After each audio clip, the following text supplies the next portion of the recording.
All right, everyone. So let's get started with this workshop. I hope all of you can hear me properly. First, let me tell you a bit about the format of this workshop because I've planned it in a slightly different way from the other courses which I teach.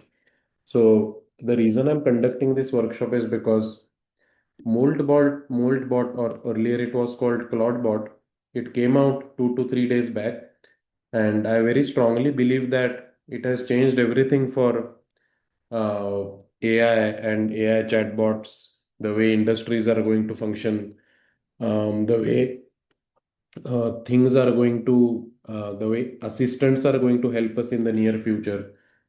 Everyone knew that a moment like this was going to come, but I think that this is the beginning of this moment. So all of my lectures and courses usually are very well structured and they are for a fixed duration of time. But for this, I did not want to wait for a long period of time because I already wanted to share my learnings with all of you. So I don't even know the time duration of how long this workshop will uh, take place. But my goal in this workshop is I want to share with all of you my learnings because I've really tried to understand how this was built from scratch. I've of course installed it and I've used it, which I'm going to show to all of you. But more than that, I'm going to also walk you through or try to distill my learnings as to why this was constructed, how this was constructed in the first place. Because if you take a look at the GitHub stars on this repository, it's 106K. First of all, how many of you are aware of this ClawdBot or MoldBot which was released? And the fact that everyone is talking about it right now. How many of you have heard about this? So they have changed the name 3 times now. Now it has become OpenClaw. Yeah, right. Unless you are not active on Twitter or LinkedIn, there is this chatbot which has been released, which is really been completely transforming the way people are interacting with AI. I can see some people are raising their hands. I would request you to put your doubts in the chat because there are large number of participants, so that way our discussions will be streamlined. So if you take a look at this GitHub repository, right, there are 100,000 stars, and this has just happened in a period of, I think, there was a graph here which showed how quickly the stars have increased, but in 3 to 4 days, this has shot up. So my main interest is not to show you how to get this working on your system. So if you are looking for that, then this is not the right workshop because there are already so many 10-minute YouTube tutorials which tell you how to install this. My main goal is to first show you how I am using it in my applications, and then I am actually going to teach you how do we build such a thing from scratch. So let's say if you are in an industry, right, or if you are an engineer or a researcher or anyone really who does not want to rely on this, who does not want to rely on this GitHub repository, but who wants to understand how this was built, so you can also build it. That is the goal of this workshop. So basically, what I've done is I've built a mini version of ClawdBot, which I've only used for Slack. And this is the project which I'll be demonstrating to all of you today. But as I demonstrate this project, I'll also be going through a lot of foundations which come together in building this project. I think this is the perfect industry grade project in which all of these things come together. Agents, MCP, memory, RAG, prompt engineering, full stack integration, and also research mindset. Everything comes together in this GitHub repository. So my main goal is to distill it down into basics and explain how each of these aspects tie together to build an assistant. Uh, okay, so I hope the goal of this workshop is clear. And if the workshop carries on for a long period of time, you can feel free to leave it halfway if you have other commitments. But I will finish all the content which I have planned in a very foundational manner. So if you see, I will first start with my experiments on this mold bot. Then I will show you how to create such a thing from scratch. So I have sections on large language models. I have sections on retrieval augmented generation, section on agents, tools, then MCP, and then I have a section on memory, and then finally how all of it comes together in this broad field of context engineering. Yeah, how all of it comes together to build an agent like this. So this is what I'm planning to cover. So it might take a very long period of time also. And I don't plan to skip everything. I plan to explain everything from fundamentals and first principles. Also, in all of my lectures, I really encourage everyone to ask questions because if you have seen my previous live lectures, they usually go on for a very long period of time because I answer all the questions which people ask in the chat. So let's keep this an interactive session because remember that I am also learning this. I am just at a stage where I feel comfortable sharing whatever I have learned so far. And the recording will be shared, so don't worry if this goes on for a long period of time and you have other commitments, I'll upload it on the dashboard. So first, let's get started with the first part of this workshop, which is a demo of MoldBot. So let me give you a demo of this. By the way, earlier it was called as ClawdBot, but then Claude issued a warning regarding plagiarism, so they changed their name to MoldBot.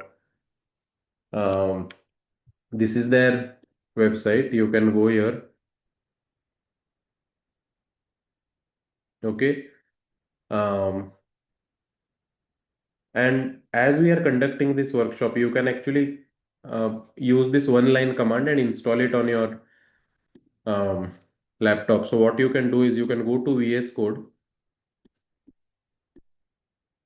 You can create a new, basically go to a terminal. Let me show you how to do that. So I'm just going to create a new terminal over here. No need to be confused by what I'm doing right now. I'm just showing you the installation which they have mentioned on their website. So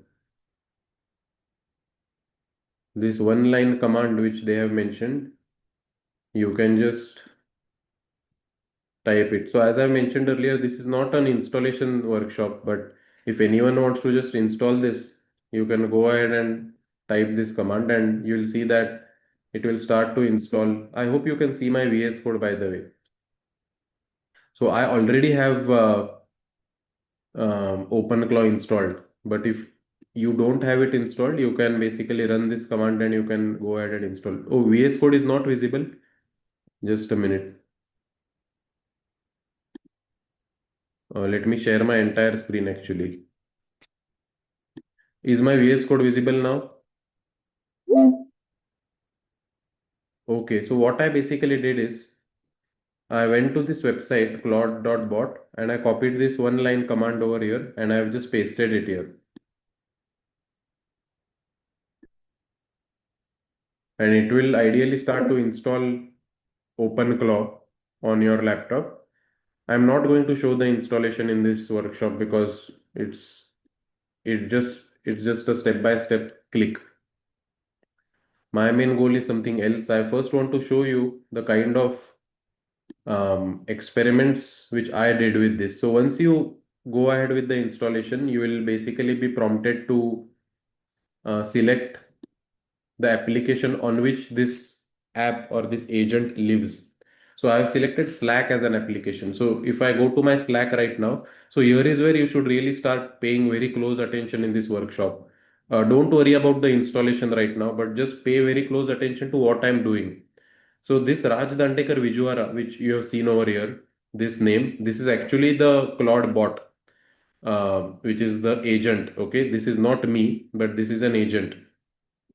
Now let's actually see what this agent can do. Okay, so let me ask this agent that I am conducting a lecture on CloudBot. Draft an announcement email and send it to the following channels. So I'm sharing with it some channels in my Slack. Okay. So this is the command which I've given to the ClawdBot right now.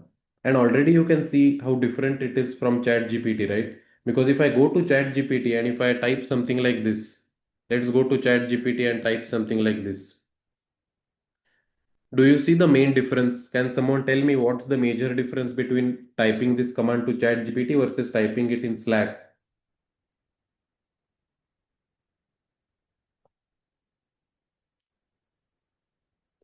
You can feel free to answer on the chat. Let's try to make it as interactive as possible. Yeah, exactly. So, as Pradeep has mentioned, the major difference is that ChatGPT is an external environment, right? ChatGPT does not have access to your Slack application. It will not know what these channels mean. And that is one major difference why people are really going crazy about this chatbot, because it can literally sit on your application and it can analyze all the channels on your application right there. So it's like your personalized Slack assistant which lives here.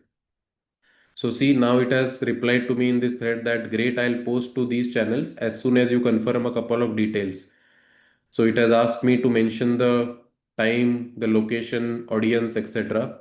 So let me mention that time is time is 10 a.m. Audience is engineers, researchers, industry professionals. Venue is Zoom.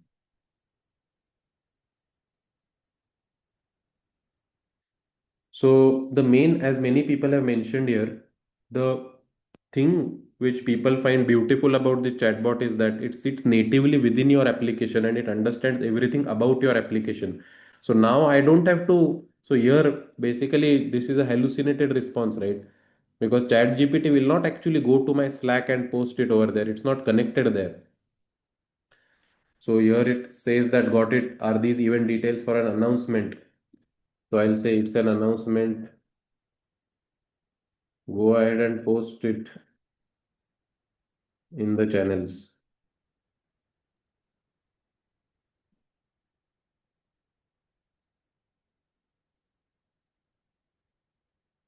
So let's see now.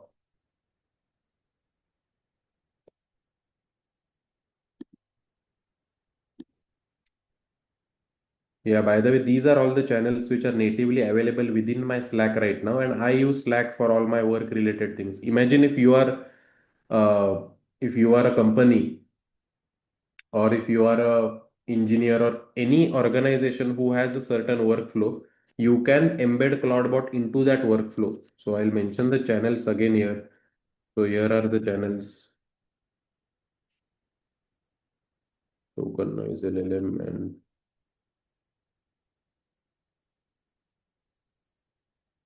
so earlier also I had given this same task. And then if you go to, so here is the channel token noise in LLM. And here is where it will post. And there is another channel which I have called Saurav LTM. This is the second channel. This is another channel where it will post. So let it process this parallel. Let me do one more thing, okay, which is actually pretty cool. And this is related to voice cloning. There is a question which I can see many questions in the chat that can't we connect Slack MCP to ChatGPT? We can connect Slack MCP to ChatGPT. That's a good question. I'm going to come to that later. But for now, just follow along what we are doing here. Pradeep is asking on MoldBot where the LLM is running. If the LLM is on cloud, how it is getting the context? We are going to build it from scratch ourselves today. So all of these questions will be answered. Remember that it's still a large language model, so it takes a couple of moments to follow my instructions. Let me do one more cool thing basically, which is related to voice cloning. Okay, so how many of you know about 11 Labs? 11 Labs basically has these voice avatars, right? So basically, I have cloned my voice on 11 Lab. So you can, let's see, on 11 Labs. I have cloned my voice here, which is Raj Dandekar. And if there is some text and I can click on generate speech. If someone were to start an AI curriculum in their college for 4 years, here are the lists of courses which I will genuinely recommend. The first course will be Foundations of AI and ML. Here we will teach about probability, statistics, linear algebra, basics of coding in Python, and anything else that comes in the foundations. The second course will be machine learning. Did all of you hear this? Were all of you able to hear this voice? Now it's a clone of my voice and it sounds pretty similar, right? It's not very bad. So now what I'm going to tell this bot is that can you create a voice note? So now I'm going to tell this bot. Oh, first of all, by the way, if you see these channels, I think it has already posted in these channels. So see, it posted an announcement in this token noise in LLM channel, and it posted an announcement also in this Saurav LTM channel. Exactly what we had asked it to do. Okay. So it has access to all the Slack channels. It lives natively within your Slack. That's the first thing. But we can do more cool things with it. So I'm going to say that uh, can you construct a voice note using 11 Labs API using this voice? And I gave it my name and the ID. Oh, someone is annotating on the screen. Can you please not annotate? It really disturbs the flow for everyone. So I would request you to not annotate on the screen, please. Yeah, so I have mentioned over here that can you create a voice note using 11 Labs API using my voice, and this is my voice basically, and uh, and the text. So this is the text which I am giving it. So the text is, "Hey guys, this is not Raj. I am his assistant. The world is changing, and I am the change." This is the text. In the voice note, remove the 11 Labs part. Start with the text which I have written above. So let's see.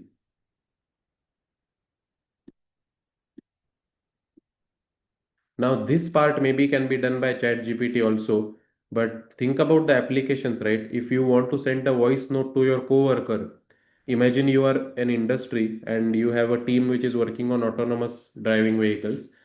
You want to send an audio message to someone, okay? And you want to accelerate your workflow. So you can just type this and then send it to that person. So it has created this voice note. Hey guys, this is not Raj. I am his assistant. The world is changing and I am the change. Now I'm going to say send this voice note to this channel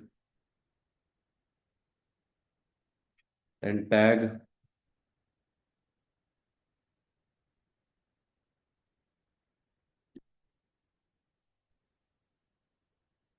So if your workflow involves sending voice notes to your coworkers, right, this whole process can be automated. You can create a clone of your voice using 11 Labs and you can use this chatbot to essentially send this voice note. Let's see whether this voice note has been sent or not. Token noise. Yeah, ideally this voice note should be sent over here.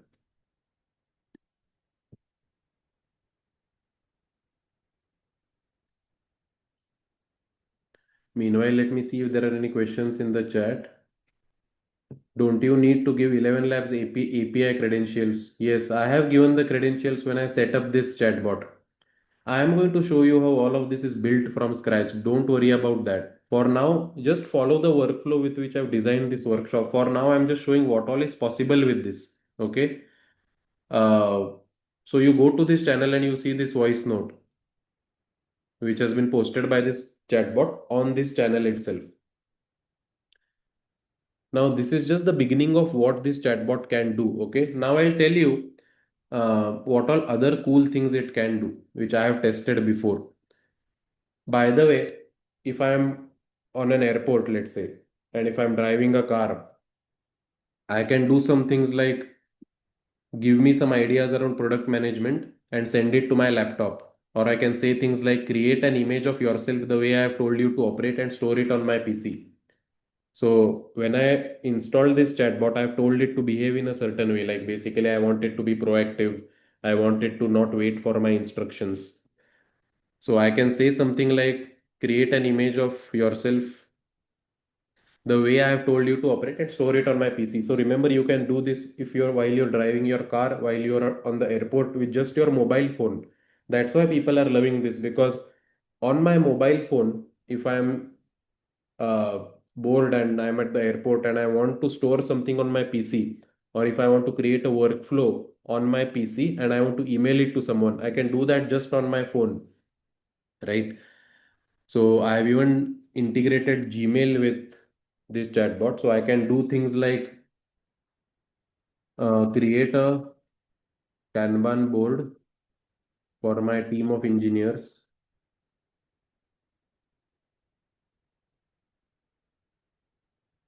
and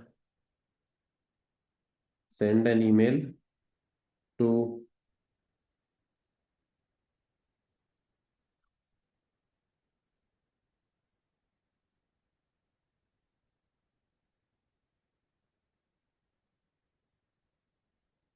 By the way, I did this yesterday itself and it immediately sends that email also.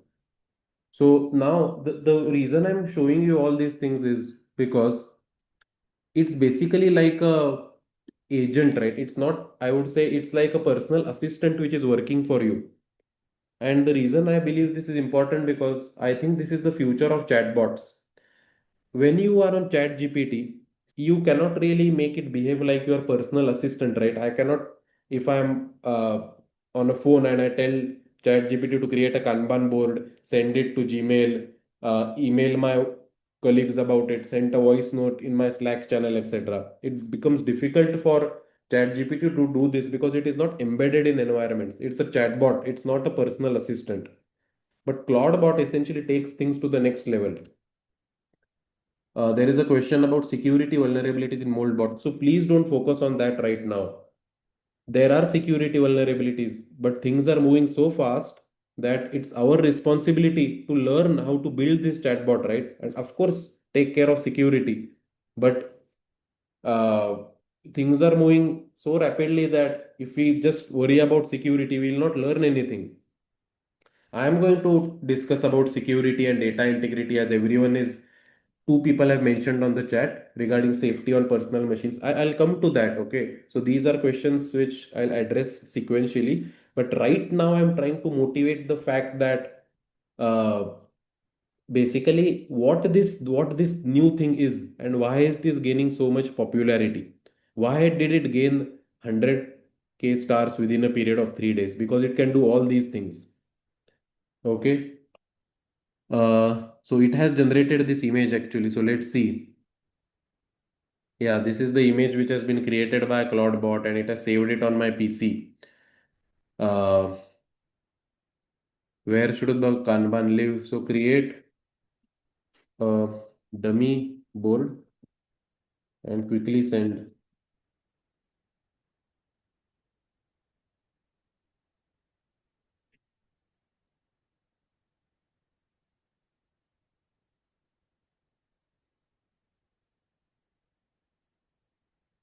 Okay, let's see there are any questions in the chat. Why are people going crazy buying Mac Mini?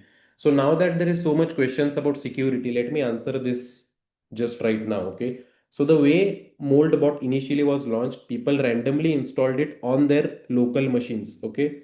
And MoldBot also has a tool which is called a browser tool. It has browser control. So essentially it has access to all of your laptop. So it's not secure to directly install it on your laptop unless you have no other files on your laptop. So there are two other ways of installing this. One way is to install it on cloud. Essentially, you can rent out a cloud server on AWS, EC2, or Azure, etc. The second way is, which I've already opened a terminal here, I think. The second way is to purchase something like a Mac Mini. So Mac Mini looks like this, and as we speak, I've even ordered one at our office. It's like everything will be contained in this small environment. None of your private details will be exposed, right? It's a small computer on which you can host CloudBot, and then it only has access to what is present here. So it won't get access to private files which are present on your laptop. That's why everyone is going crazy buying Mac Mini, right? Mac Mini sales have shot up through the roof the moment CloudBot was launched. Okay, so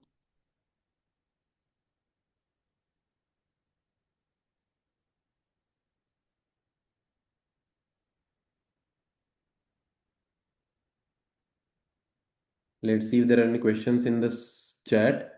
Yeah, so I hope with respect to security, if all of you guys are just going to test it out, then you can basically install it locally. But if you have, but if you're going to try it out on production level settings, then I would recommend, if you have the budget, going for a Mac Mini, or just create a cloud server on AWS EC2. I'm not going to cover those aspects in this tutorial because my purpose is a bit different. My purpose is to eventually show you how we can build this from scratch. Okay, so the first part of today's lecture was about appreciating what this is essentially, what this ClawdBot is and what it can do. And the takeaway which I wanted all of you to have from this part is that I think this is the future of chatbots. So there might be security vulnerabilities, there might be issues. It's not 100% perfect, but imagine a world 6 months later where you have your personal assistant on your WhatsApp. Okay, imagine you can open your assistant on WhatsApp and you can tell that assistant to create a Miro board or a Notion template, share it with your colleagues, and also share a voice note to few other employees telling them what to do essentially. Okay, so the reason this mold bot became popular is people are calling it chatbot, which can actually do things on your laptop. And of course, it comes with some security concerns which can be addressed. But the positives are amazing for a developer or for a builder. So now it says that email has been sent, right? So let's check actually in my inbox whether email has been sent or not. Okay. Yeah, see. So quick things can be done. And you can actually get this to act on your behalf. So, yeah, as Nikhil has mentioned, no need for Mac Mini, and even the creator of this, the creator of MoldBot has also mentioned that there is no real need for Mac Mini. Let's see if there are any questions. What about Slack? Does it get admin access? You can give it. So basically, the way it works is you can give it access to different channels. So let me show you how that is done. So this is that app, right? When you create it, you can give it access to whatever you want. So here you can see that I have given it access to do all of these things. It can go to a channel, it can read, it can write to a chat. Many things can be done basically. But you have the ability to assign permissions. Now comes the very interesting part, right? Now that many people in the world are actually doing this part which I just showed you right now. Many people in the world might be using this ClawdBot the way I'm showing you. In fact, whole Twitter is filled with this, right? If you go to Twitter and type ClawdBot, it's filled with people who are doing many things with ClawdBot. Like people are using it for financial applications. So see what people have written 24 hours later. It's having full-blown conversations. My ClawdBot lives in Mac Mini. I asked it to create an animated face and it just did it. People can't stop building, founders are making money with it. So all these are hype posts a bit. So I want to make this workshop so that it goes beyond the hype, right? I don't believe in these hype statements, but it can actually, so this might be an AI generated image, but people are investing in Mac Mini so much. Um, yeah. Anyway, so many people, as I mentioned, on the internet right now are building applications with CloudBot. But I want the purpose of this workshop to be different. The purpose is, can we build it? Can we build a mini version of this? Can we build a mini version of this ourselves? So this is the main mission which the first thing which came to my mind after seeing this application is, can we build a mini version ourselves? So naturally the first thing I did is went to their GitHub repository. And if you see the GitHub repository, it's huge and it's really very difficult to understand what's going on. So the first decision which I made is that I don't want to make it for all the applications. I just want to make it for Slack. So I want to make an assistant for me who works for me 24 by 7 and who lives on Slack, just like what I showed you right now. So what I did after this is I went on a journey to actually understand what all is mentioned in each different code files, and I took only the code files which are relevant for me. So I took only the ones for Slack. They also have a good documentation. I went through that also. And ultimately what I did is I created this AI assistant. You see, this is the AI assistant which I have created myself. This AI assistant is not ClawdBot, but this is the version which I have built from scratch. So we can even test this. Okay. So let's see. Hey there.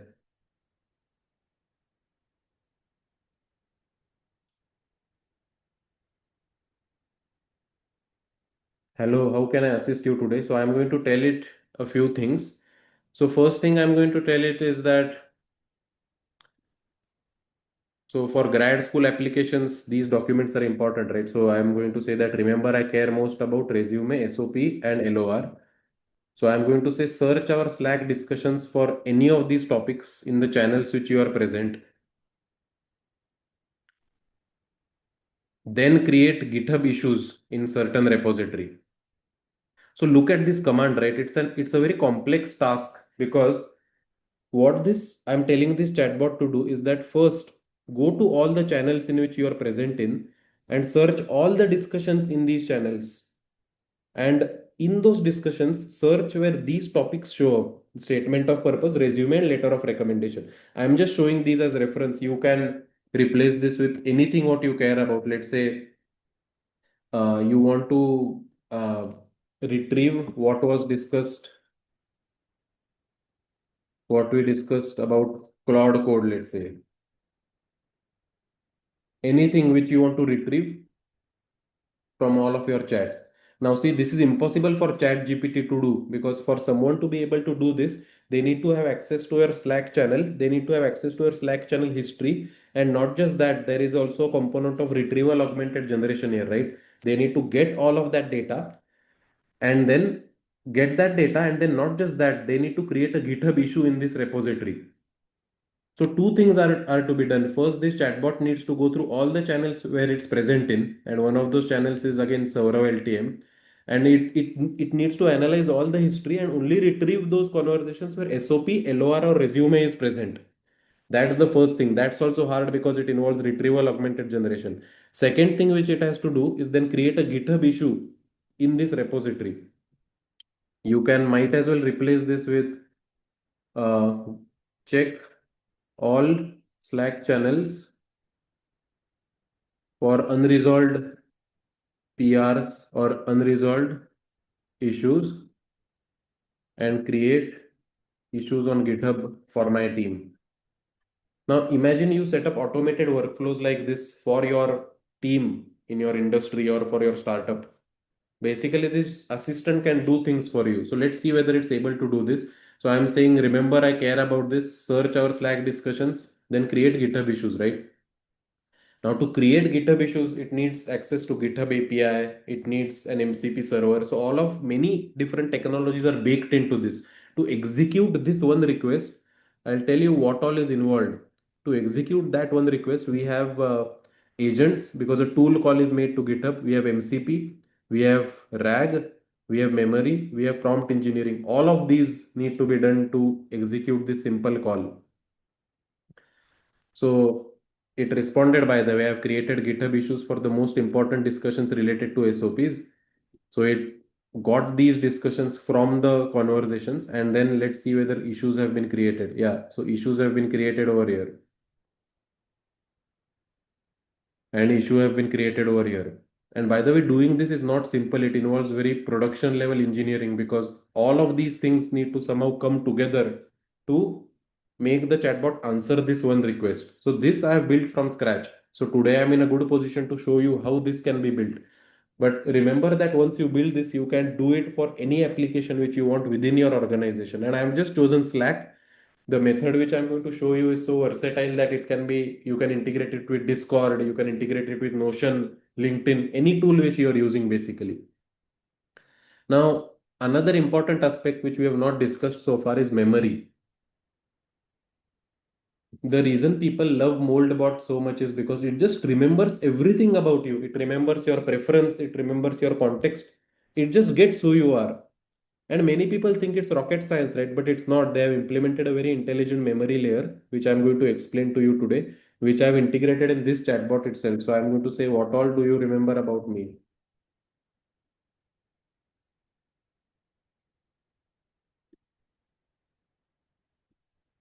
And this is not a simple memory layer, right? This is a very complex memory organization.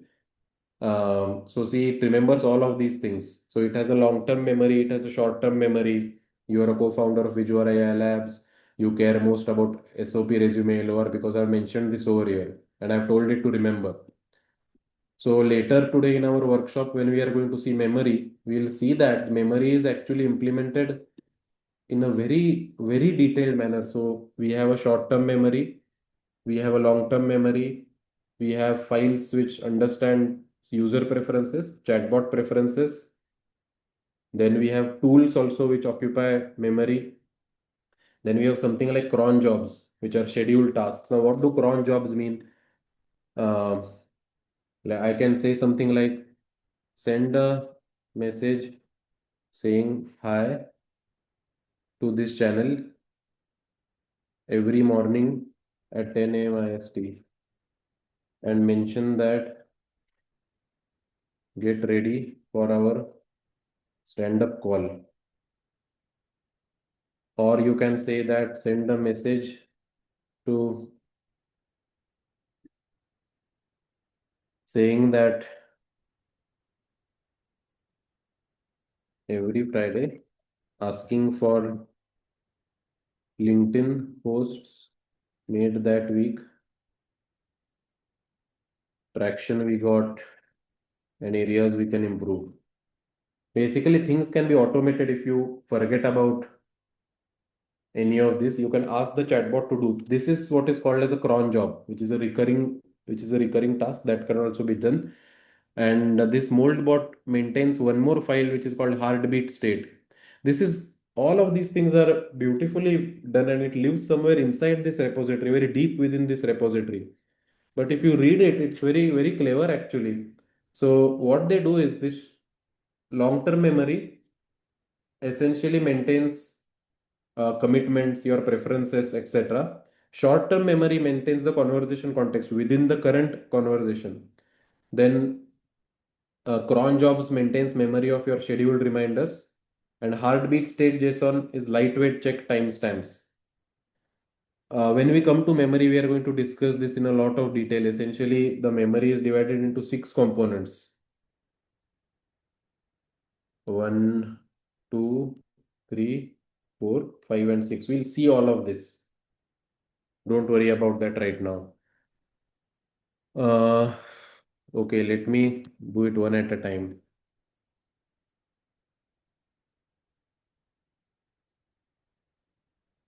Or maybe I should have said Friday at 10 a.m. or Thursday at 10 a.m. One more thing I can do is remind me after 5 minutes to check my emails.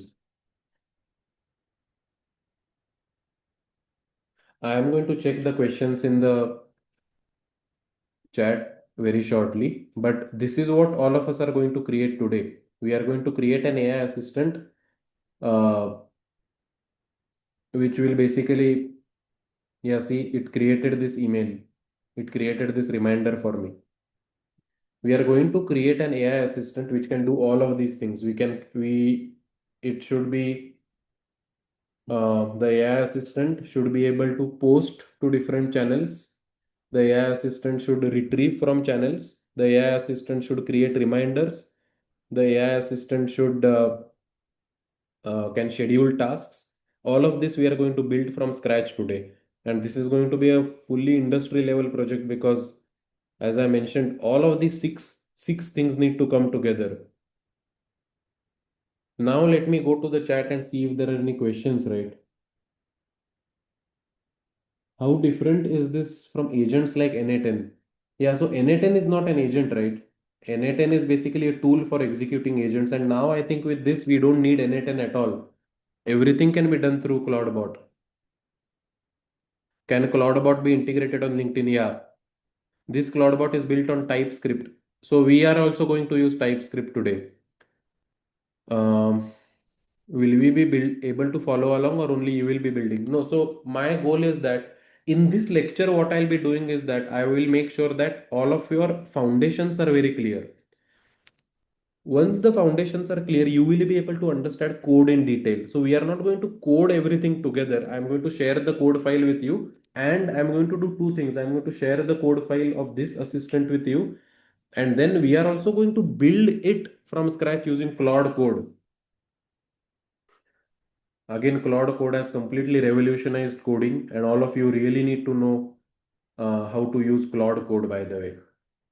So we are going to build this whole application from scratch towards the end using Claude Code. And I'm also going to share the code file of how I built this AI assistant with all of you. Do we get the recording? Yeah, so recording will be uploaded on this dashboard. Will you share Miro board notes? Yeah, I will share Miro board notes also along with the recording. Okay. So are all of you with me until now? Do you understand what are we going to do in this workshop? Can you just mention yes in the chat if you have understood the purpose with which I've created this workshop? Yes, right? You have understood. Uh, if we are building this from scratch, there won't be any security like Moldbot. So I am going to talk a bit about security aspects, but for this lecture, uh, don't worry about that aspect too much. I just want to show you an end-to-end working pipeline. Towards the end, I will talk a bit about taking care of security. And remember that this is highly important for industries because the whole industrial workflow is going to change, honestly. With this CloudBot, you can now have assistants doing things for you. So if you are an industry leader, it's not just enough to know or to get this to work, but you need to know how to build this so that you can direct your teams accordingly. So what we are going to do now is that uh, we are going to go through six foundational concepts. Okay, this is going to be the foundational part of today's lecture. We are going to go through large language models. We are going to go through retrieval augmented generation. We are going to go through agents. We are going to go through tools. We are going to go through MCP, and we are going to go through memory. Six things. Towards the end, then what we'll do once we understand the foundations, we will assemble these six things and we will think from scratch how to build this assistant. So now your brain should be like, this looks very cool. How do I build this from scratch? And I'm telling you to build this from scratch, you need to understand these six fundamental principles. And once you understand these six, right? Once you understand these six, then you are good to go. Okay. What I want to show you is as an engineer or a researcher or a product manager or a CEO or a CTO, the your job is not to write code anymore because Claude Code has already got to the stage where it's amazing and it will keep on getting better. What is your job is to orchestrate the workflow and direct your teams to tell them what do we want to build and how do we want to build it. So now I'm going to show you first principles thinking of how to build this AI assistant from scratch, which means once we understand these six things, how do we get all of them together? So the brain map, which I showed you towards the end, that's the brain map. We all need to construct this brain map. Once we have this, I'm going to show you that writing code is not that difficult because now we have Claude Code. So essentially entire projects can be finished end to end. So as I mentioned here, the job of AI is now writing code, but job of human is planning plus management, evals, security protocols, ablation studies. I'll come to this. But remember that writing code from scratch or that is now, honestly speaking, I did not think I'll say this, but it's a bit outdated. You don't need to write code blocks from scratch. So just see what people are saying about Claude Code plus Opus 4.5, right? How many of you are aware of this combination? People are saying that this has completely changed the game for coding, really. Claude Code with Opus 4.5 is just gone to another level with coding. Look at this. Claude Code with Opus is a watershed moment. Moving software creation from an artisanal craftsman activity to a truly industrial process. It's so revolutionary that it's like the Gutenberg press, the sewing machine, the photo camera. And even Andre Karpathy has said this, how I suddenly feel about all of the code I've written so far. And if top coders are mentioning this, it means that the field is evolving, right? We need to understand what is our role in this evolving field.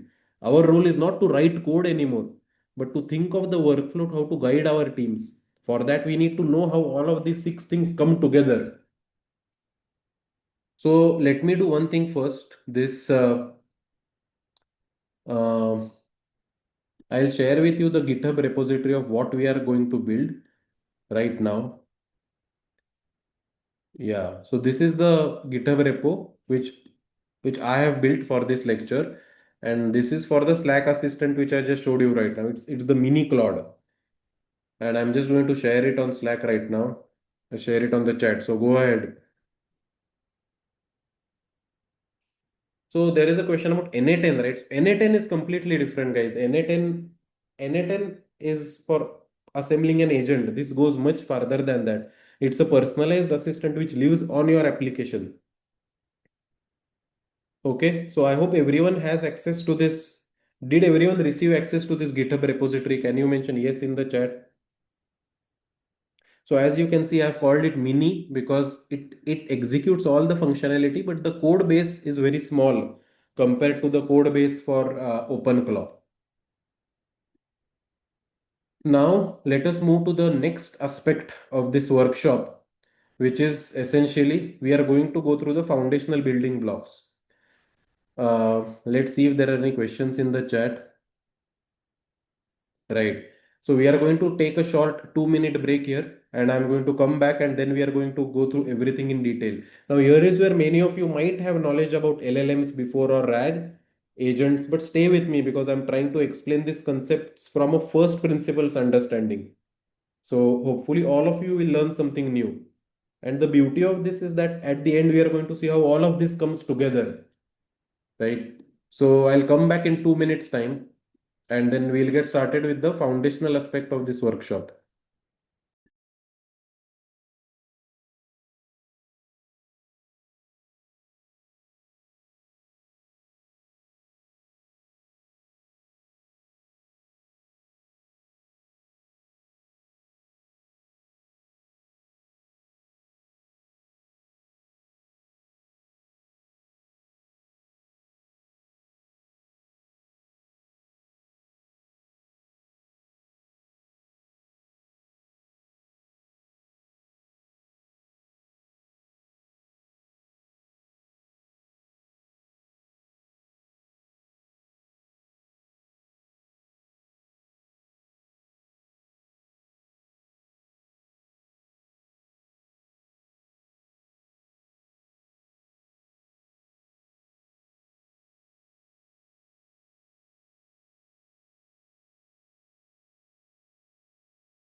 All right, everyone. So let's continue.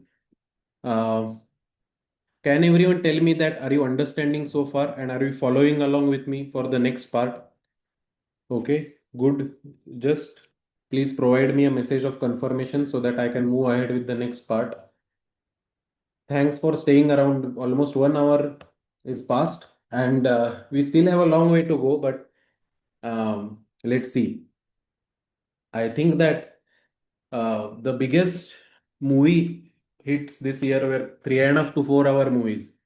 So we can definitely make sure that at least so we have the attention time span, I think. It's just that the content needs to be delivered in an engaging manner. So I'll try my best to do that.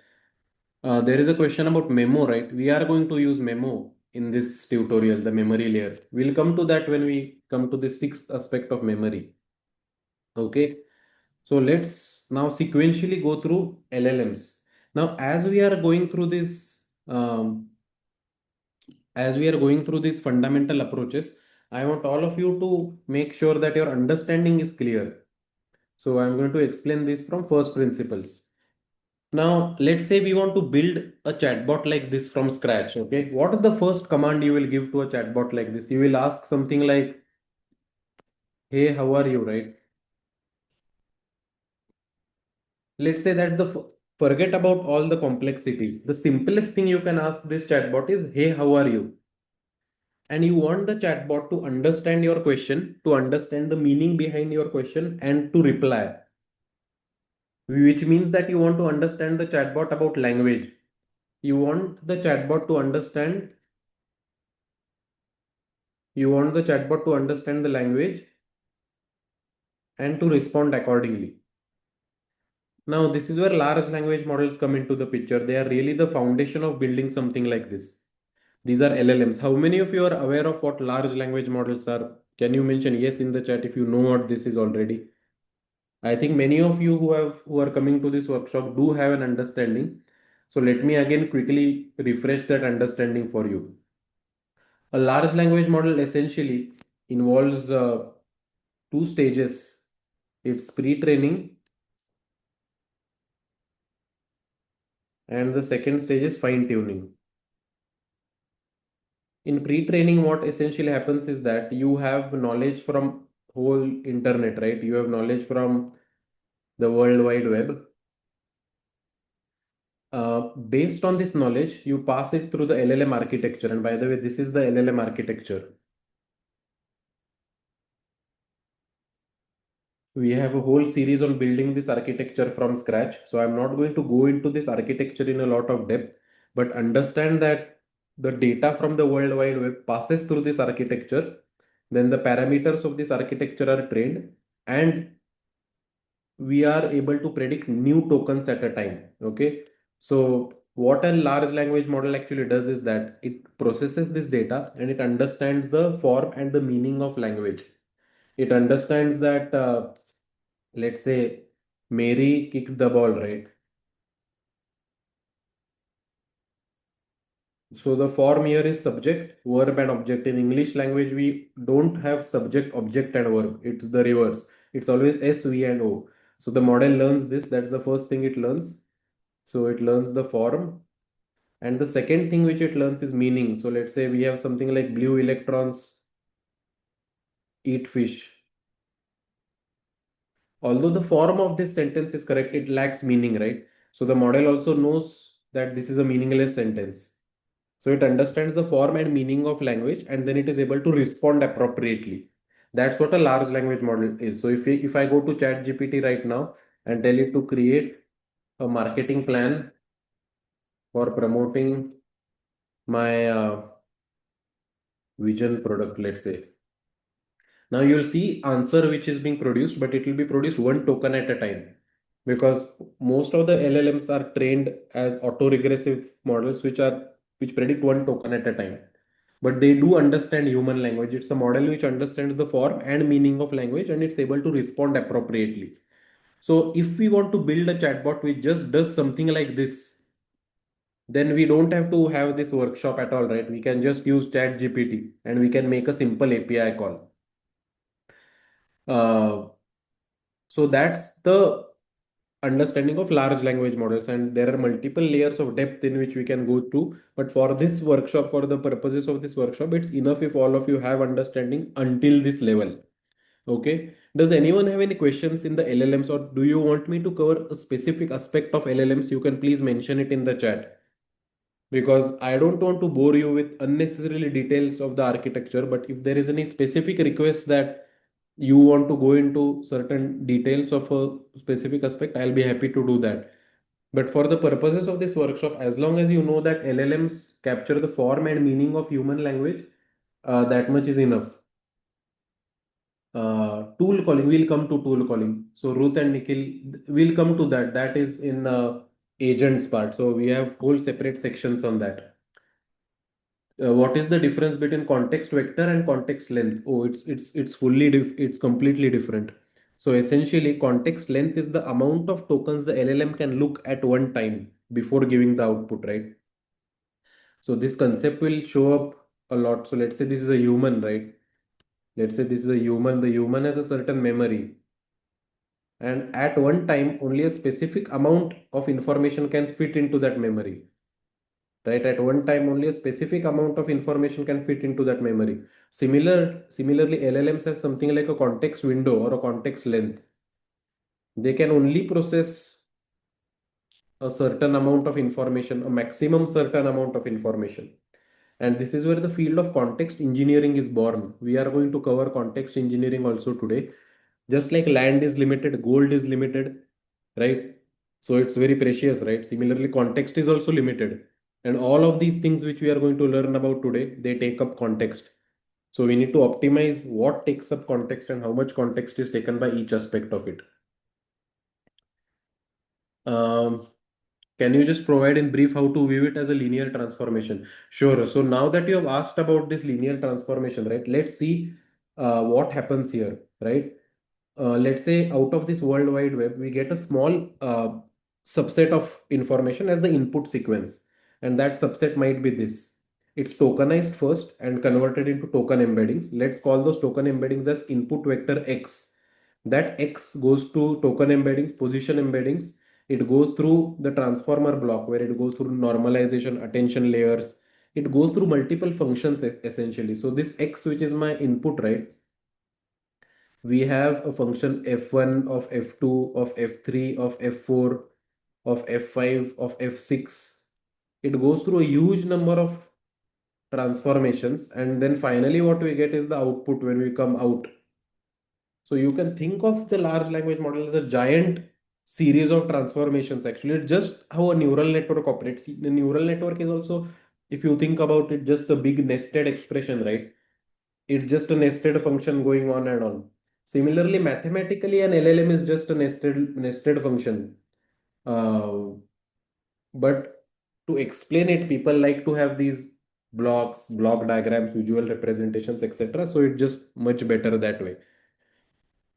For this bot, which LLM is being used? Good question. So for this bot, we are going to use GPT. But remember that there is no specific restriction of using GPT. You can use open source LLMs, closed source LLMs also. Moldbot provides you an option to use any LLM actually. So you can choose which LLM you want to use. Many people do it with Claude because it's amazing. Now, Pradeep has asked a question about fine tuning, right? So the thing about fine tuning is that yes, fine tuning, all the LLMs which you see out there right now, they are not just pre-trained, but they are fine tuned also. So this LLM which I'm interacting with right now, it's fine tuned so that it can follow instructions. A pre-trained LLM cannot follow instructions. A fine-tuned LLM can follow instructions. Okay, two questions. Can you provide in brief how to view query key and values linear transformation? Yeah, sure. So basically, the query key values, right, live in this multi-head attention block. So what happens here is that let's say we have the cat and sat. That's input. These are embedding vectors. This is the matrix X, right? So what you do in the attention block is you get the queries matrix as X into the weight matrix for queries. You get the keys as X into the weight matrix for keys, and then you get the values as X into WV. Then what you do is that you get the attention scores as queries into keys transpose divided by square root of the keys dimension. And of course, you take the soft max of this. You get the attention scores, and when you take the soft max, you get the attention weights. Then what you do is you multiply the value vector with these attention weights, and then you get a context vector matrix. Context vector matrix that you multiply with another output matrix, and then you finally come out of the attention block. So even here, if you see when the attention is calculated, it's just a sequence of matrix multiplications which are done in sequence, right? So for people, how many of you can follow what I'm saying right now in the attention mechanism, by the way? How many of you know what is query, keys, and values? Uh, yes, you know. Good. So don't think of this as a digression. So someone has mentioned in the chat that We are digressing from the real agenda of today. We have the entire playlist for LLM. So as I've mentioned earlier, this lecture is not like other lectures, right? Here my goal is to also clarify the doubts which people are having. And for people who know this, it will be your revision.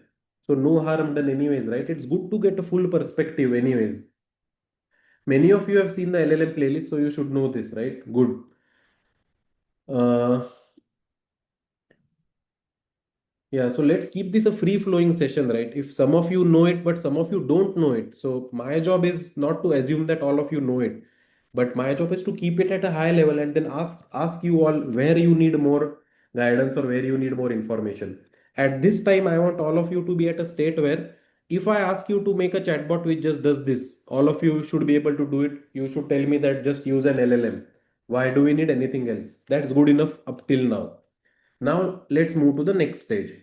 Next stage is basically that let's say one of you in this call, let's say, let me see some name. So Anurag, I can see. So let's say Anurag, Devashish, and Satyajit. You are in a team, right? And Anurag says that we have build this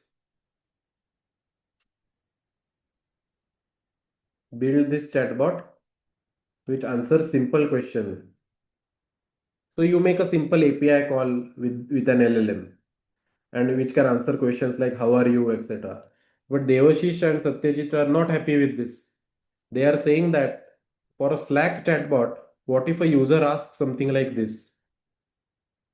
What if a user asks that go to this channel, go to this channel. So let's say the channel name is about code discussion or code review and get all information about uh, issues which were not solved.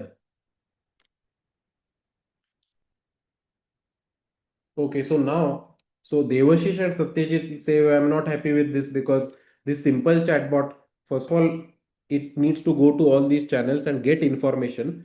And then what if a user asks to go to a channel and get something specific from that channel? Can someone tell me how will you do this? So let's say the chatbot somehow magically goes to a channel.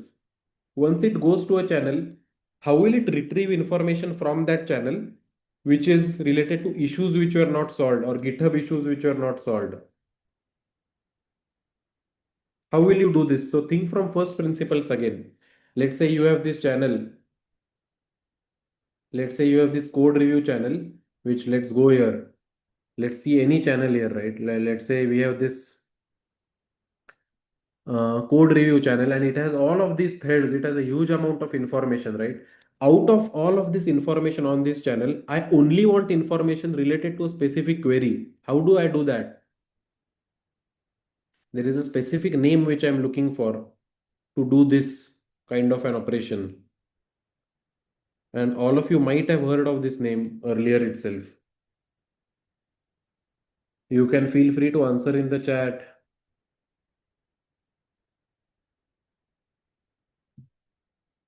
So RAG, semantic search, cosine similarity, exactly right. So MCP tools, correct, but I'm assuming that you somehow go to the Slack channel magically. You go to the Slack channel and let's say you retrieve huge amount of information from this Slack channel, and I only want information which is related to issues.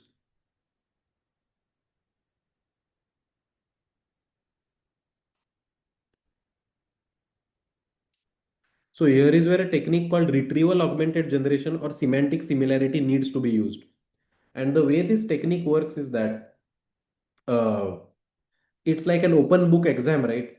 Imagine you go to an open book exam, you are the student, and you go to an open book exam and you have this book. And if the question is, and if this book is on nutrition, this is a nutrition PDF. And if the question is, what are what are water soluble vitamins? what will you do in this open book exam? You will go to that separate specific page or that specific section where water soluble vitamins occurs, and then you will use that information, right? This is exactly what retrieval augmented generation is. What it essentially means is that you have a large language model, right? And let's say you have a user question which is being asked. That question is converted into a vector. That question is converted into an embedding vector. Let's call it V1. And this entire Slack conversation, what is done with this conversation is that it's broken down into chunks. So this entire, I should not use, yeah, this entire Slack conversation which is there, it's broken down into chunks. So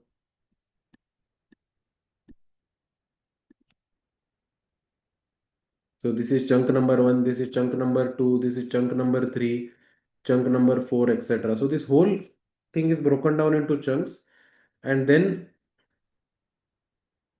all of these chunks are converted into their own vectors. So let's say this is vector number, uh, let's say this vector number v2, this vector number v3, this vector number v4. And let's say this last chunk is vector number v100. Now you have the embedding vector for the query and you have all these vectors. What you do is that you take the cosine similarity between the query vector and all of my chunks. And then you retrieve chunks with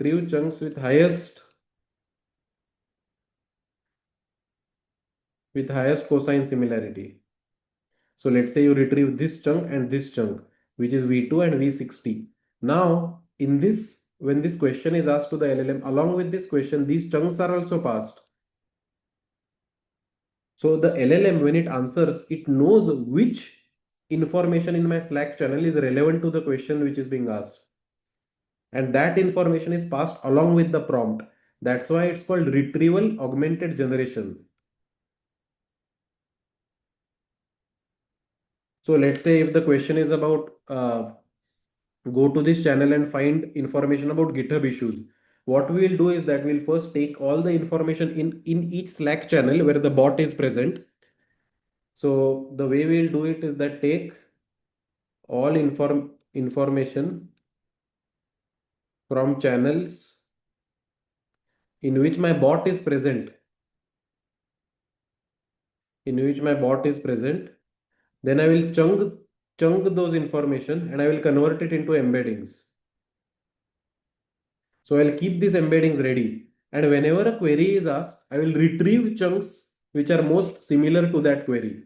So if a query about issues is asked, I'll retrieve chunks similar to issues and I'll augment my LLM with that.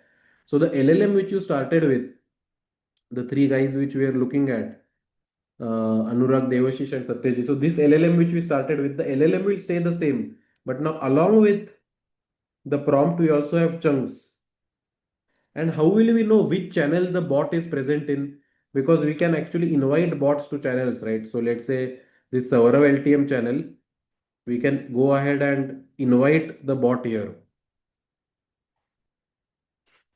So I can invite my bot here, invite this bot. So you can see that it's already here. So when we write the code, what we'll need to do, the workflow for executing this. So when I showed you the demonstration, I mentioned to you that we can ask questions like this, right? We can ask questions like search our Slack discussions for any of these topics, SOP, resume, and LOR. Now you know how this part of the chatbot is implemented. The way it's implemented is first you check all channels in which bot is present.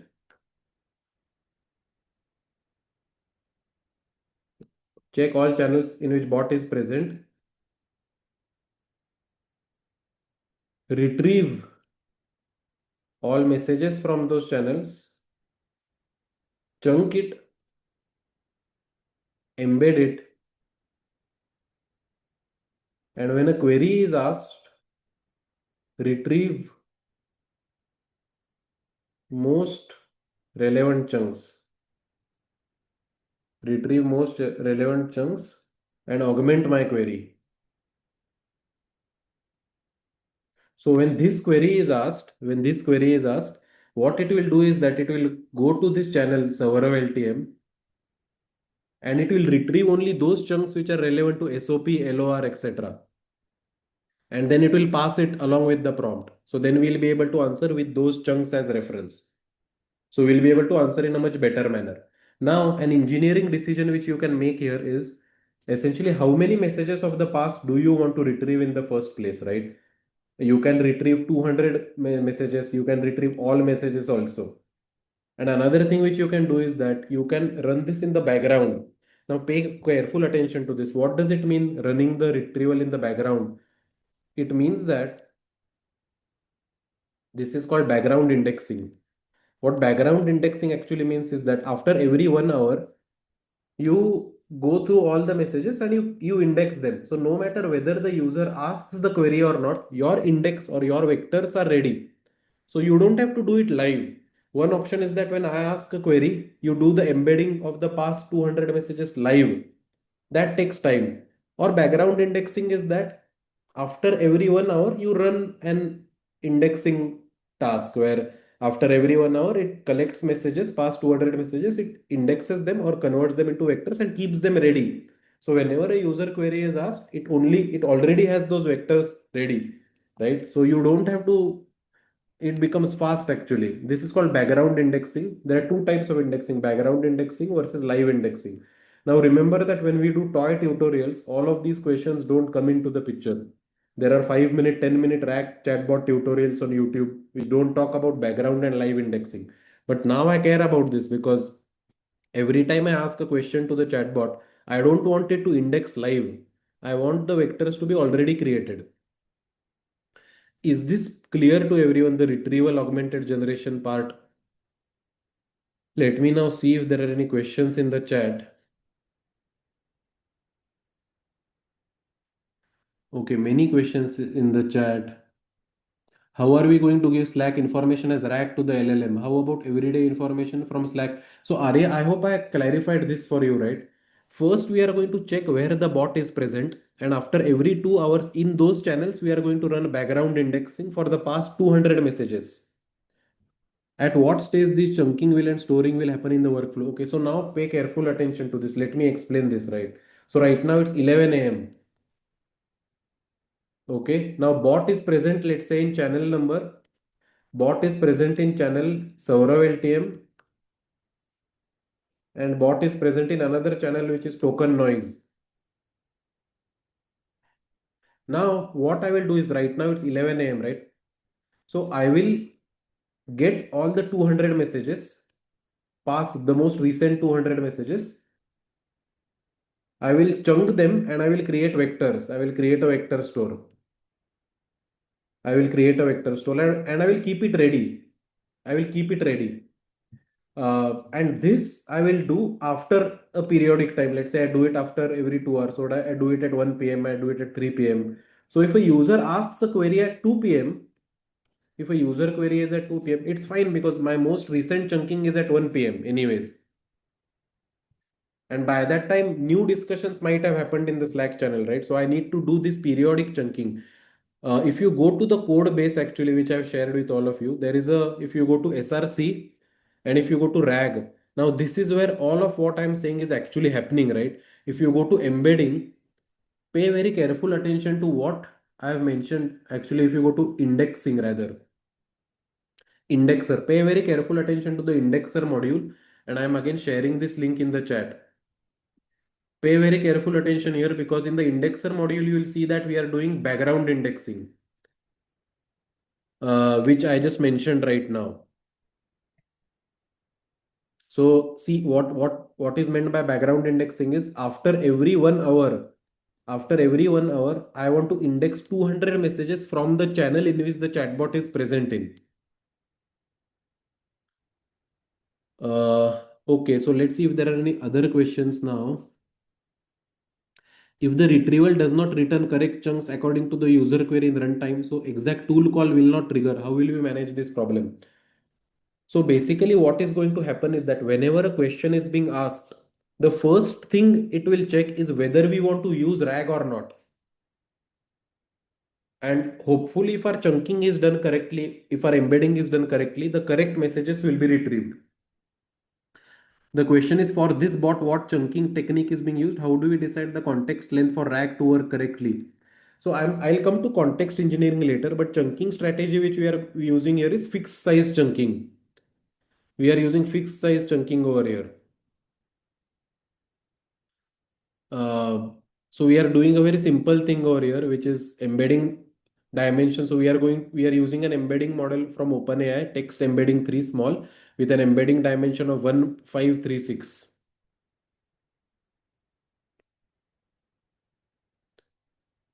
All right. And then the vector store which we are going to use is we are going to use ChromaDB. So we are going to use ChromaDB as our vector store. There are many others which you can use. You can use Pinecone, uh, you can use VV8, you can use QDRant. Many different things are possible, but here we are going to go with ChromaDB because we don't have too many documents actually.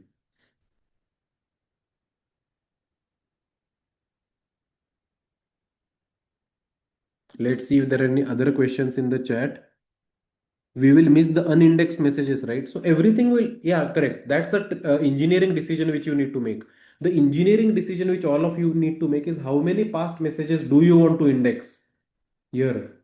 You want to you need to decide this. If the accuracy is very important to you, and if the user question may refer something way back in the past, you can increase the number of messages which you want to index.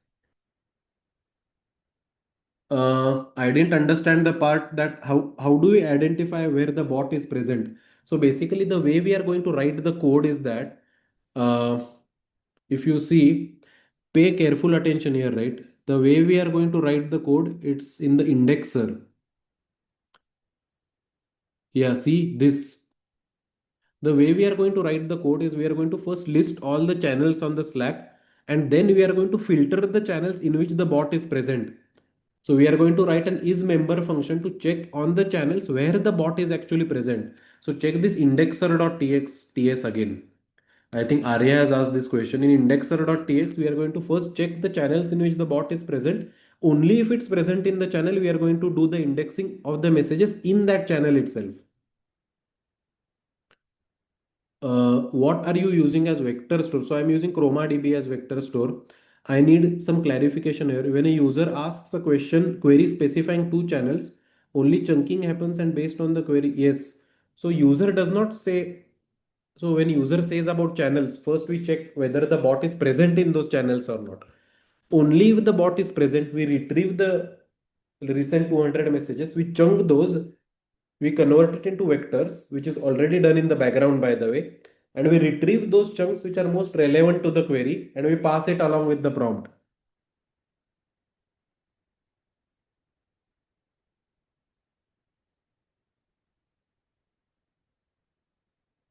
Please tell me how to access this repository. So is everyone able to access this repository? There is one person who is not able to, but I hope everyone is being able to access this repository, right? There is a question about why are we not doing it in Python. So please don't worry about the language, okay? Because the code, most of the code is will be written eventually by Claude code, and you can tell it what programming language to write the code in. So here TypeScript is being used because the ClawdBot was also written in TypeScript. You can might as well do it in Python. There is nothing which prevents you from doing it. Did everyone understand about this RAG part? It's very important for you to understand RAG applications in a production setting and not just toy chatbot tutorials. Is this part clear to everyone or should I explain this once more? If it's not clear, because this is the first thing, so many people are saying once more, right? So the thing is basically that let's take this as an example. Okay, let's take this. This can be a user query. Now, this is the user query, correct? which has been passed to my LLM. This is the user query which is being passed to the LLM. And the user has asked about SOP, resume, and LOR in specific channels. Now, which are these channels? There are two channels. The bot is actually present in two channels. The bot is present in, these are the channels in which the bot is present in. Okay. What I want to do is that along with this prompt, I also want to pass the information in these channels which talks about SOP, resume, and LOR. How do I get that information? To get that information, first what I'll do is I'll get all the messages in this channel and I will chunk them. I'll get all the messages in this channel and I will chunk them. Similarly, I will get the messages in this channel and I will chunk them, and I will convert each chunk into a vector. I will convert each chunk into a vector, right? Then what I will do is that I will also convert my query into a vector, which is, let's say, a query vector. And then what I will do is that among these vectors, I'll find that information which is most relevant to the query. Let's say these, this, and this from this channel. And this is that information which I'll pass along with the prompt.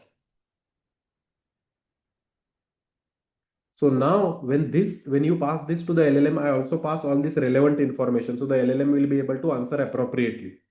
Now remember here that people are continuously texting in chat, right? So the channel length will keep on going increasing. It will not stay fixed. So this chunking and this vector you have to do in the background.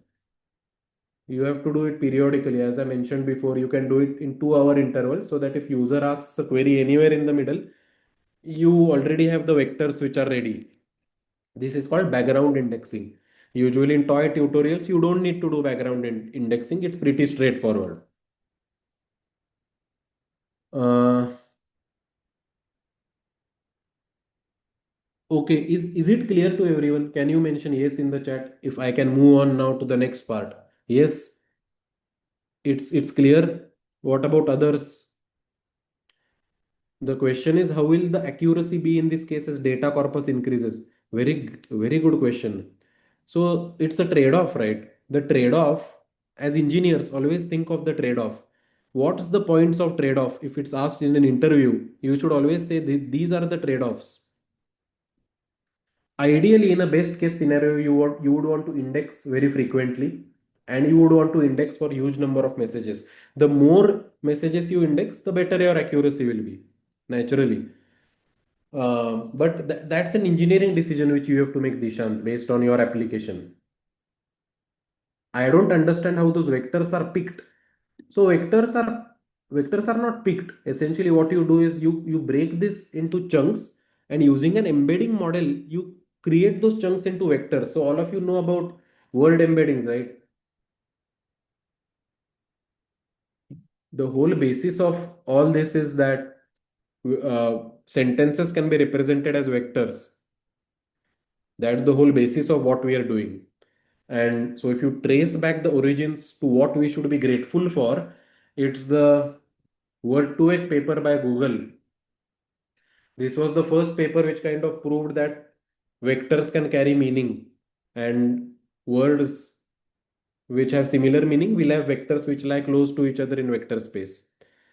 That's the foundation of all of these RAG approaches which we are discussing. So, always be grateful to past papers actually. Without this paper, we would not be discussing what we are discussing right now. Yeah, anyways. Now let me move forward to the most important aspect. And the most important aspect of this is two things which pay very careful attention to this. And this is so misrepresented in theory and practice that I have no words to describe. And these are two things which are called agents and tools. The reason this is misrepresented is people randomly use these words anywhere when we meet industries for doing their projects. Nowadays, it's all about agents, right? But now I want to show you why these things from first principles. Let's think from first principles, right? Again, let's take three people in the chat, Shaurya and Dishant, let's say, right? The latest comments. And one of you says that hey, this is pretty cool, right? I have already built something which can answer questions like these. It can search any Slack channel, it can retrieve relevant documents, it can implement a rack system basically. Let's say Shaurya says this, but Dishant is like, hey, this is not good enough, man. So why is this not good enough? Because I may ask things like create a GitHub issue. So what if the question is not just to retrieve something, but to perform an action? What the LLM, and this is where we move from LLM to agents. So until now, we have a large language model, and we have a large language model which retrieves information in a very cool manner. And we have this technique called retrieval augmented generation. But still, what we are missing is that we cannot take actions yet. The model can just respond to questions. I cannot create a GitHub issue. I cannot do that. How can I post a message on a Slack channel? I cannot do this, right?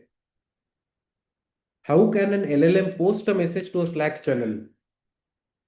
So, as you have seen before, this can do it. So, I can say that post a good morning message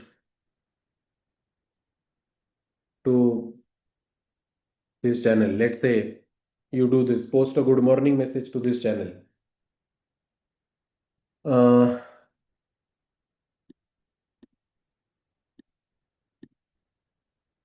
Let me see whether it's posted or not. Yeah, see, it's posted over here. Now, my question to all of you is that can a naive large language model do something like this? Can it take actions? What do you all think? Until now, what we have built, can it do these two things? It cannot do these two things, right? And let's not use fancy words like tool calling for the moment. We will come to tools, but let's think from first principles that if you are to think from first principles that my LLM cannot do these things and I want it to do these things, what will you do?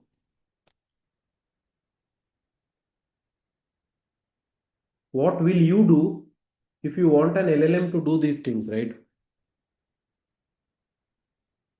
Think from first principles. Shaurya has mentioned API call. Great. Very good. What about others? Nikhil is saying you need a harness that parses the response, does things. Very good. Again, Manish is saying agent. I don't want to use this word agent. Think from first principles, right? So, okay. The thing is that let's say you have an LLM. You have this LLM. That's great. Okay. And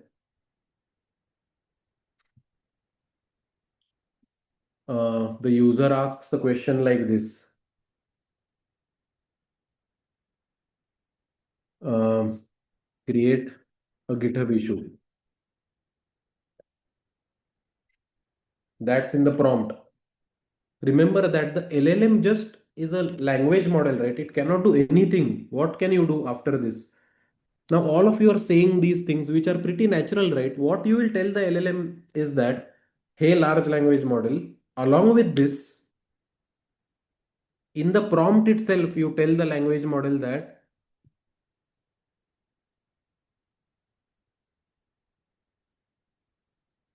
in the prompt itself, what if I tell the model that, hey LLM, when you answer a question, always check for tools. Now remember, see the word which I'm using. Always check for tools which are available to you. If you need those tools, use them to get an answer. Okay, let's say this is my prompt. This is my prompt. This is what is called as a prompt template, by the way. So let's say this prompt template is given. So along with GitHub, create a GitHub issue. Now the LLM also has this prompt template, right? So we have these two things. But still this is useless because with this prompt template, the LLM will look for tools, but it does not have any tools. So let's give it tools, right? Let's give tools to the LLM. So I'll give a tool. I'll create a function called create GitHub issue. I'll create a function called create a GitHub issue, and I'll give the LLM access to this function, right? Actually, let me bring this a bit at the top. I'll give the LLM access to this function also now.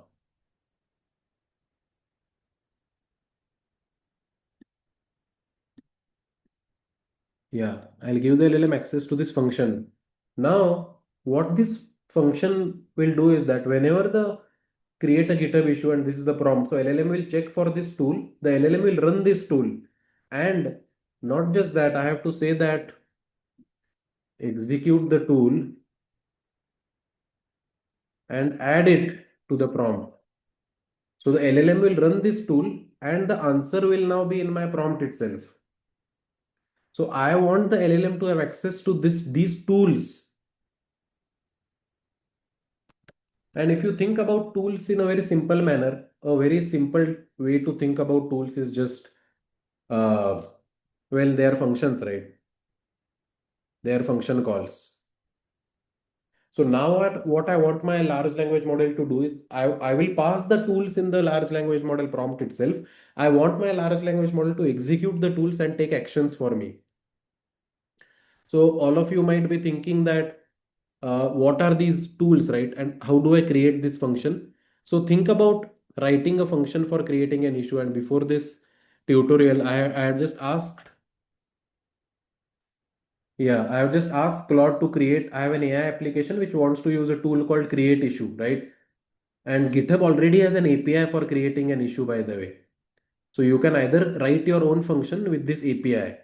So this is GitHub's API, and I have even tested it using Postman. So creating a tool essentially means having an API call. So this is a GitHub API, right? And I'm sending a post request to this API, which creates an issue. How many of you are aware about post requests, by the way? And when I am showing this on the screen, are you able to understand what is a post request? What is an API call?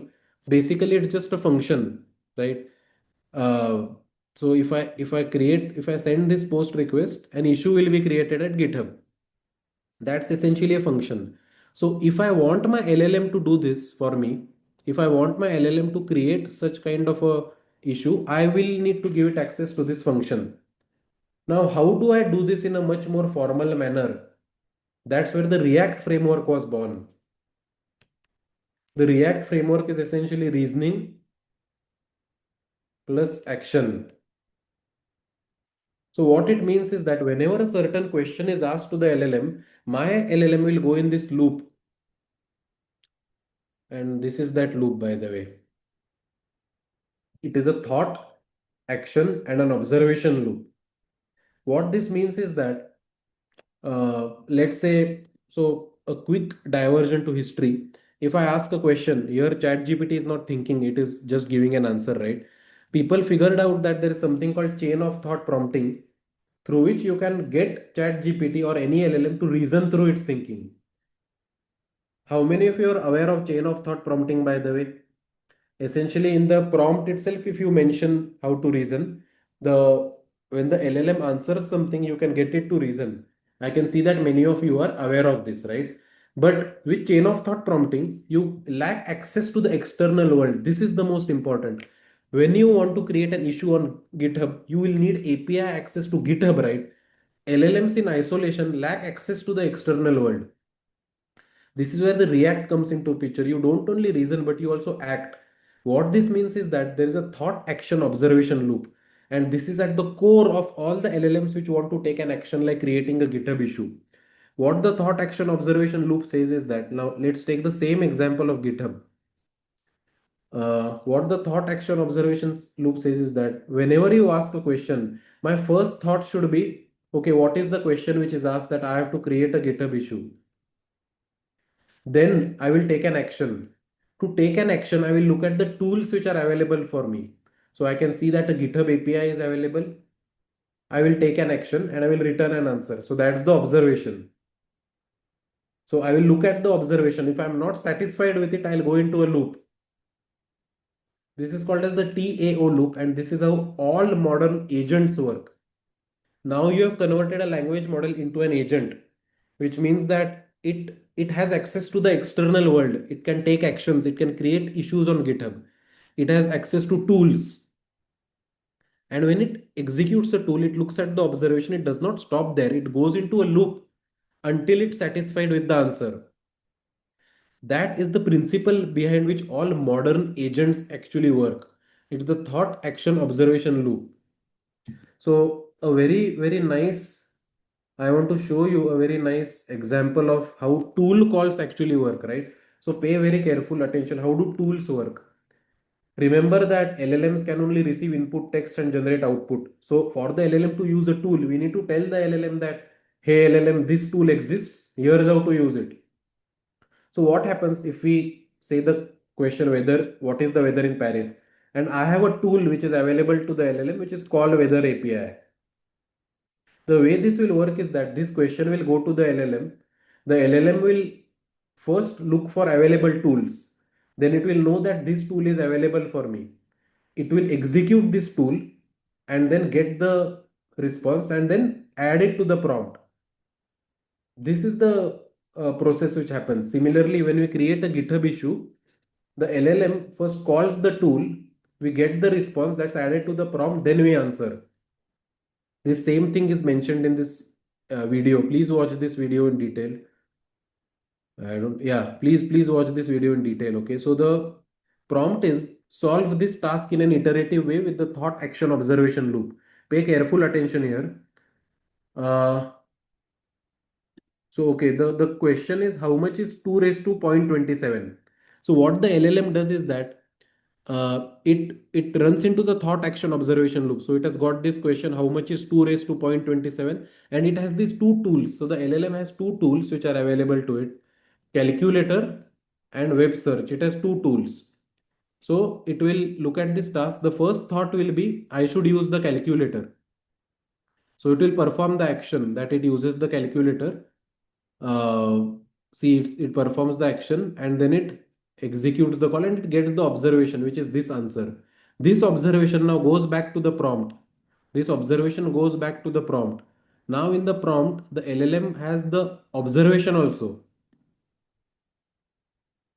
And then the LLM has all of this in the prompt now. It has the previous thought action and the previous observation. And then the LLM sees this prompt and says that I have got the final answer, so I should return my final answer. And so we get the final answer. This is how reasoning language models actually work. When we look at a reasoning language model right now, all of this is abstracted away from us, right? GPT 5.2 is a reasoning model, Opus 4.5 is a reasoning model. So they do the reasoning through the thought, action, and observation loop. This is how tools are added to the arsenal of LLMs. This is how LLMs can interact with the external world and perform actions. So, as we saw here, which were the two students which we considered? I forgot. So, where was that? Yeah. So, as the student Dishant was saying that this is not good enough because we cannot create a GitHub issue, we cannot post a message to the Slack channel. The solution to this is that we need an agent. And what an agent simply means is that we need an LLM whose prompt is augmented with tools. And what are tools? Tools are nothing but function calls. That's it. We need to tell the LLM that you also have function calls at your disposal. You also have tools at your disposal which you can use. And this is the foundation of all modern production LLM systems. LLMs need to be provided with tools so that they can perform action. That is what an agent is, by the way. And what are tools essentially? Tools are simple functions. They can be a web search function, they can be an image generation function, they can be an API interface, they can be whatever we want. Uh, so whenever we are going to use LLMs, we are going to by default use the thought action observation loop. And in the action part of it, we are going to use tools. Are there any doubts or any questions which Yeah, I'm now using agents and LLM interchangeably. Okay. When I'm saying agent, I mean that we are doing the thought action observation loop. And that also means that we have tools at our disposal. So now, so basically LLM's first plan what to do, search for which tool can be used exactly. Now Ashish has asked a very good question. Most important question actually in production level settings. And this is what I want to highlight a lot in today's class. Let's move from foundations a bit to a production level discussion. Now I have taken this question and I have brought it onto the whiteboard because I think it is important. Let's look at this question, right, which Ashish has asked. A very important question. And this, so the question which Ashish has asked is that let's say you have an LLM. All of this theory is fine that you have an LLM.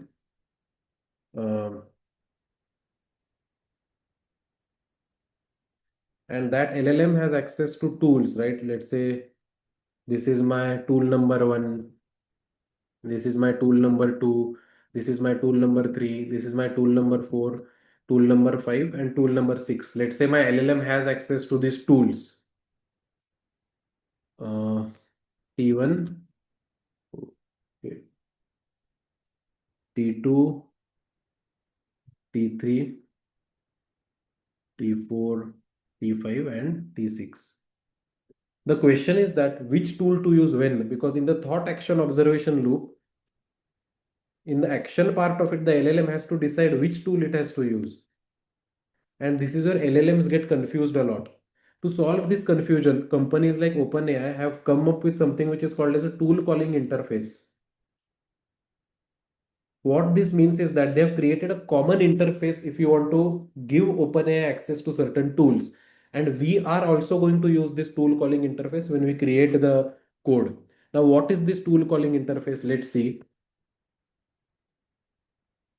So what OpenAI says, they also call it function calling, right? What they say is that when you want to define a function, you have to define it in this specific manner.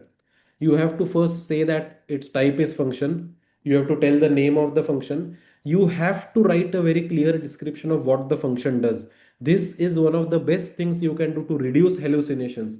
The more clearer the description you write, the more OpenAI will be able to understand what tool to use, because ultimately it's a language model, right? Then you have to write the parameters which this function takes, the required parameters. So for example, get weather, right? It takes uh, two it takes two parameters. It takes properties and it takes units.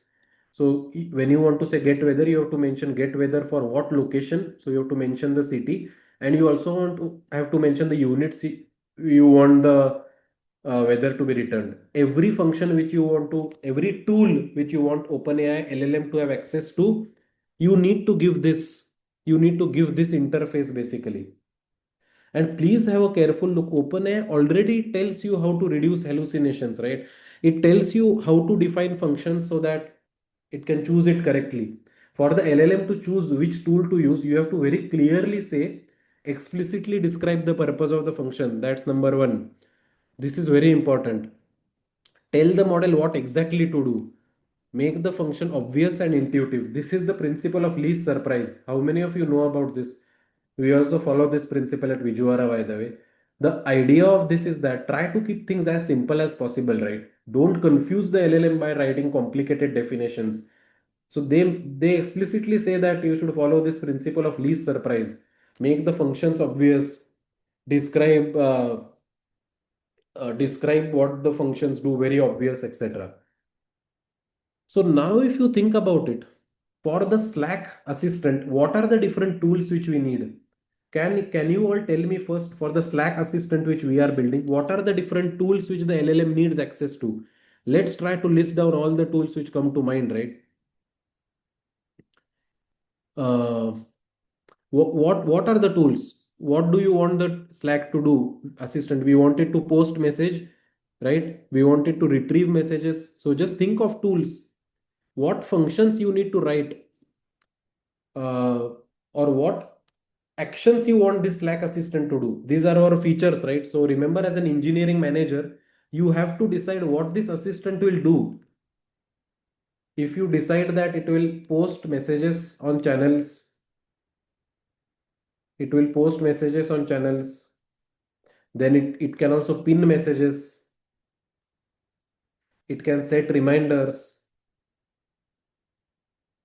it can schedule messages, right?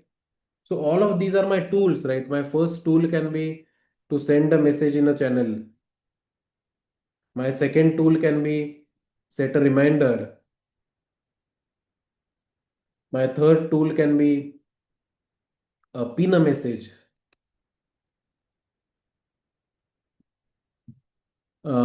Read message, write message. My fourth tool can be read a message.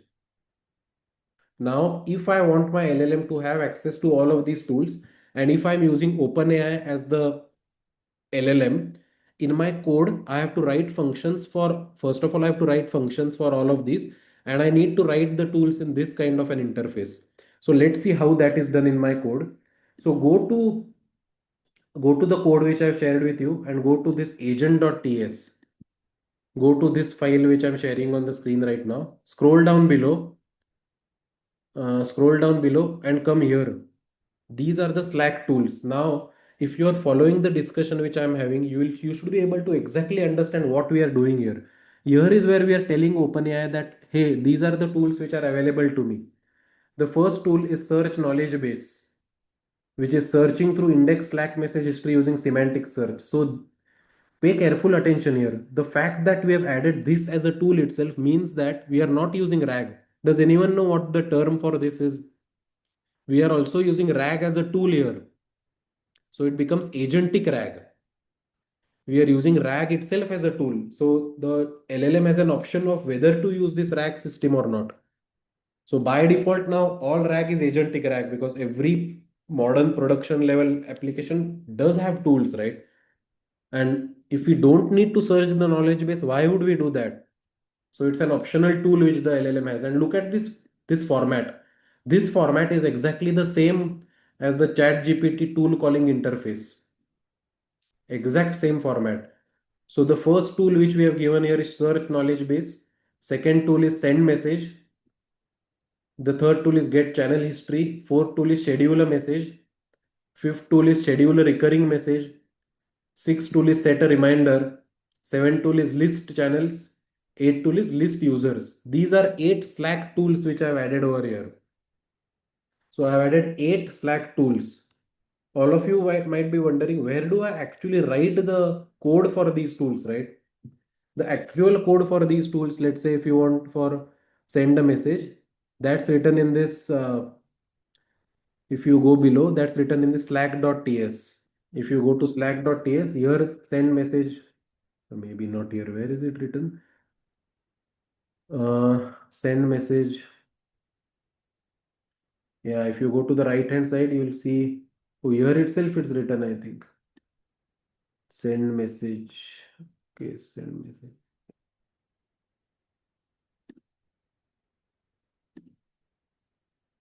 Yeah, it's here. So it's slack actions.ts here. It's here in SRC tools slack actions.ts. Now, the thing is, as program managers or leaders or CTOs, you don't need to write this function. That is what I'm telling you. This entire function can be written by Claude Code or Anti-Gravity or Gemini 3 because it's standard practice to write a send message code. But as an engineer or as a product manager or CTO, your job is to decide what tools I want to set, right? So remember now two places. The first is agent.ts. Here we actually define the tools in this format. We define 8 tools and the function definition for these tools is actually in slack actions.ts here. Here is where the function definition for these tools actually lives.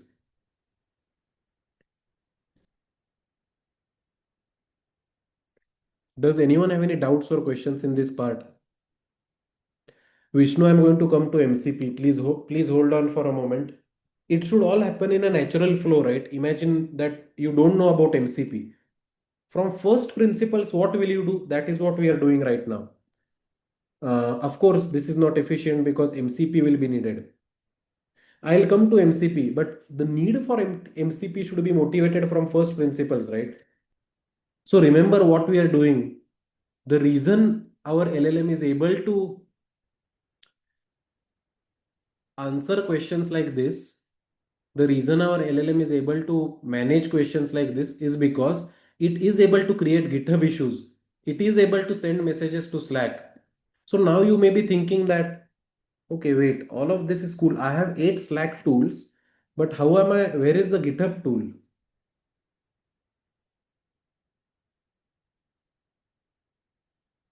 Don't worry, I have just shown you 8 tools so far. I'm going to show you many more tools. We are going to create a tool for GitHub using their MCP server.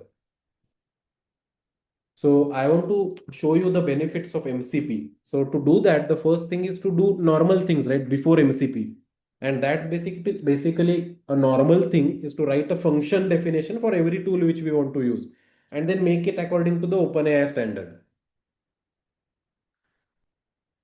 Uh, all right. Let's see if there are any doubts or any questions in the chat.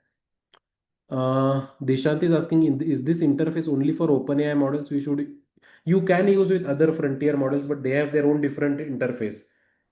For example, now mostly people use MCP. So I'm going to show you how MCP is to be used. But if certain tool does not have their own MCP server, you have no other option but to write your own functionality. But you have to follow the LLM standard. So for example, if you go to Anthropic also has a tool. Uh, they have a section on writing effective tools for AI agent. And again, someone was asking for hallucinations, right? Essentially, one of the best things which I've seen is the way you write about the tool is very important because ultimately it's just a prompt. So one way to think about agents is it's a large language model which can now act with the external environment. How can it do that? By receiving access to tools. How does it receive access to tools? It receive access to tools because they are just functions, and we tell the language models to utilize these functions. But the language model has to choose which function to use when. For that, it's very essential to write these messages properly when you create the function definition. So, for example, when I create a definition for uh, this send message, I need to write the description properly. That's what the LLM will ultimately access to decide which tool to use, right? Before we move any further, I just want to share a notebook which I have implemented. And this notebook essentially shows you the basics of an AI agent. Everything what we have seen so far, but it just, so yeah, this is the system prompt, right? Basically, when LLMs, so think from first principles again. When I give these tools to ChatGPT or when I give these tools to OpenAI, what is the prompt? What is the system prompt which OpenAI has? No one knows that, right? What is the system prompt which OpenAI has? No one knows it, but it might look something similar to this.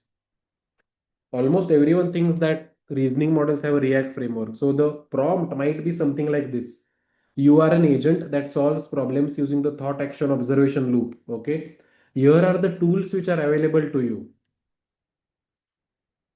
You must respond in this exact format: thought, action, and observation. Always start with the thought, action input must be valid, JSON, etc. etc. Only use tools from the list above. So this is how you get an LLM to be an agent through the system prompt itself. Everything, all the magic happens in the prompt.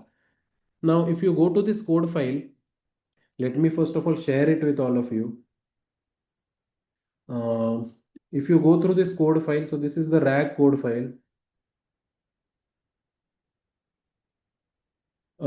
Where are the tools defined? The tools are defined over here. These are the tools.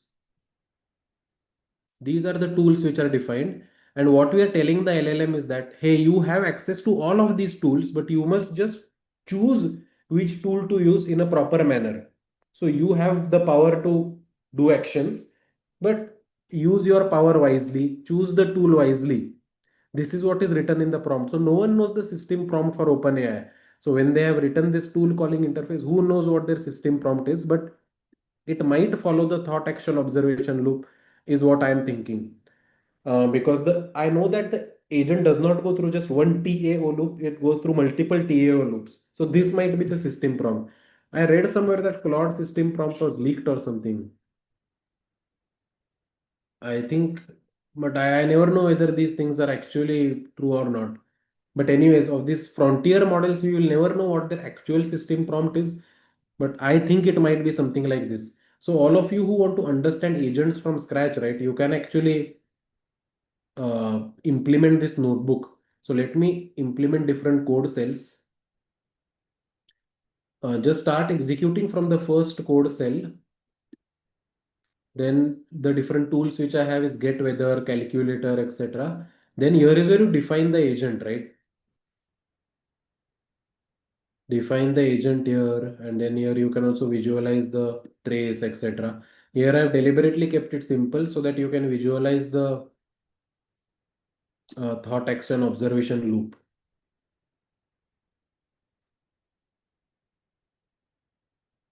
So I'm going ahead with the OpenAI API key. Uh, you can feel free to use your own key, by the way.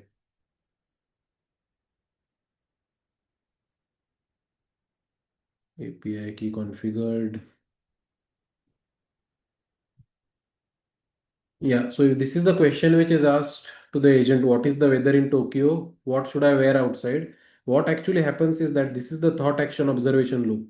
The thought is that to provide appropriate clothing recommendations, I first need to find the weather condition. So then it uses the tool which is get weather. It gets the observation. Then the thought is that I have this observation. Now I can give the recommendations for warm and so comfortable conditions. Then it gives the final answer. So this is a thought, action, and final answer loop basically, which is exactly what happens when an LLM is converted into an agent. So to answer the question, if you are asked in an interview that how does your LLM actually do these things, the first thing it does is that it's connected to a RAG system. Okay, that's number one. That's why it can search for the topics in the channels in which it is present. The second thing is based on the system prompt which it is given. The system prompt might look something like this. The LLM has access to tools. The tools can be executed by the LLM and it can retrieve the responses from those tools. Now, how does the LLM have access to tools? There are two ways to do it. One is to write our own tools as we have done over here. Another way, as we are going to see right now, is to use an MCP server. This is a very nice segue into MCP because you might be thinking, isn't it cumbersome to write our own tools like this?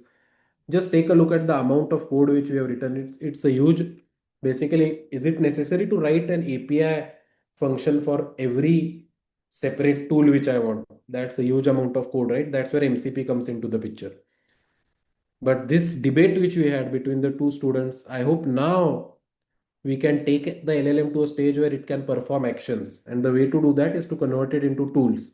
The way we do that in the code is in the agent.ts file where we first give these tools. I am going to show you how to give MCP tools also, but eventually the total tools which this LLM has will be a mixture of these predefined tools plus the MCP tools which we are going to write. Don't worry, I'm going to explain MCP again from first principles in this class. So if you don't know what MCP is, don't need to worry about that at all. Let's see if there are any questions so far. Oh, I shared the wrong link, is it? Okay. Yeah. Please check this link should be right. In this link, I have added several examples of the thought, action, and observation loop, which is the fundamental building block behind agents basically. I think this is the same loop which reasoning models go through. There is no proof, but I think this is how all modern LLMs work by default now. By the way, the paper which implemented this React or reasoning acting framework is this paper. React synergizing reasoning and acting in language models. I'll share this link in the chat. Are all of you following the sequence with which you are building this chatbot? First, we started with just question answers. Then we went to RAG.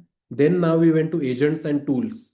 And now we are not done here yet. We have many more things to cover actually. We have MCP to cover, MCP, and then we have memory. Actually, two major components are remaining, after which we will assemble everything together. Uh, Agentic RAG. Now, Sri has asked a good question. Is this agentic RAG? First of all, what exactly is agentic RAG? Agentic RAG is when in this list of tools, you see this list of tools, if one tool is my RAG or my knowledge base, then it becomes an agentic RAG. Uh, a simple RAG is always when we go through the RAG system. But if the user asks that create GitHub issues, right? If the user asks create a GitHub issue for this topic, let's say I say ADAM optimizer. Now, why do I need a RAG system, right? If a user asks something like this. So I will not use the RAG tool in this case. When a RAG system is used as a tool among all the other tools which an agent has, that is called as agentic RAG system. So yes, by default, we are building an agentic RAG system over here because as you see in the code base, take a look at the code base here. The first tool is search knowledge base, which is a RAG system basically. And not all tools will be used. In fact, OpenAI has an argument here, I think, which from where you can define how many tools you want to use, etc. Yeah, see. So when you mention strict, it will choose something by default. If you mention it as true, it will choose some tool by default. If you put it as false, it might decide that I don't need any tool. So TAO itself is not agentic RAG. TAO is the foundational principle behind how agents work. Okay. To that agent, if you give a RAG system as a tool, that becomes agentic RAG. Did you understand this difference between RAG and agentic RAG? Can everyone mention yes in the chat? So until now, you should have understood two things. First, what exactly are agents? How tool calls are made to the agent? What's the difference between RAG and agentic RAG? Okay. Now we are going to move to two of the most important topics, which is MCP and memory. So for MCP, I have actually devoted a huge amount of time to explain this from first principles, and I'm going to try to explain this to you from the very basics. I have seen that so many tutorials and uh, basically videos assume knowledge of servers or communication protocols. So the meaning gets lost, but I'm going to try to motivate this from first principles. We have already kind of motivated it from first principles, but I'll go through it again. So here again, we are going to take a break for 2 to 3 minutes and I'll come back. Thanks for everyone who has stayed so long. It's been almost 2 hours.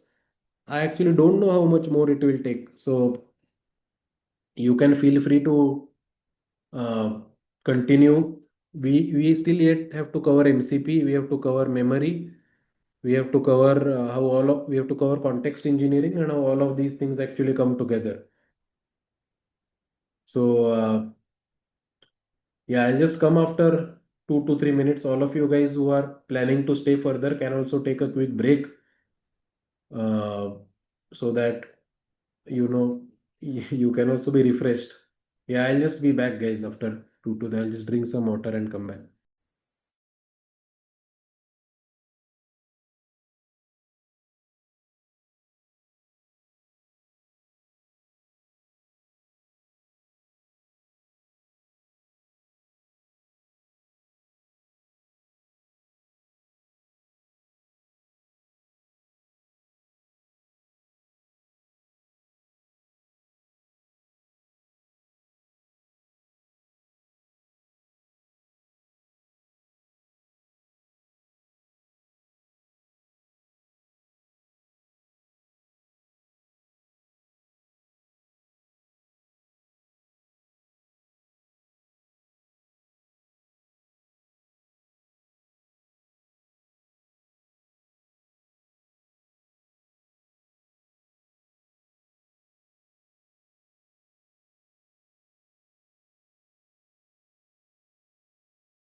All right, everyone. So let's continue.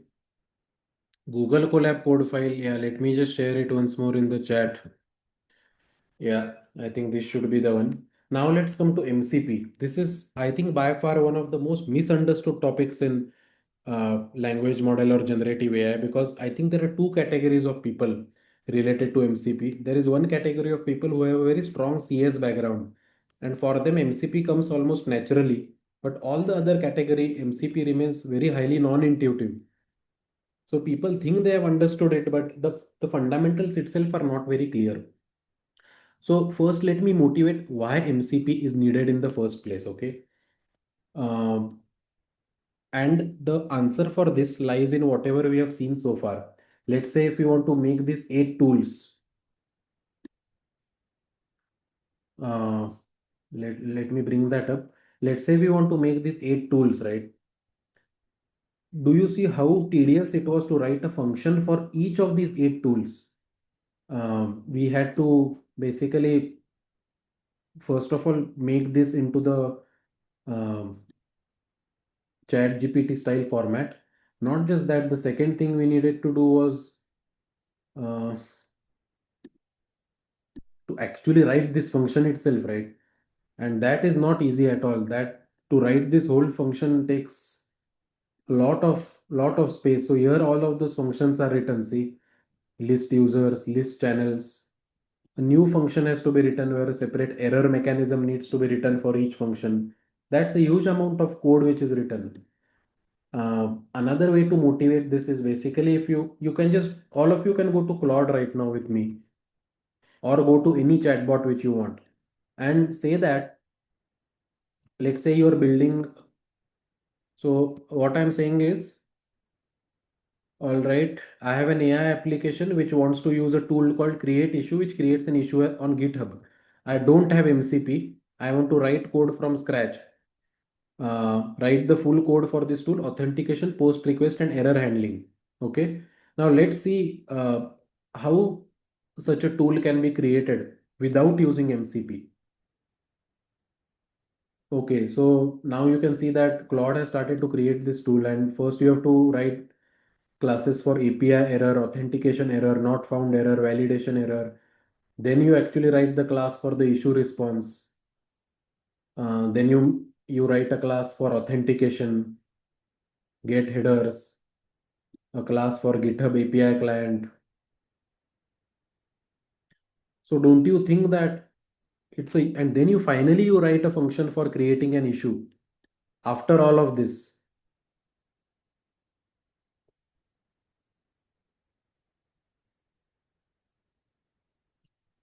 Is everyone doing this along with me right now? Pradeep, I am going to explain what MCP is, don't worry. But we are doing it from first principles. So I will explain it at only a correct time. So now let me take all of this, let me copy this and let me bring it to my whiteboard. Uh, let's say, okay, pay very careful attention here, right? I have my, so MCP basically has two concepts. I have my client over here, and the client needs access to tools, right? Let's say create issue on. So let's take GitHub for example, create issue, create PR. Then I want to also write a tool for merge PR. Let's say I also want to write a tool for maybe add comment. Now the create issue thing itself was, let me paste it over here. It was so long that it could not even be pasted. So let me take a screenshot of this. Take a look at this code, right? It's very long. I hope all of you have done this yourself. Please do this on any chatbot which you have, so that you will never forget why MCP is needed in the first place, right? So you have one very long code. You have one very long code for this. You have one very long code for this. So I'm saying LC for long code. You have a huge long code for this. You have an equally long code for this. You have an equally long code for this, and you have an equally long code for this, right? And this is just for GitHub. If you want to, do for another application, such as um, if you want to do this for Slack, then there might be again invite user, which we have already written. We have already written these functions, right, in our code. So you might be able to relate to this more. Send use, send message, pin message, read message, and all of these are very long codes. All of these are very long codes. Long code, and long code. So see, the problem which is happening here is that if I have M applications and if I have N tools in each application, the total amount of code which I need to write is M into N long codes. And that becomes extremely, I should say, computationally, not heavy, computationally cumbersome to have code which is so long. That is the problem with not going with MCP. Okay, so MCP might seem like an alien terminology to all of you right now, but it will be clear in a short while. For now, did all of you understand what's the problem of writing tools on your own? Can you mention yes on the chat if you have understood this? Uh, okay, so the main idea is that each integration requires separate long code. So this is the M into M problem. This is the main problem which led to the invention of MCP, the N into M. It's called the N into N problem. If you have N AI applications and M tools, you need N into M custom integrations, and that's very cumbersome. It's a lot of integrations to build and maintain. It's a headache for a developer. Now comes MCP into the picture. So the whole idea is that, let's say if you have a client app, like our Slack app right now, like our Slack assistant, and now what I'm going to say is that, let's say there is a server. You can think of a server as a small program which lives on your computer itself for now. Let's say there is a server which already exposes tools. So this server exposes tools. Stay with me for a moment. So it exposes tool one. So let's look at GitHub right now. Let's look at GitHub. So it exposes create issue. It exposes um, create PR. It exposes, let's say, merge PR. Let's say it exposes all of these tools. And what the client app simply has to do is that the client app has to just make one call, like tool dot call, and it just mentions which tool it wants to use. So let me write it over here. So the client app just makes one function like this. So code already has been written on the server. We don't have to write it on the client side. The entire code for this create issue, create PR, merge PR has already been written. What the client app does or the client side does is that it just simply calls those tools. So it simply has to make one call and the answer is retrieved. So one simple way I can explain this to you is that stay with me for a moment here. This concept is slightly difficult to explain, but let me try my best. Okay, so here is the main idea. Okay, yeah. So when you simply make one call tool, so basically these, you don't need to write a separate code for these tool calls on your client side. These tool calls are written on the server side itself. So this is called as the GitHub MCP server. So Anthropic or some other open source contributor might have already created a GitHub MCP server. What does it mean creating a GitHub MCP server? When you create a GitHub MCP server, it exposes three things. It exposes tools which the server has. It exposes resources which are documents, and it exposes prompts. For now, let's just focus on tools. What does it mean, expose a tool? It means that when you create an MCP server, when it exposes tools, it exposes three methods in that tool. It exposes these two, actually two methods.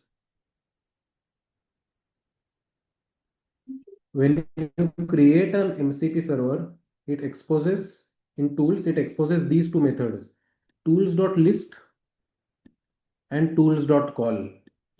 So this is already exposed, which means that it already provides. So when the client wants to call a certain tool, it just needs to make tools.call and just mention the tool. That's it. We don't have to write any code on the client side again. We just have to call the GitHub MCP server and we have to make a request to tools/call. To see the amount of tools available, we just have to simply make a request to tools/list. Now, this is the GitHub MCP server, right? If you have a Slack MCP server, a Slack MCP server will have its own tools.call. So if I want to get any or call any tool from Slack, I simply have to make this tools.call. That's it. So now I don't have this M into N computations. I just have M, which are my number of applications. Because when I go into each application, I don't have to write a separate code for each tool because the MCP server already exposes these tools/call. If you go to MCP server for GitHub, someone would have already written the functions for it. Someone would have already written the function for creating an issue. Uh, See, these functions have already been written. These tools have already been written when this MCP package is when this MCP server is created. These tools are already written, create an issue. So see this, we don't have to write a function for this anymore. This, it's called spinning an MCP server. So when we load this package, it will create an MCP server on our local laptop, which will expose these tools. All our application needs to do now is to call that tool. That's it. So if you have a client app, you spin an MCP server for Slack. You spin an MCP server for Slack. You spin an MCP server for GitHub. The moment you spin an MCP server, the MCP protocol is such that the server will already expose the list of tools, and then you can simply call a tool. That's it. You can simply call a tool. You don't have to write the code block for this tool again. So what happens is that the client is there, the MCP server is created. The client makes a request to this MCP server, like it calls a tool, and then we return a response.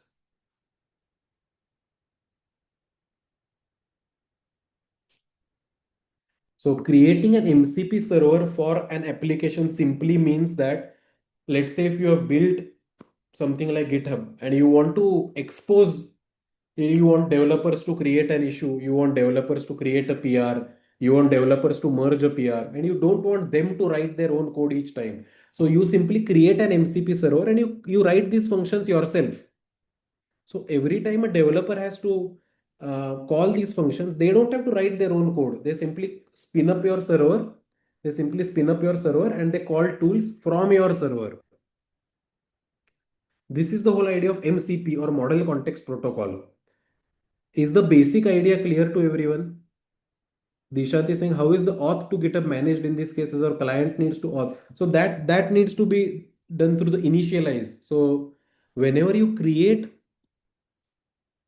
MCP server, you have to also so there are along with, see, this initialize, this establishes the connection.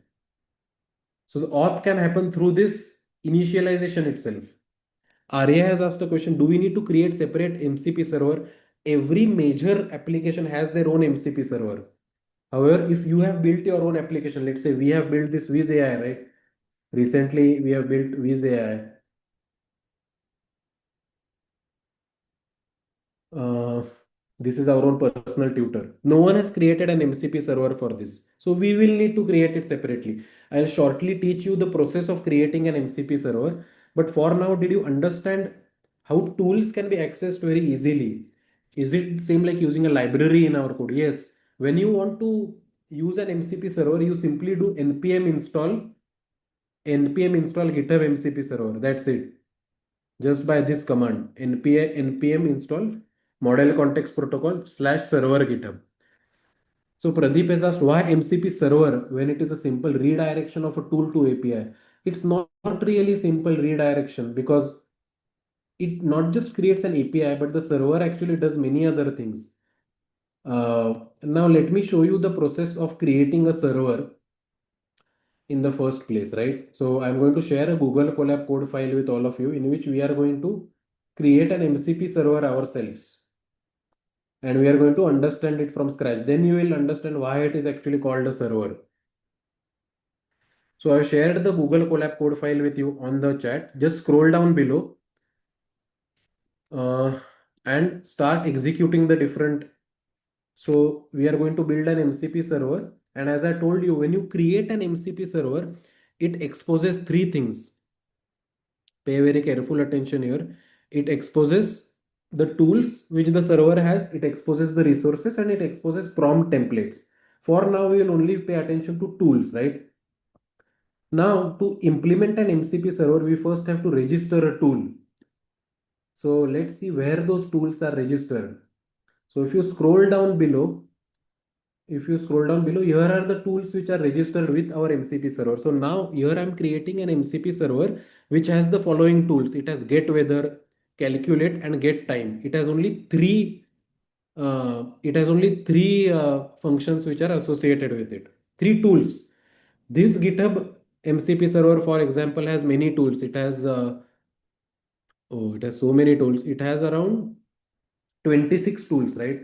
This has around 26 tools, but the GitHub server the MCP server which we are creating has only three tools: get weather, calculate, and get time.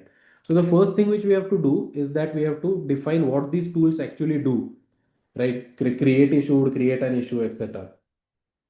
So I define what the get weather tool does, I define what calculate tool does, and I define what get time tool does. The next thing I need to do is I need to register a tool. Now here the MCP protocol says that tool registration should always happen in this format. You have to give a name, description, input schema, and you have to give the handler. So when I use server.register tool, it registers these tools as belonging to my server, right? Remember or pay careful attention here. This schema for tool is a bit different than what ChatGPT follows. If you see ChatGPT, they have this description, parameters, type, properties, etc. But this schema has description and input schema. Whereas in ChatGPT, it's parameters, right? That's the difference. Here it's input schema. But anyways, that's the MCP protocol now. So once the tool is registered, what we have to do is that for every tool, we have to define a function which is called as we have to define two functions basically. For every tools, we have to define a tools function and call tool function. The reason I'm saying this is because whenever you create a server, it exposes list tools and it exposes call tools. So you have to write the functions for these tools. So for example, here I have written the functions for list tools, right? Whenever uh, basically list tools gives a list of all my tools. Call tools essentially calls that particular tool. So to summarize what we have seen so far, when you create an MCP server, you have to first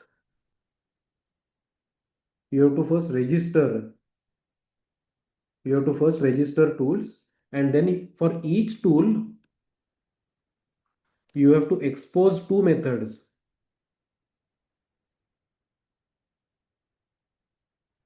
list and call. Why are we exposing two methods? Because the client can call any of these two methods. My application, my client application can essentially list all the tools with a server, and it can also call a particular tool, right? So these are the two methods which are associated with each tool, call and list, right? So here is how the MCP server is now created. You create the server instance, you register the tools, and you also register the resources and prompts. I'm not going into these right now.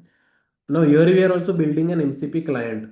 What this client does is that now you run section 4, 5 and then come to section 5.2, right? What my client can do, my client can actually call two things. My client can call list tools, and my client can also call tool. So list tool, when my client says list tool, what will happen is that, so let's take this, right?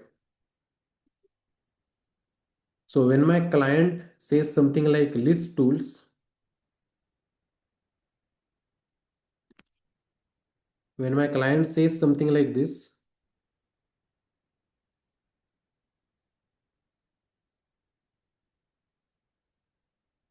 what actually happens is that a call goes to my server and it lists down all the tools which are available. So if you check the code output over here, you will see that the list tools call has gone to the, so this is my request which has gone from the client to the server, and the response which I've got is just a list of different tools which are available. And this is the most important. This is calling a tool. So this is where a client calls a tool exposed by an MCP server. When a client calls a tool exposed by an MCP server, so this is client.call tool. So this is the request which is sent by the client, and this is the response which is received. The weather in Tokyo, etc. So here the tool response is again sent back to the client. So simple thing which is happening here is that if you are getting confused by all of these things, a simple way to understand this is when you create an MCP server, right? The server exposes two things, list of tools and call tools, and the client can use both of these functions. If it calls a particular tool, that response from that tool is returned. If it calls a list of tools, the list of tools associated with that server is returned back. We don't have to write a separate function for each tool. That's what I've shown over here. Does anyone have any doubts or questions in this class? The question is, we have to create MCP client and server. So client we don't have to create. I have just shown it for demo purposes here. In our Slack application, the client is already there. The client is our chatbot. The client is the Slack assistant, right? Which I've been showing all of you. That's the client. The client wants access to tools. So remember from where we started with. The client wants access to these tools. All I'm saying is that these tools are exposed by the MCP server. We don't have to write it on the client side. It's already written on the server side and it's exposed to the client. So the client just needs to call that tool and receive the response. And that saves us a lot of code which we have to write, and it also creates a uniform interface for accessing different tools. Let's see if there are any more doubts or questions. MCP provides an abstraction analogous to ODCB, so I am not really sure about this. Uh, there is a question ODBC. I'm not sure what that means. There needs to be some MCP client package on the client code side. There is a client package actually, Dishant. I'll show that on the code. MCP client package is there. But here, when we create our server, I'm showing how to create a client also just for the sake of simplicity. Now, one more thing which I want to mention to all of you is that pay very careful attention to how requests go from the client to the server. Take a look at this format. The requests go from the client to the server in a format which is called as JSON RPC. That is why it is called the Model Context Protocol. The protocol which it follows is JSON RPC. This is a communication protocol which is used because it's very simple. It's JSON format, so it's easily also understandable by LLMs. And another important thing why this JSON RPC protocol is used is because if you use other protocols like HTTP, etc., or if you use other protocols like gRPC, uh, they cannot be used for different transport mechanisms. So don't worry about this right now. Just remember that the JSON RPC protocol is an efficient way to communicate from the client to the server and vice versa. So now, if you want to understand, let me summarize everything because this has been quite a long uh, session on MCP. So before MCP, there is this N into M problem. I think all of you understood this. If we have N AI applications and M tools, we have to write N into M custom integrations, which is very difficult to maintain. Now comes MCP. Model Context Protocol is an open standard that provides universal way for AI applications to connect with external data sources and tools, right? So this is your AI application, which is your client. When you connect the client to an MCP server, the MCP server starts and the MCP server exposes two things: list tools and call tools. So now if your client wants to create a GitHub issue, it just needs to call that tool and it creates a GitHub issue. So it sends a request to the server. It sends a request to the server and the server returns the response back. And this sending and receiving happens via JSON RPC protocol. That's where the protocol name actually comes into the picture. So the question all of you might be having is, all the work seems to be done in creating these MCP servers, right? So who creates these servers? So they are created by the open source community. Anthropic has created a lot of servers. Notion, Slack have created their own MCP servers. And it's an open source contribution. So reputable companies create servers using the MCP protocol. And the main concept is you have a client, which is your own application, the server, which exposes the tools and which exposes resources and prompts. Yeah, so you have the MCP client. The client can spawn an MCP server. The client sends a request to the server through JSON RPC. It receives the results. That's it. And the transport happens via this JSON RPC requests, as we have already seen.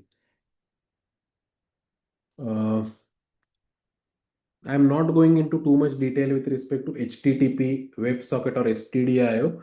But remember that if your client lives locally and server lives locally, the fastest mode of communication is STDIO.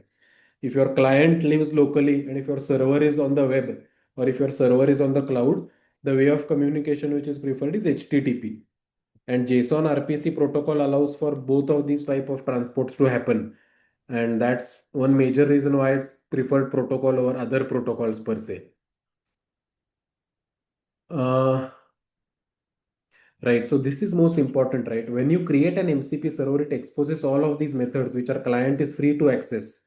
These two are the most important: tool slash list and tool slash call, which our client can basically access. Uh, yeah, now it's time for me to take any doubts or questions which all of you might be having. How to establish client and server communication? Very good question. So there is this function called initialize. So this initialize actually starts the connection between client and server, and then the communication can start.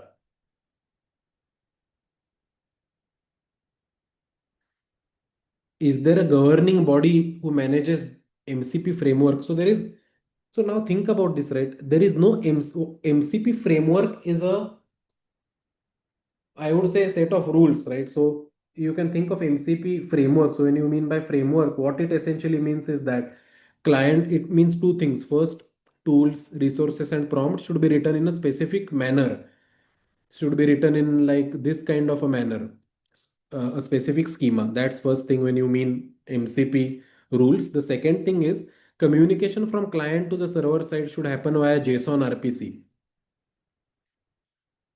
So here you might have seen a JSON RPC request should happen. That's what you mean by MCP rules. Now, who creates these servers? That can be created by anyone. Even we have created our server. So DynaRoute. So we released a product called DynaRoute last year, which basically selects the most appropriate LLM based on the request. And we also created an MCP server for this. Anyone can create an MCP server basically. Yeah, this is uh, yeah. So we created an MCP server for this year, which means that when someone wants to call DynaRoute, they don't have to write their own API. They can simply call our server and get the tools which are exposed by our server.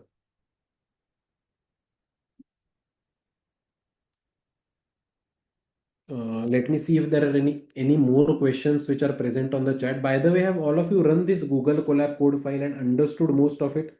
I did not go through this entire code file, but is this Google Colab code file overall clear to everyone, or should I explain this again? So there is a question that uh, what can we do to create a security friendly MCP? So that's a good question. So one thing you can do is that the server, you can make sure the server is hosted locally. So if there is an organization who has created its own MCP server, one easiest way to implement security is client server interaction happens within the organization network itself. It does not go to the web. Question is, how does the LLM know that it should use the MCP server? So think about this, right? LLM does not know it has to use the MCP server. LLM only knows that it has to use tools. So who has asked this question? Your concepts are not very clear because LLM just knows that it has to use tools. The question should be, how are these tools exposed? Are these tools exposed by an MCP server, or are these tools written by the user from scratch?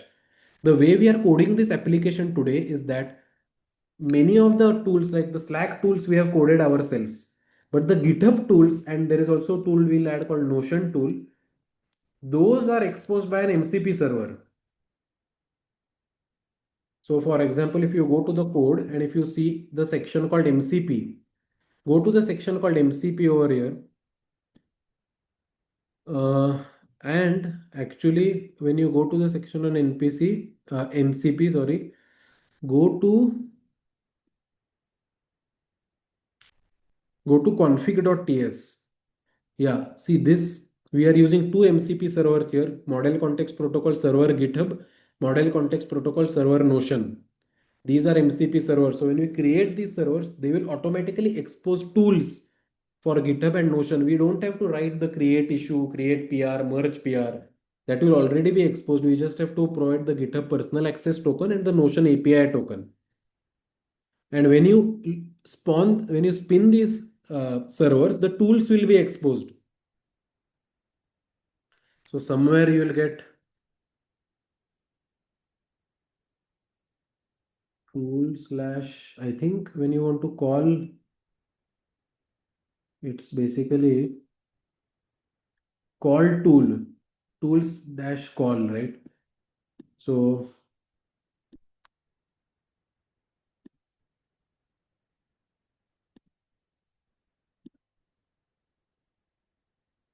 yeah, so here I think,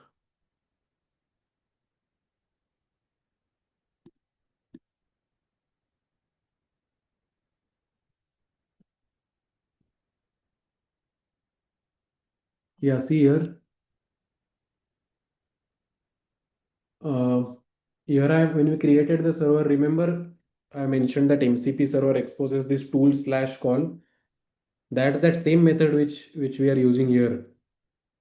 So our agent has an option whether it's going to, we have to give it an option whether we write the tool ourselves or we expose it through an MCP server.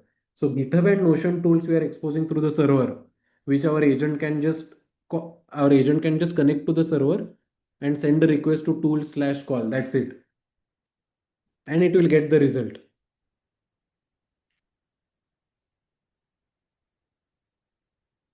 Is this clear to Yusuf and Dishant who are asking this question? So MCP servers installed by pip install, yeah, exactly. They can also be done by npm install basically. So the client is relying on the tool definition on the server side. Yes, correct. So the tool is already defined on the server side. The client just uses that tools. It's auto discovery of tools and auto usage of tool. So it's like we have created a chatbot. It has to use different tools, and hence there is no need to create any tools by developer. Yeah, only developer or any other GitHub open source organization can create the MCP server. We just have to access it. Won't MCP servers bloat the context? I'll come to context definition. Servers don't bloat the context, but tools form an important part of the context. So I'll come to that later. But the place where we use MCP is that I showed you 8 Slack tools, right? There are two other tools. One is from GitHub and one is from Notion. Those will be our MCP tools. So if you go to agent.ts file and if you scroll down below, you will see MCP tools also. Get all MCP tools. So essentially, this gets the MCP tools and it adds it to the Slack tools. That gives me a big list of tools. So I have 8 Slack tools which I have written myself, and I have my GitHub MCP tools and Notion MCP tools. So total, how many tools are there? If you look at the GitHub, if you look at GitHub MCP, that has 26 tools. So GitHub MCP server exposes 26 tools. As you can see over here, it has exposed 26 tools. And MCP server for Notion, I think, how many tools does it expose? I'm not sure how many tools does it expose, but I think it exposes 8 to 10 different tools. So now my agent has access to 8 plus 26 plus, let's say, 12. It has access to 46 tools, right? And it has to choose which tool among these to use. So if the agent.ts is my main file, and see what we are doing so far is just that we are collecting tools. First, we collected the Slack tools to be given to the agent. There is something called memory tools, but I'll come to that later. Then we also see get all available tools is Slack plus MCP. We get the Slack tools, we get the MCP tools. One small catch I would like to mention all of you, those who are following closely, is that the MCP tool interface requires you to be in a specific format, right? The MCP tool interface requires you to be in this format. Where is it? Yeah, this format. Okay. And the chat GPT tool, since all tools are ultimately getting passed to chat GPT, you need to be in this format. So when we pass all the tools to our LLM, we also write a function called MCP converter, this tool converter, which basically converts our MCP tool this for this JSON format to what is acceptable by OpenAI. That way, both the Slack tools and the MCP tools are in the same format. This is just a small detail which I thought would be important to mention. So if people are thinking how are the tools merged together since they follow different formats, this is how they are merged. Okay.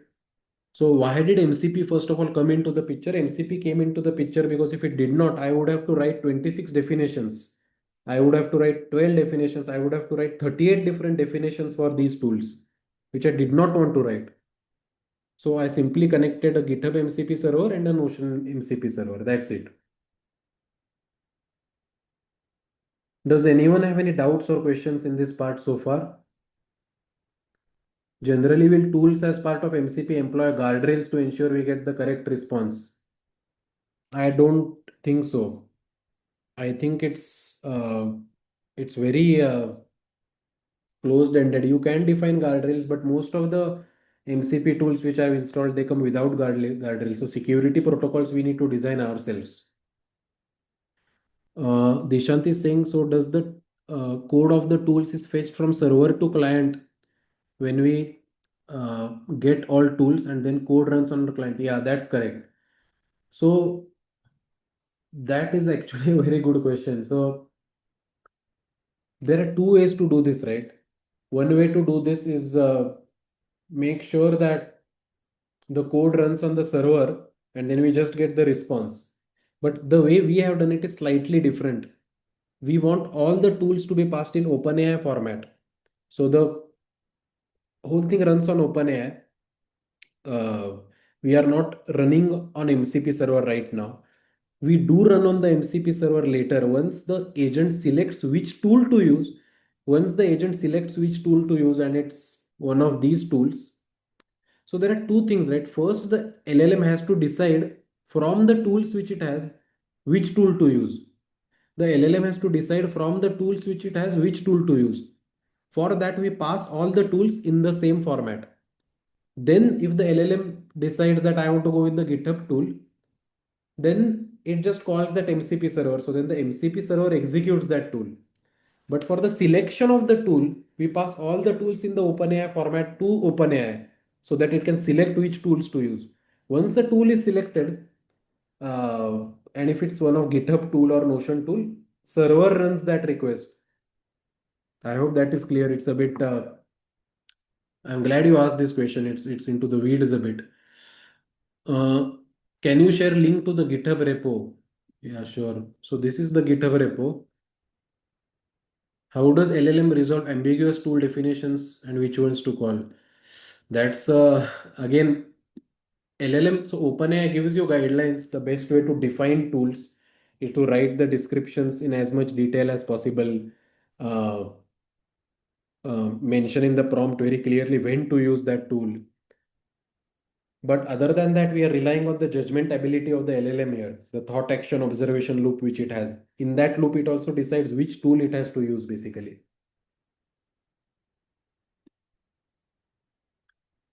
Can you please share the notebook which you use to explain? Yeah, so to explain this MCP explanation, you can go to this website which I had created.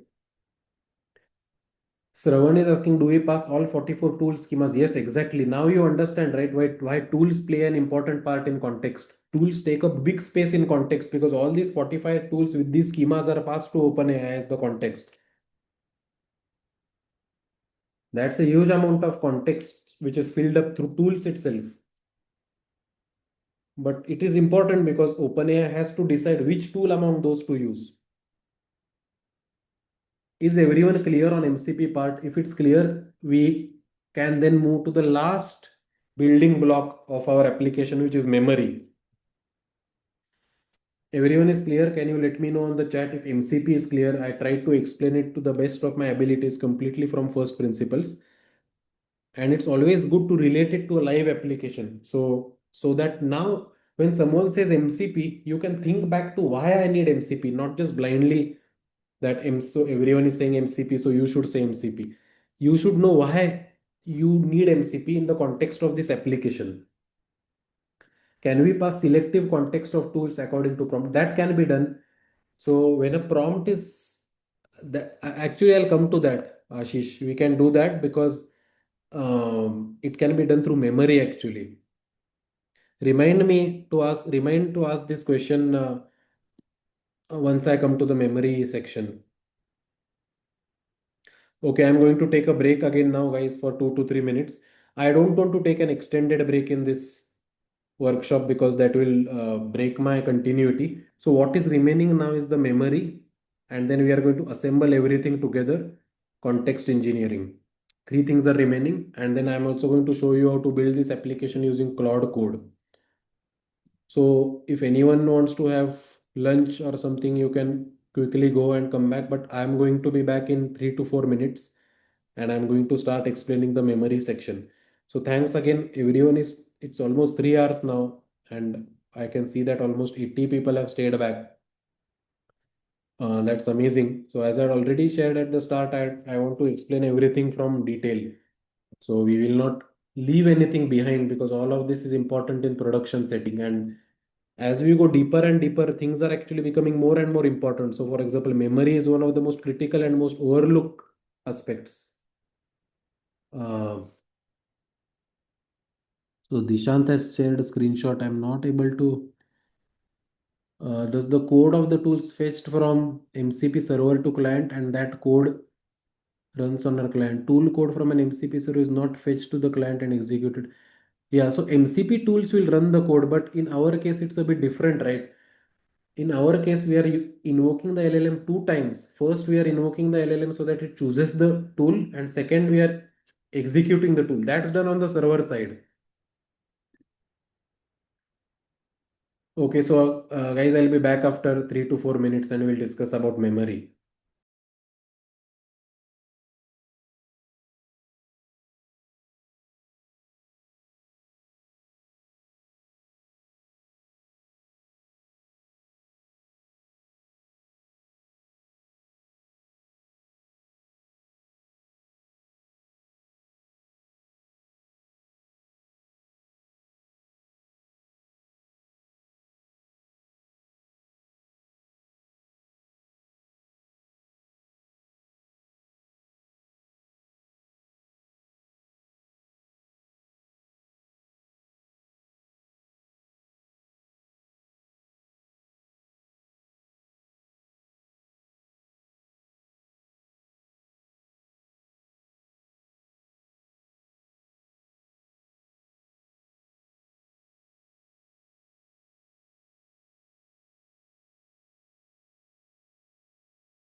Okay, everyone. So let's continue now. The last section which we are going to see is memory.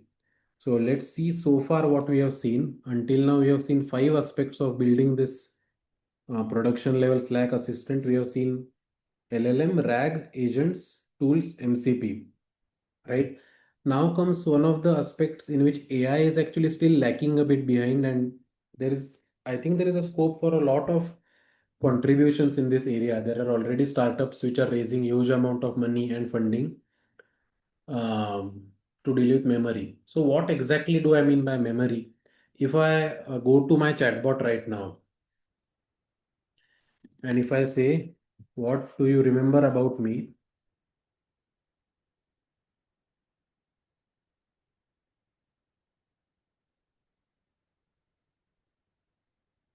Yeah, if I say, what do you remember about me?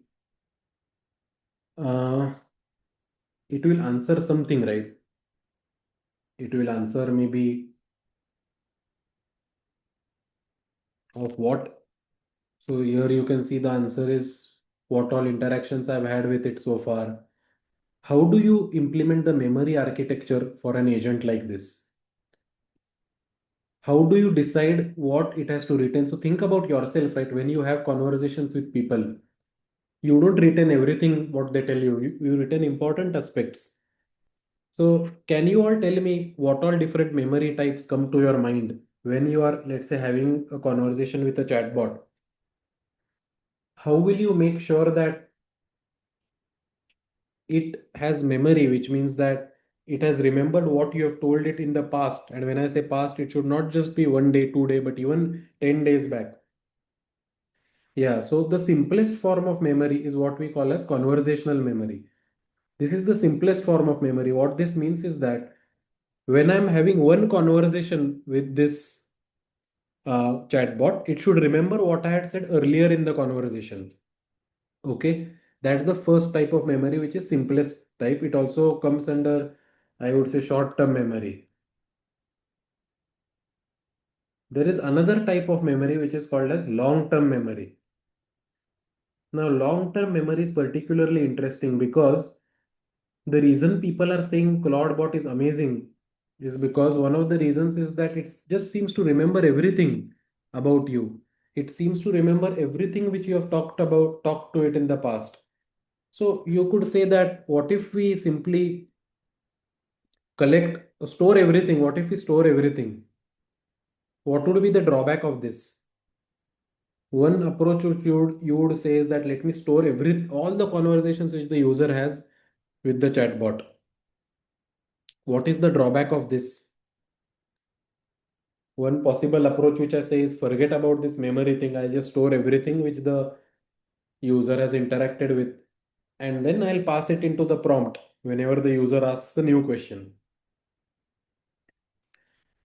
Context, right? So the problem with this is that if you store everything, that will increase the LLM context size. Remember that the LLM can only store limited amount of information in its brain or in its context. If you store everything about the past memory, that's not a good idea. So what? How will you make sure that you only store selective memory?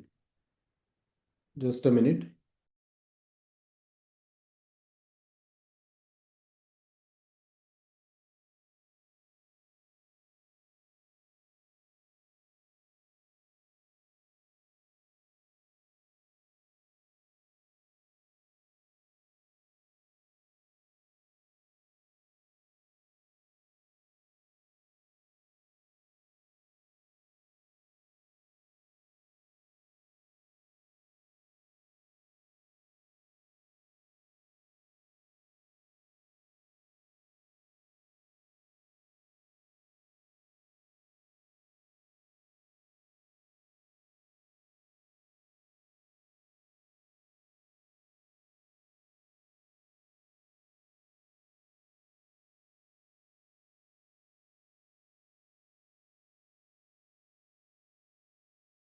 Yeah. So as I was saying, there are different ways to do this long-term memory, right? How do we store things which are only important to us?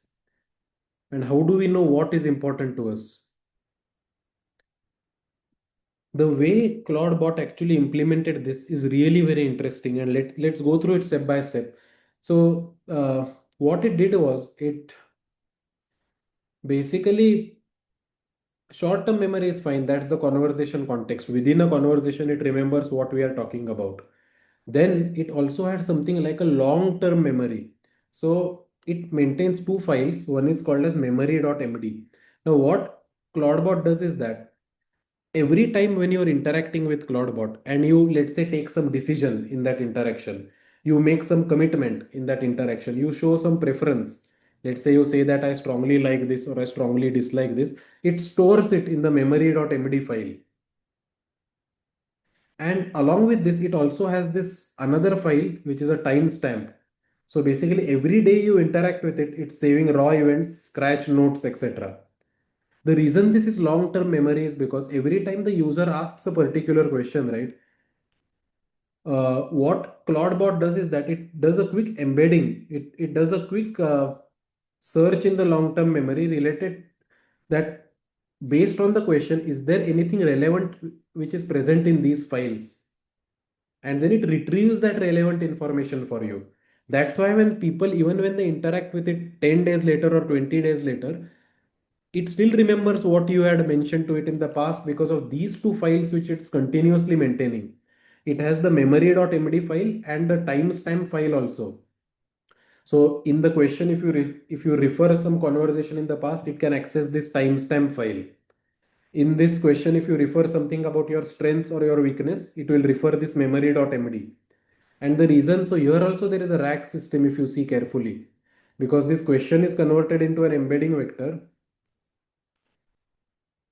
Both these files are actually converted into both these files are converted into chunks, and they are converted into vectors, and we retrieve only those things which are matching the query vector. That's why CloudBot is actually so good at long-term memory. So this is how it implements long-term memory. Did everyone understand how long-term memory is implemented by this bot? It's actually very intuitive. Memory is something which is quite intuitive to understand. So what it saves is basically based on the user.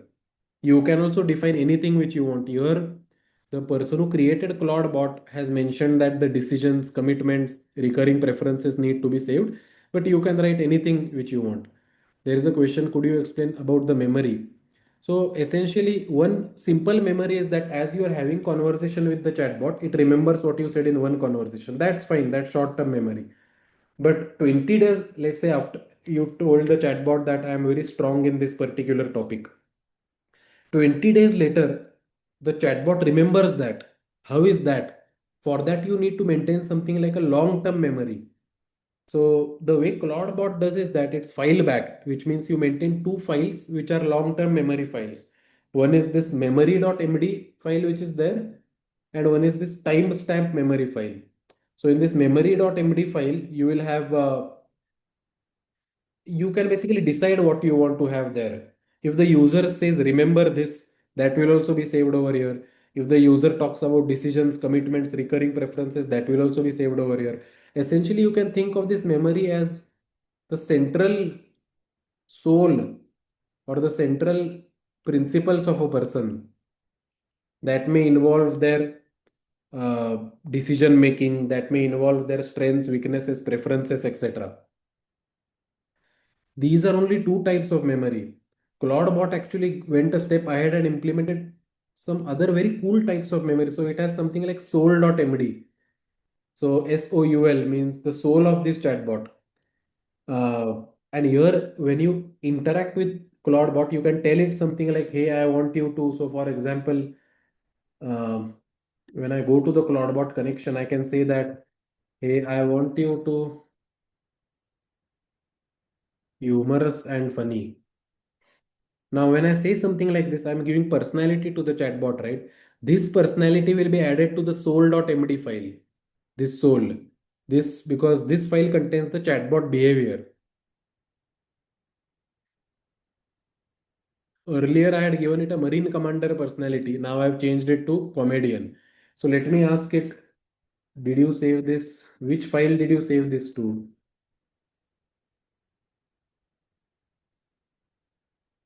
So all future conversations it will keep having in this personality because it has saved this personality for itself in this soul.md file.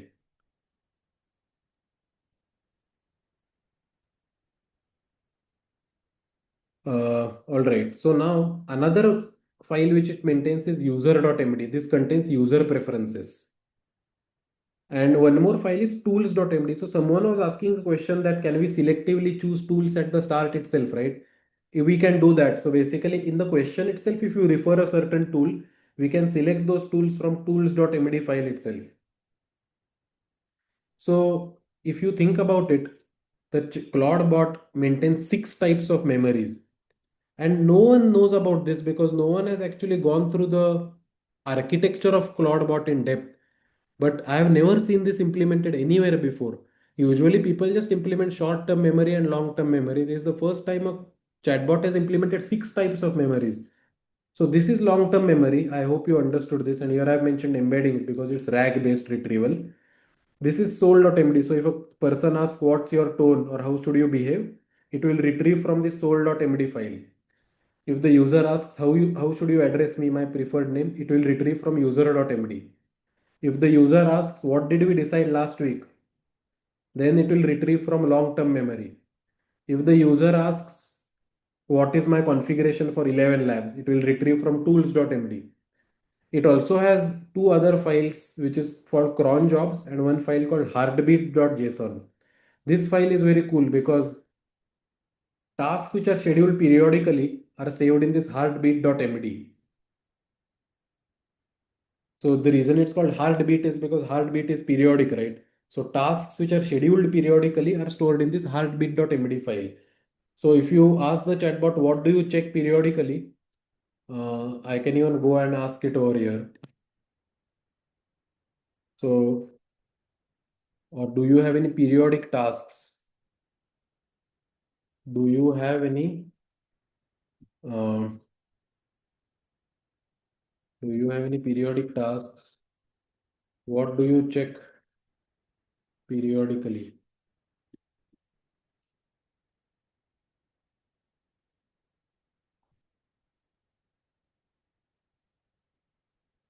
So when a user asks something like this, it will be stored in heartbeat.md. So see, heartbeat. It contains, so I have asked, this is my personal workflow because I have asked daily summaries at 11 a.m. for these two Slack channels. And I have asked the chatbot to DM me. So this is the heartbeat.md because this contains daily summaries. So now think about how much detail and how much thought has been gone into developing this memory architecture in the first place. The simplest thing you could have gone ahead with is just conversation context. But the person or the people who have built this have thought about it in so much depth that uh, you have the 6 type of files. And whenever a user asks a question, first we retrieve relevant information from memory into the prompt itself. And then we later think of the tools. So this is the first step which happens before the tool call even takes place.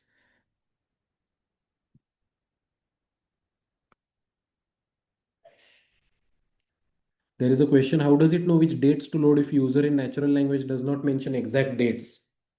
So if the user says 2 days back or something or 20 days back, what happens is that it has the current date, it converts it back to the day in the past, and then it just sees the timestamp folders which it has. Since it's a language model, it knows how to do that.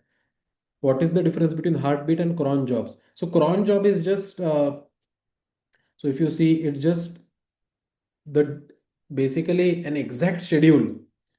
Heartbeat is not exact. That's the difference. So if you want an exact schedule, you do a cron job.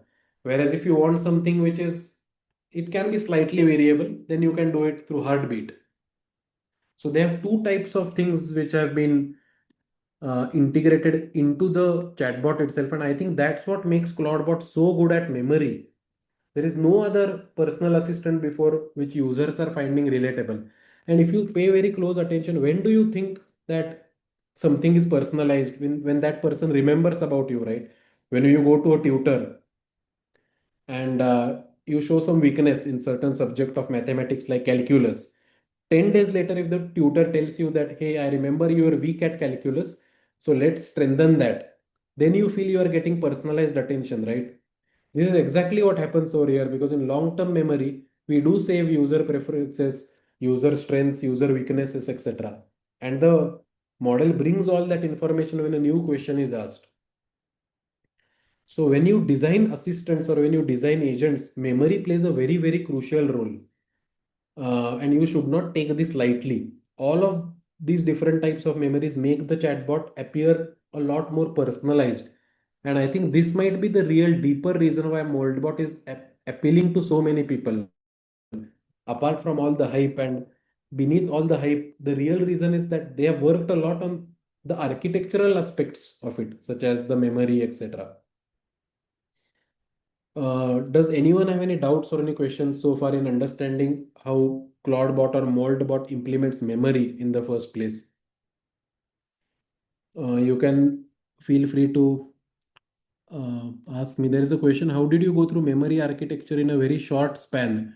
So, memory architecture basically, this is the architecture which I wanted to explain what ClawdBot is implementing. And memory is very intuitive, right? When I say all of these things, it makes sense like, oh, yeah, we should have long term memory for saving things which are important to the user.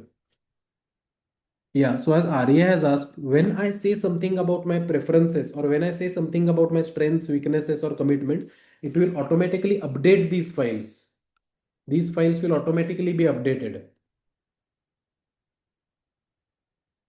Dishant is saying, how are these files structured? Are the front matter files that progressively load? So basically, the way these files are structured is that it's a normal markdown file which keeps on getting updated, but the full file is never loaded into the prompt at once. Since these files have a rack system built on top of it, only relevant material from these files is added to the prompt.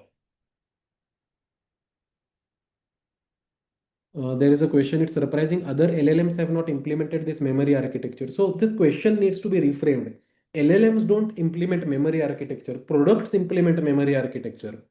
LLMs have no memory. We have to augment an LLM with memory. We have to tell the LLM, here are the files which you should refer to for long-term memory, uh, keep short-term memory in your context, etc. So in our chatbot, in our present implementation, what we are going to simply do is that we are going to not implement all of this. In this version, which I have shared with you, we have very simple memory implementation. And that memory implementation is through a library which is called as Memo. How many of you are aware of this?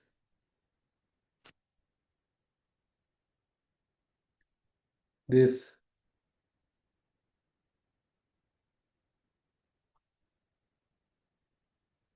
So instead of coding the memory layer from scratch, we are going to use this Memo library. And we are going to do it in a very simple manner, basically. What happens is, after each conversation, we pass the messages to Memo, and Memo uses the LLM to extract facts. And then facts are stored in a vector database for semantic retrieval. So let's say if the conversation is, I am Alex, a senior engineer working on payments, Memo extracts by itself uh, these important elements of this conversation, and then it embeds it. It embeds these important elements, which means it convert these important elements into vectors. Now, whenever a new query is asked, this query is again converted into a vector, and then we have a retrieval augmented generation system, right? So this query is converted into a vector, and then out of these embeddings, we choose the one which matches the query the most, and that's why we get a personalized response. This is the simplest way we are implementing a memory layer. Essentially, imagine you are having conversations with the chatbot. Memo itself extracts relevant information. It stores it in a vector database. So whenever a new question is asked, it retrieves relevant information from its memory storage. And that's how we enable personalization. So the reason memory is getting stored uh, here all this memory is getting stored is because we are using Memo as the memory tool. But when you build your own personal assistant or when you build your own personal chatbot, remember that memory architecture needs to be as robust and as comprehensive and well thought out as this. There is a question, why not .txt text file but instead markdown? I don't think there is any specific reason for it. They just went ahead with markdown, but I'm not sure why this was the architectural choice.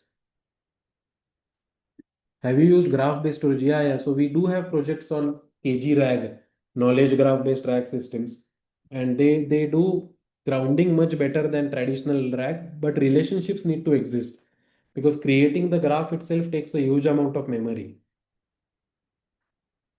Uh, okay, now that we have seen these six elements, we are ready to look at the field of context engineering.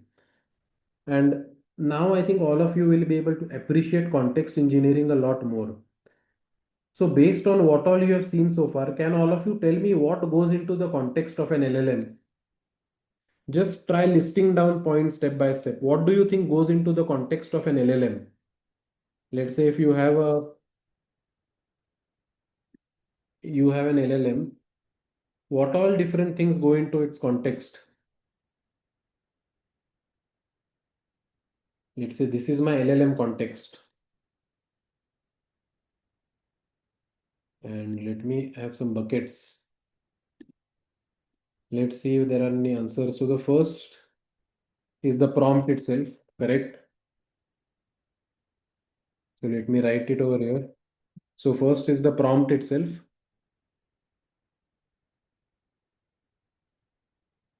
What else? Tool calls. So when you say tool calls, you need to clarify what this means. The entire tool definition, tool description needs to go into the context. Cool. So this, then what else? Some people have mentioned memory. Let's say a big amount is memory. And which memory? So memory which is from, so can you define what all memory will be in the context?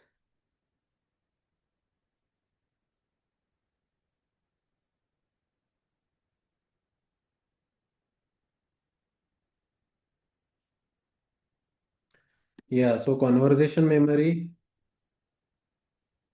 will be in the context. Then the long-term memory, which has been identified through retrieval, will be in the context. Any other information which has been retrieved through memory, that will also be in the context. Conversational memory, long-term memory, and maybe uh, some other files like soul.md, user.md, etc. Okay. So all of this will be in memory. What else?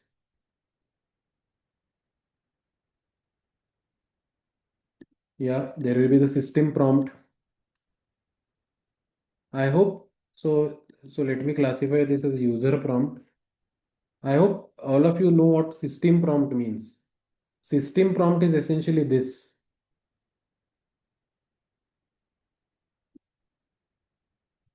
System prompt is essentially, uh,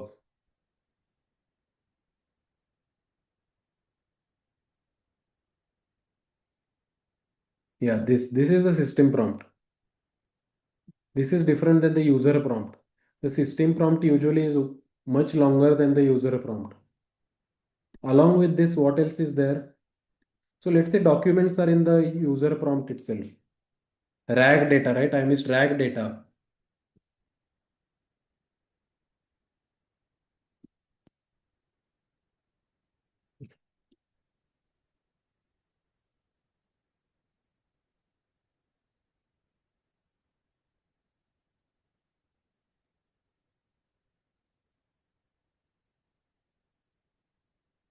Okay, what else? Can you think of anything else which I'm missing?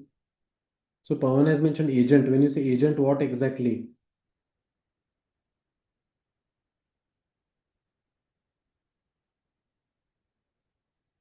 User prompts. Yeah. So when I say RAG data, I've included all of this over here, right? Okay. So all of this which I've shown right now is the LLM context. This is the LLM context and context engineering. And as you can see, the LLM context, it's limited, right? It's like land or gold. It is the most limited resource which we have, and we need to fill it appropriately. We don't have unlimited supply of it. So the art of filling the LLM context is called as context engineering. So the art of filling the LLM context is called as context engineering. Um, and This is what Andre Karpathy tweeted. And now I hope all of you will make sense of this. Maybe this.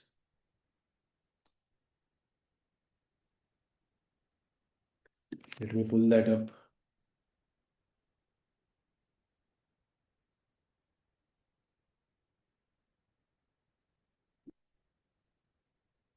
Yeah.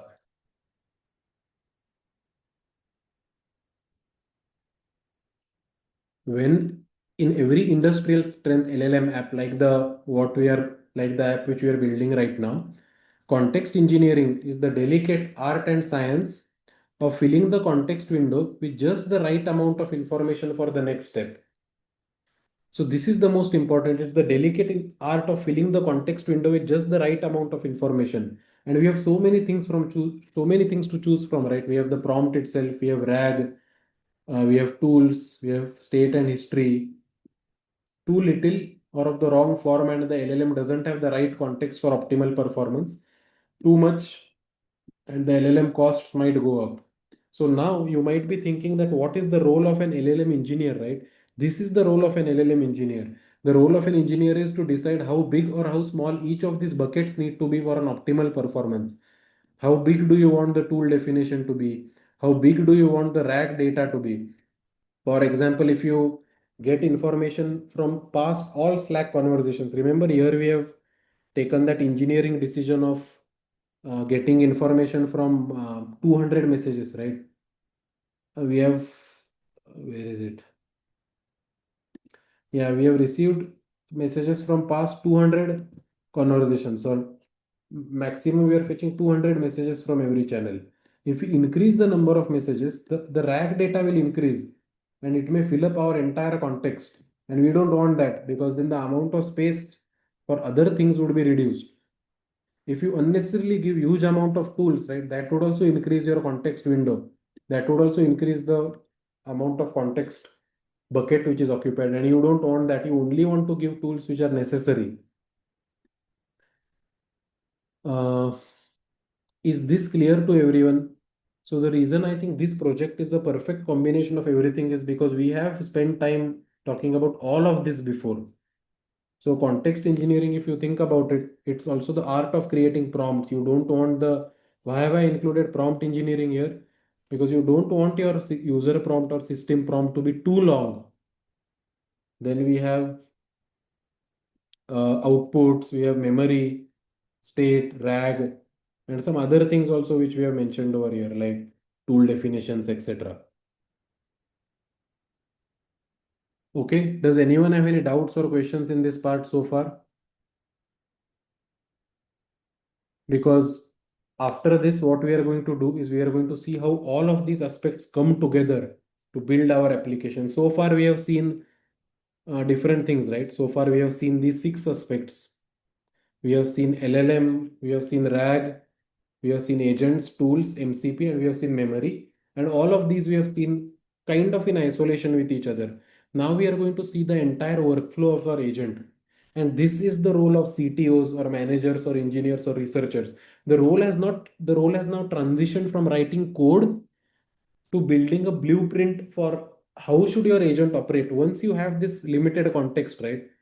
Once you have this limited context, how do you define the agentic workflow so that the context is utilized properly? And what are the sequence of steps in which this agent operates? I'll be sharing both the recording and the Miro board notes on the course dashboard, so no need to worry about that. So we have now come to the last 2 aspects of our workshop, where the first aspect is I'll show you the workflow of how to build this and the logical sequence through which you can start thinking as an engineer or a researcher. And then we are actually going to again go through the code base and see if we have understood everything. I have already explained different aspects of this code, but when it all comes together, I'll again take you through it. And then I'm going to explain to you how you can build this from scratch using Cloud Code. So these are the things which are remaining. We are already 3.5 hours into the workshop. So all of you who have stayed this long, that's great. Now it all comes together in the next part. Now I don't think we'll take too much time after this because building the foundations itself takes a huge amount of time. Once the foundations are in place, now comes the assembly. But this is the part where the real role of a human uh, or the person with agency starts. AI can write the code for you, but you need to tell it what to write or what to do. Okay, so I'm going to take a small break right now, everyone, and I'll come back in 2 minutes.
All right, everyone. So let's do a final sprint and um, reach towards the end of this workshop. So now think about it, right? You have understood all of this and you have this context window. Now you have to design a workflow for how the agent essentially will be assembled together. So this is the workflow which we are designing right now. The agent is the central aspect of all of this. Okay, when the user asks a certain question to the agent, and the question can be something like this, it can be any question. So the question can be this question. Let's say this is the question which is asked by the user, and I'm bringing this question over here so that all of us can have this as reference.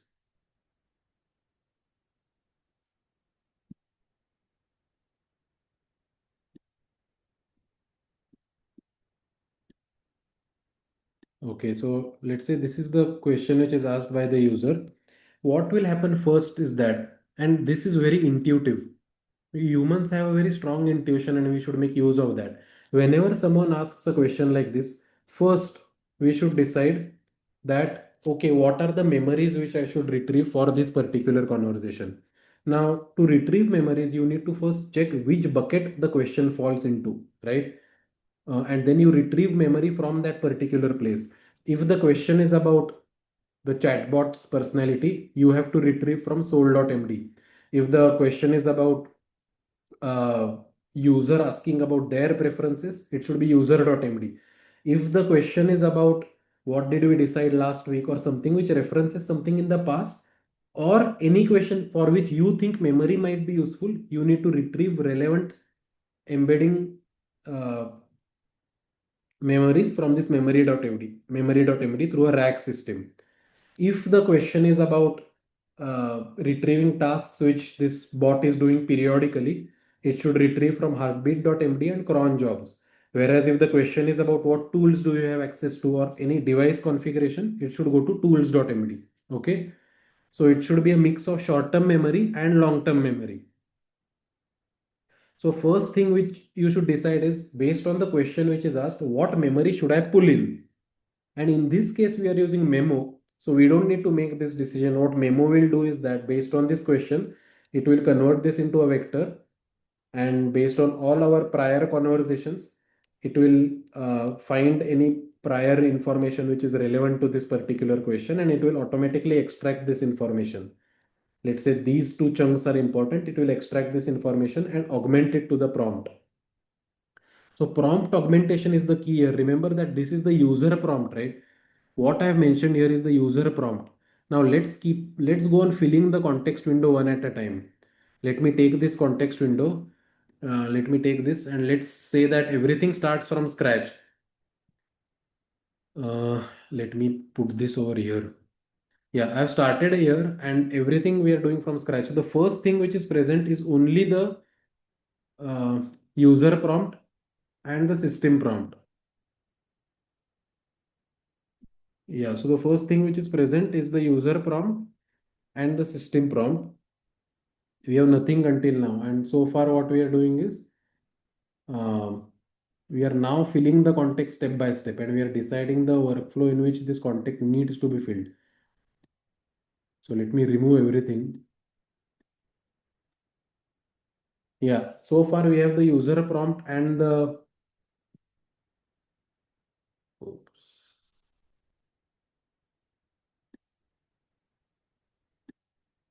Yeah, we have the user prompt and the system prompt. And now what will be done is that steps will be added one by one. So first what we are doing is that first we are retrieving this memory, right? So before that, conversation memory will already be here. I hope all of you understand why conversation memory will already be here. This is a short-term memory, which is all the conversations which user has had in that particular thread. Conversation memory will already be here. That's the short-term memory. Then, if anything is retrieved, we will add long-term memory. If anything is retrieved from those files which I just mentioned, we will add LTM over here.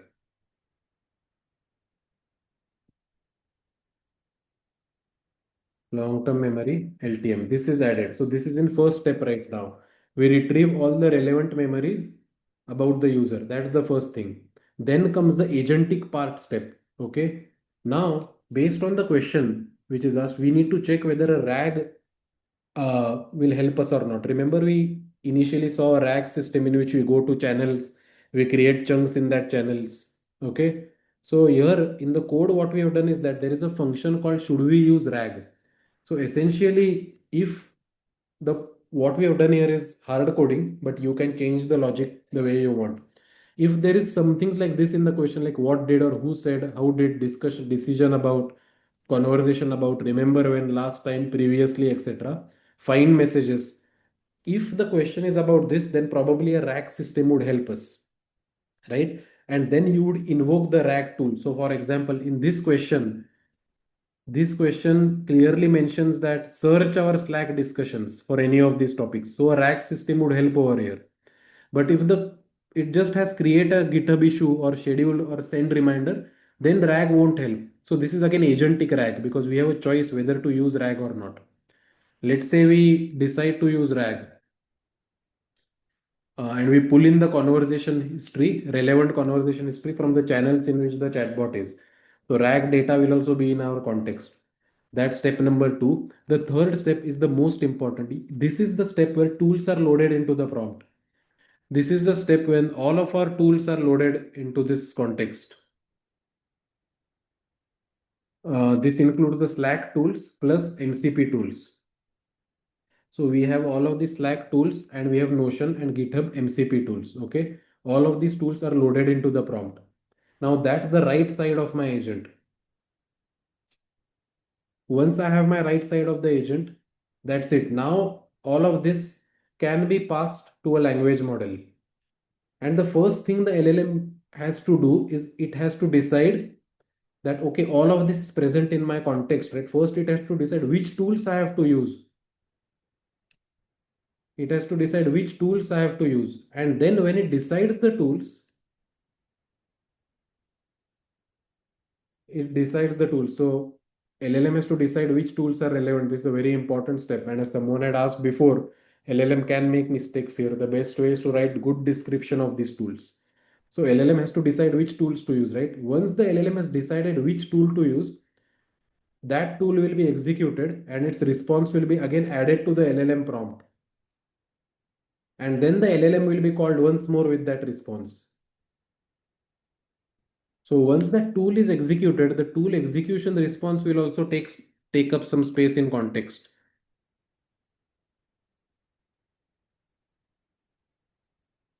And now since the LLM has the tool response and it has everything it needs basically, and then it can give a proper answer. So this is the entire workflow with which our agent is going to answer questions. And after this is done, we don't stop here. The agent, again, what it does is that it has to update these files, right? Which files does it have to update? It has to update these memory files, as we have already seen.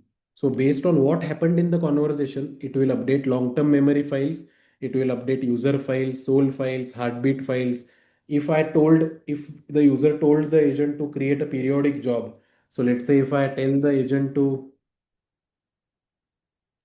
I think I need to remove some terminals, close some windows over here.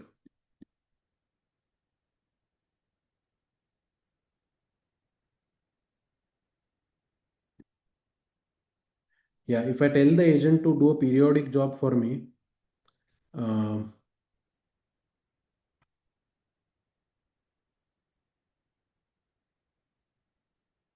post a good morning message. So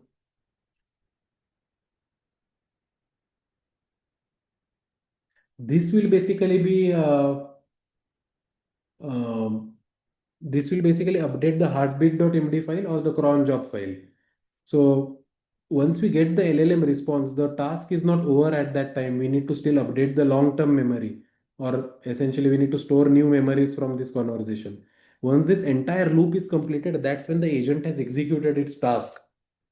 So this is the entire workflow which we are also doing in this code. So if you take a look at this code file right now, the most important file is agent.ts. And let's go through the steps step by step. So scroll down into this file and go to this part where there is the function on process message. So I'm sharing the code file on chat. Just go to this file and scroll down to line number 624. This is where all these 6 steps will be explained, right? The first step is retrieves relevant memories, checks if RAG would help, retrieve Slack history if needed, process with LLM and tools, store new memories, and return response. So the first step is memory, right? So based on the question, we search. This search memory is a function which is provided by memo.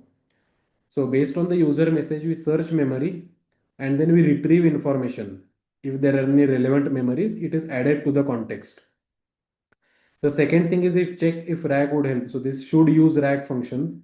And if you go to this function, you will see that if you go to retriever.js, retriever.ts, this rag slash retriever.ts, there's this should rag function. And here we have written a custom function of where RAG would help and where RAG probably is not needed. Okay, go back again to this now.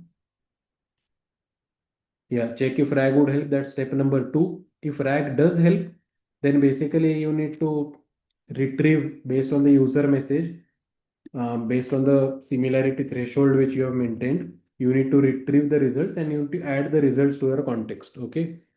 Now, until now, you have the session history, which is the short-term memory. You have the RAG data and you have the memory, retrieved memory. All of that is added into the context. And the current prompt is also added into the context. So until now, until this step, everything is added into the context. And after this step, essentially we start executing the tools. So we get all the tools, which is Slack plus MCP, and then we make the LLM call once. Once this LLM call is made, here the LLM does not give a response. It selects which tool to use. And once it selects which tool to use, we execute that tool. We execute that tool, and then the LLM is called once more. Because finally, once the tool is executed, it has the tool response and then it can call the prompt once more basically and try to generate an answer. And at this step, here is where we have got the final answer, but we don't stop here because we add messages to our memory. So in this code which I'm sharing you, it's a simplified version of ClawdBot. I'm just using Memo library right now. I'm just using Memo. So I have a simplified form of long-term memory which I'm using for the sake of simplicity, but it still does the work. Now that is it. That is how this agent.ts file actually operates. Most of the file is written down into getting the tool. So the initial part of this file is getting the Slack tools. We also have a few memory tools actually, such as if the user mentions remember this or get my memories, we can write a function about this. Or if the user says forget everything you know about me, we can write a function about this. So there are MCP tools, Slack tools, and also a few memory tools if you need. So big part goes into creating these tools. And once the tool is created, then you have to execute this pipeline of processing the message. As an engineer, this is what all of you need to decide that what is the pipeline which I want. So this is the pipeline which I have chosen here, right? Maybe you don't need this second step, check if RAG would help. Maybe you always want to use RAG. That's your decision. Maybe you want everything as MCP servers. That's again your decision. Maybe you want to retrieve the memories with a different embedding model or a better embedding model or a larger embedding model. That's again your decision, right? Everything in this, there are many places where you can do ablation studies, which means you can try different things and see which one works the best. uh, yeah. Now, the best way to read this code is go through agent.ts. I've already explained to you how different things work here. And then go to different other aspects. So, for example, if you're going through agent.ts, right? And if you come to this should use RAG, uh, should use RAG, then that's present in the RAG folder. So then you go to the RAG folder and look at the embeddings folder, look at which embedding model has been used over here. Then think about why this embedding model has been used. Can I change the embedding model? This is where research aspect comes into the picture, right? Here, the code which I've given you is just one thing, one configuration which works very well. You can change many things. So, for example, if you go to the vector store, right, and if you see that why are we using a vector with 1536 dimensions? Why can't we do it with 768 dimensions, for example? Or instead of a RAG system, as someone was pointing out, why can't we use a graph-based RAG system so that we can get better answers? Instead of memory, which is this, sky is the limit, right? Why can't you think of different types of memory for your particular application? So memory also is in your control. As a researcher or as an engineer, you have the choice to decide what type of memory architecture you want to implement. So this is the RAG folder, and most important folder is the agents RAG, and this is the MCP folder. So in the MCP folder, it just consists of the um, two MCP configurations. One is the GitHub and one is Notion. So I can actually test Notion over here. I think I had done it before. Let me try to ask that same question. Yeah, let me say search Notion for any pages. And I've already provided a Notion integration. So I provided a Notion secret key for this page actually. So now remember that if you are an organization or a company who works with Notion, the agent can have complete access to a Notion file uh, directly, basically. And then you can make automatic updates to it. Many things are possible.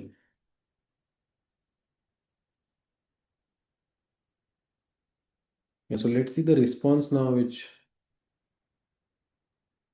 I am getting.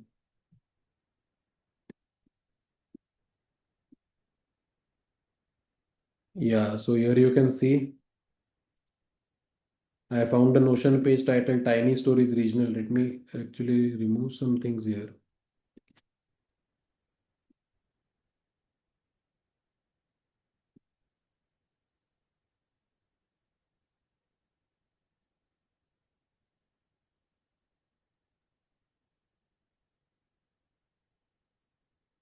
Yeah, so this Notion integration has only been possible because of the Notion MCP server, nothing else.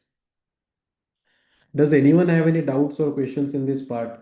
Basically, the part where everything is brought together and the entire workflow of the agent is constructed. It took a very long time to come to this part, but I think it was important.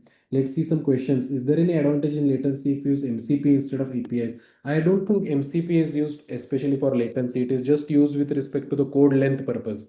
Maybe APIs are slightly faster, but I don't think MCP has any speed advantage as such. Could you give examples, use case for when to use knowledge-based RAG? So knowledge-based RAG is useful when you have, let's say, SQL tables and you have relationships like purchase order, who has purchased from where. So if you can construct a graph representing your underlying data, then when a RAG system, when a question is asked, you can traverse that entire graph and retrieve relevant information.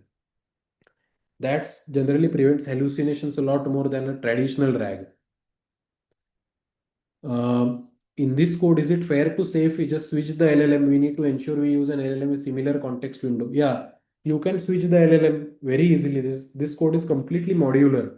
The code which I have given to you is fully modular. So now let me come to the step where, as a researcher, what all changes you can do in this code, right? So as you mentioned, first thing you can change the LLM. Second thing, you can add different MCP configurations.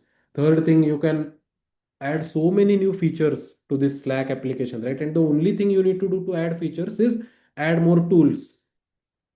And you don't need to write a tool now. You can simply add more tools in this MCP configuration. And again, as I mentioned, coding should now not be a hurdle now because we have Claude Code, GPT Codex, etc., which can take care of coding very nicely for us. So many other places where ablation studies can be done, right? As I mentioned, the choice of embeddings for the vector embeddings. If you don't want to use ChromaDB, you can use Pinecone, VV8 Milvus, or you can even use QDRANT. The choice lies up to you really. Memory, again, the way I've implemented this, I've implemented a simple version of memory, but as a good exercise, you can feel free to implement this more advanced version of the six layered memory. So I call this the six layered memory because there are six layers of memory implementation over here. That is one ablation study which you can do. Why stick to only Slack? You can create an assistant for any tool which you are using at your company, essentially. Yeah, here is where you can see that I've used memo. So this memory, I've tried to keep it a bit simple, but you can again make it a bit more complex if you want to do that. What else can be done? Yeah, so this is the entire workflow with which this Slack assistant has been constructed in the first place. So now I'll pause here to take any doubts or any questions, and after that we'll move to the last aspect, last two aspects actually. First is what is the role of modern humans? That is what we'll discuss. And second thing we'll discuss is how to build this application from scratch using Claude Code. So first, let me ask, does anyone have any doubts or any questions in this part so far?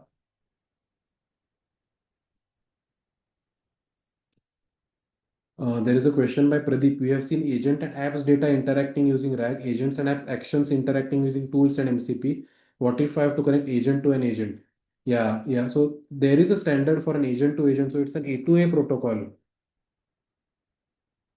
Uh, it enables different agents to talk to each other. So just like we have an MCP protocol, we have A2A protocol, which, let's say you have a Slack agent, you have a Notion agent, you can get them to communicate with each other. That's also fully possible. Can we be able to test Olama? Yeah, sure. You don't necessarily have to stick with a GPT provider over here. This entire workflow which I've mentioned is not restricted to Claude or OpenAI. You can use open source models through Olama also. Given these building blocks, do you think the ClawdBot buzzes because it's first such agent built? So I think that ClawdBot buzzes because it lives locally in your application and it's actually genuinely built with a lot of care. So people have this whole buzz thing, right? But if you dig deeper, the architectural components have been built with a lot of thought. And it's the first personal assistant which works for you 24 by 7. The reason people think about it so much in a personal way is because its memory is amazing. Because of these six things, it has easy integrations with Notion, Discord, Slack, WhatsApp, etc. You can control it from your phone. That's very attractive, right? On your phone, you can say that create this Notion template for me, share it with my team, create a voice note using 11 labs, and share it with my manager, let's say. All of this is possible on your phone as you are walking or as you are taking a jog, for example. Uh, Now, is the CloudBot better at helping build? No, no, CloudBot is not good at building software. Cloud Code is good at that. CloudBot is good for running applications. Like if you want to build an agent for your company, like how I am doing the Slack bot, CloudBot, if you want to build your own agent, CloudBot serves as a good knowledge. But if you are just a user of this tool, CloudBot can give you many things. Like, for example, many of these people who have given testimonials, they are just users of this tool. They are not building anything for themselves. My goal with this workshop is for you to build things yourself, not just be a user of these tools. What are the security needed to build? Yeah, now let's come to the security aspect of it, right? As you can see, since the Moldbot or CloudBot has access to browser, the simplest thing you can do is just uh, connect CloudBot to, and I just saw an article on it, CloudBot AWS. Yeah, see, this is a very safe way to run CloudBot. This is one way, and this will not even take that much money. Another way, if you have access to financial resources and if you want a very cool setup, that's the Mac Mini, right? Everything lives on this laptop. You don't have to worry about data getting leaked. Essentially, CloudBot will have access to everything on this machine, not anything else.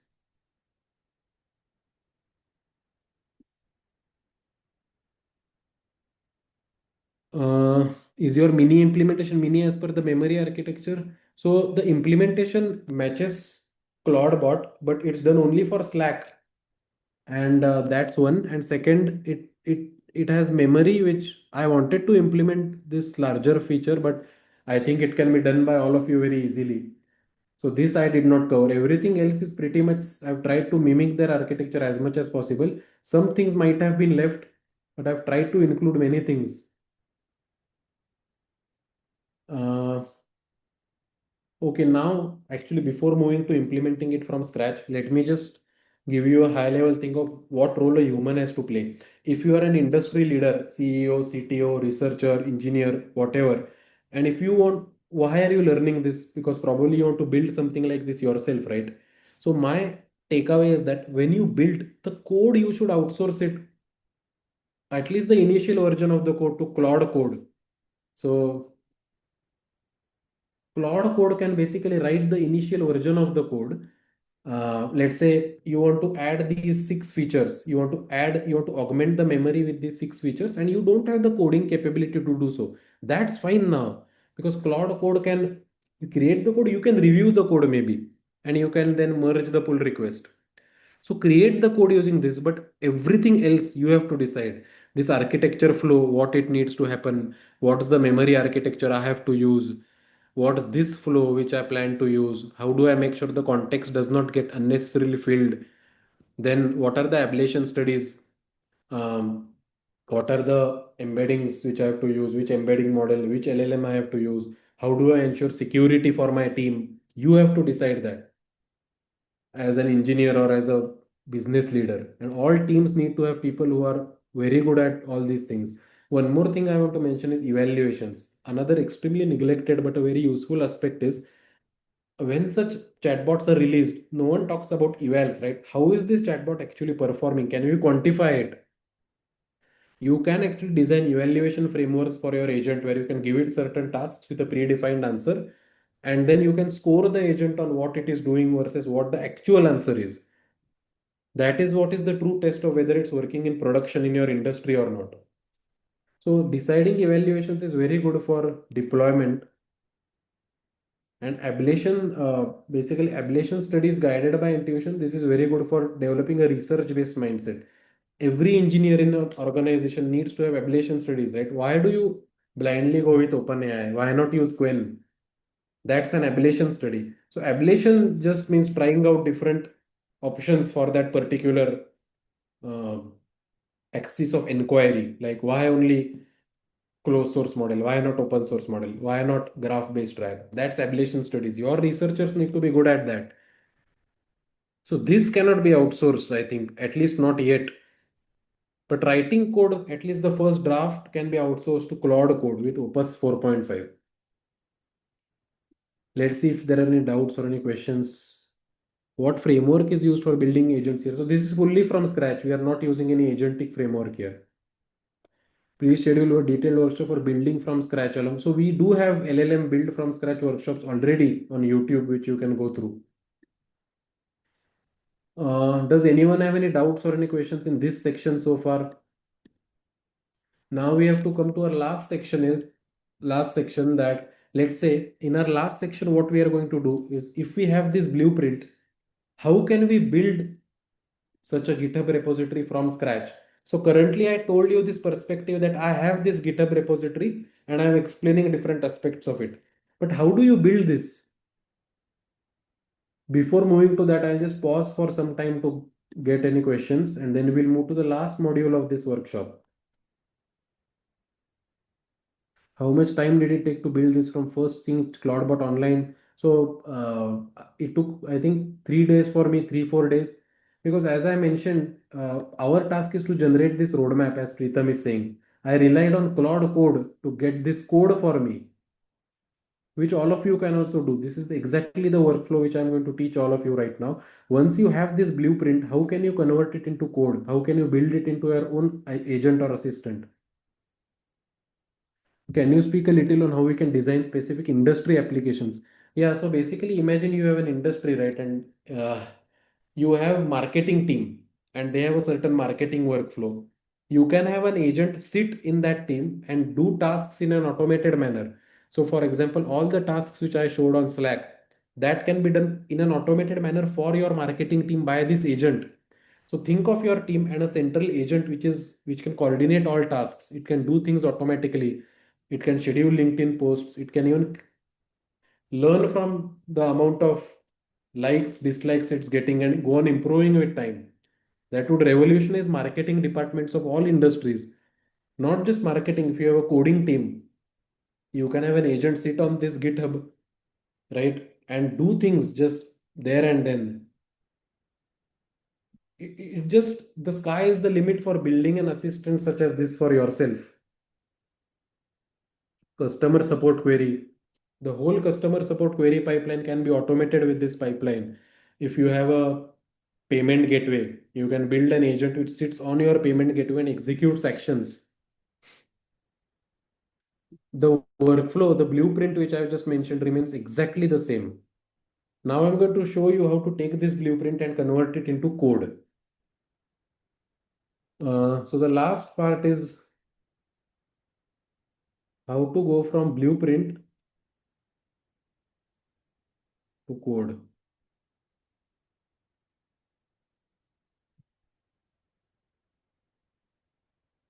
So imagine you are building an agent for an industry, right?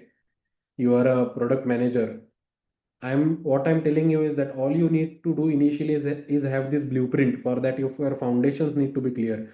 But once you have this blueprint, you can automate the generation of the first version of your prototype already, and then build further on this prototype with your team. That should be your workflow. But as the manager or as an engineer researcher, your first task should be to create this PRD, this product roadmap document, project roadmap document, or this blueprint, whatever you call it, this kind of a blueprint. So we are 4 hours into this workshop. I again would like to thank everyone. There are 66 participants, which I can see, which have stayed till the end. And at the start, I think around 120 people had joined. Thanks a lot for staying till the end for 4 hours. Now we are on to the last section, so don't worry, we'll try to wrap it up in another 10 to 15 minutes. But this last section is going to be very useful. So again, I'll come back in 2 to 3 minutes, and then we can continue with the final section. Before we come to this section, it will be great if many of you can download Claude Code, because we are going to need this for the final section. Yeah, I'll just be back in 2 minutes.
Okay, everyone. I hope my screen is visible to all of you.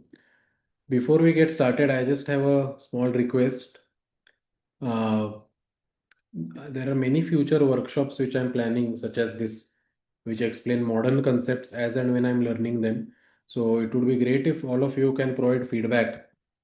I have shared a feedback form with all of you on the chat. So whatever you thought about this session, please, if you can make a written feedback or a video feedback, that will be great. I'll consider all of that feedback into our next session. I'm planning a next session on GPU programming. So I will incorporate all of that feedback, but please give feedback because I'll improve that way, and that is the only metric which I rely on to construct future sessions. Okay, so let's move to this blueprint to code section, right, which is our final section. The way we are going to approach this is in a very modern manner. I'm not going to teach you how to code, but I'm going to show you the framework which can be utilized to code. And I think the reason this is possible is only because of Claude Code and Opus 3.5. The reason I'm saying this is because not just me, but prolific coders and researchers all over the world, they are using Claude Code and Opus 4.5. And they are saying it's the best combination right now, and it's taken coding to another level, etc. So I do feel that it's at a level of a junior software developer right now. I really think that, and it's getting better and better and better. So think of offloading it to a junior developer. And I would go one step further and suggest that if you seriously want to work on these projects, I would encourage you to enroll in the max plan. So if you are on the free plan, you don't get access to the latest Opus 4.5 model. Nowadays, all the hype is about cloud code with Opus 4.5. See, and you get that only on paid models.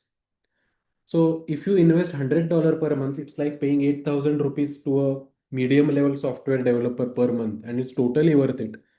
So depending on your financial background and what you aim to do, if you're an industry professional or if you're a CEO, CTO manager, this is non-negotiable, right?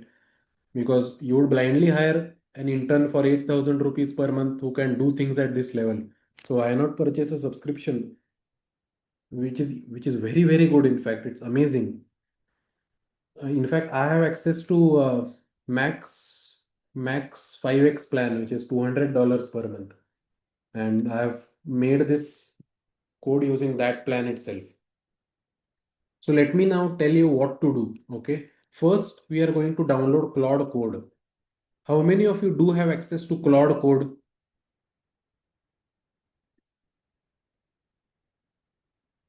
It's a simple one-line command. So if you cannot follow along in this tutorial, it's fine. You can try it later. Essentially, what you need to do is that you need to go to VS Code, and you need to when you install Claude Code, you will see Claude Code appearing like this.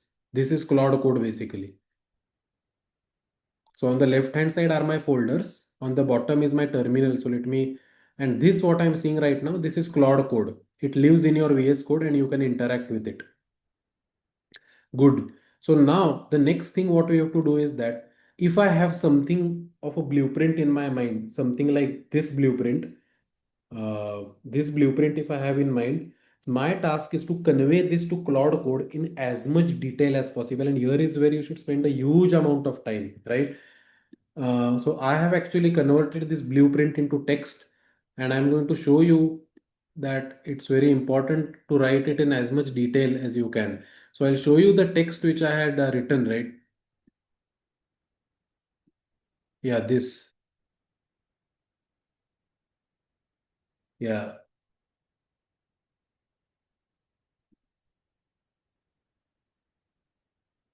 yeah.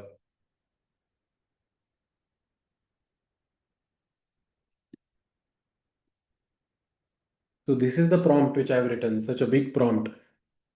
No, not this, it's until here. So let me remove everything. I'll also share this prompt with all of you. So below what I'm showing is what Claude Code generated for me. This I have not done. So this was not in the prompt actually.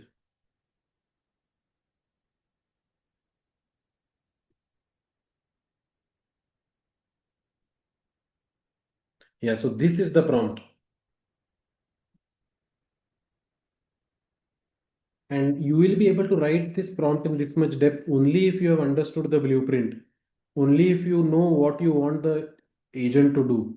So I'm sharing this blueprint blueprint prompt in the chat. Yeah, so see what I've written. I want to build a Slack app which serves like an assistant. I should be able to ask the app the following question. So these are the features.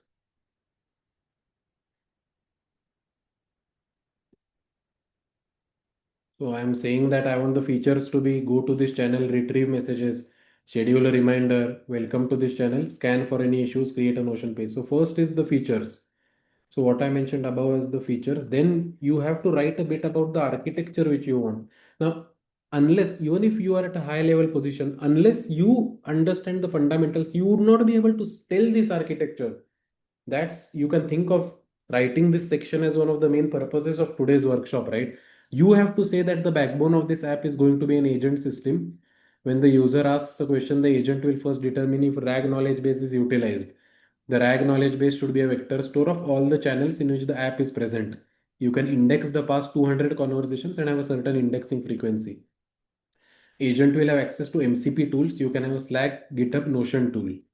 Memory is going to be a very important feature. Here is how I want to implement memory layers: short term, working memory, then task state, etc. How it's all used, then I tell a bit about the memory.md, heartbeat.icon, etc. So this, I've added these things. I did not have this in my earlier version, but if you want to implement the heavy memory feature, you can add all these things. Uh, that's it basically. And let me see if there is anything more. Yeah.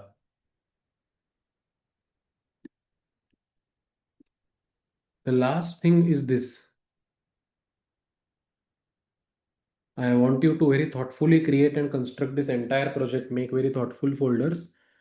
Uh, then you can say start clean from scratch. Don't rely on any previous implementation. This whole thing, what you can do is you can copy this and you can paste this in Claude code. Before that, actually make a folder where you want this project, right? So let's make a folder.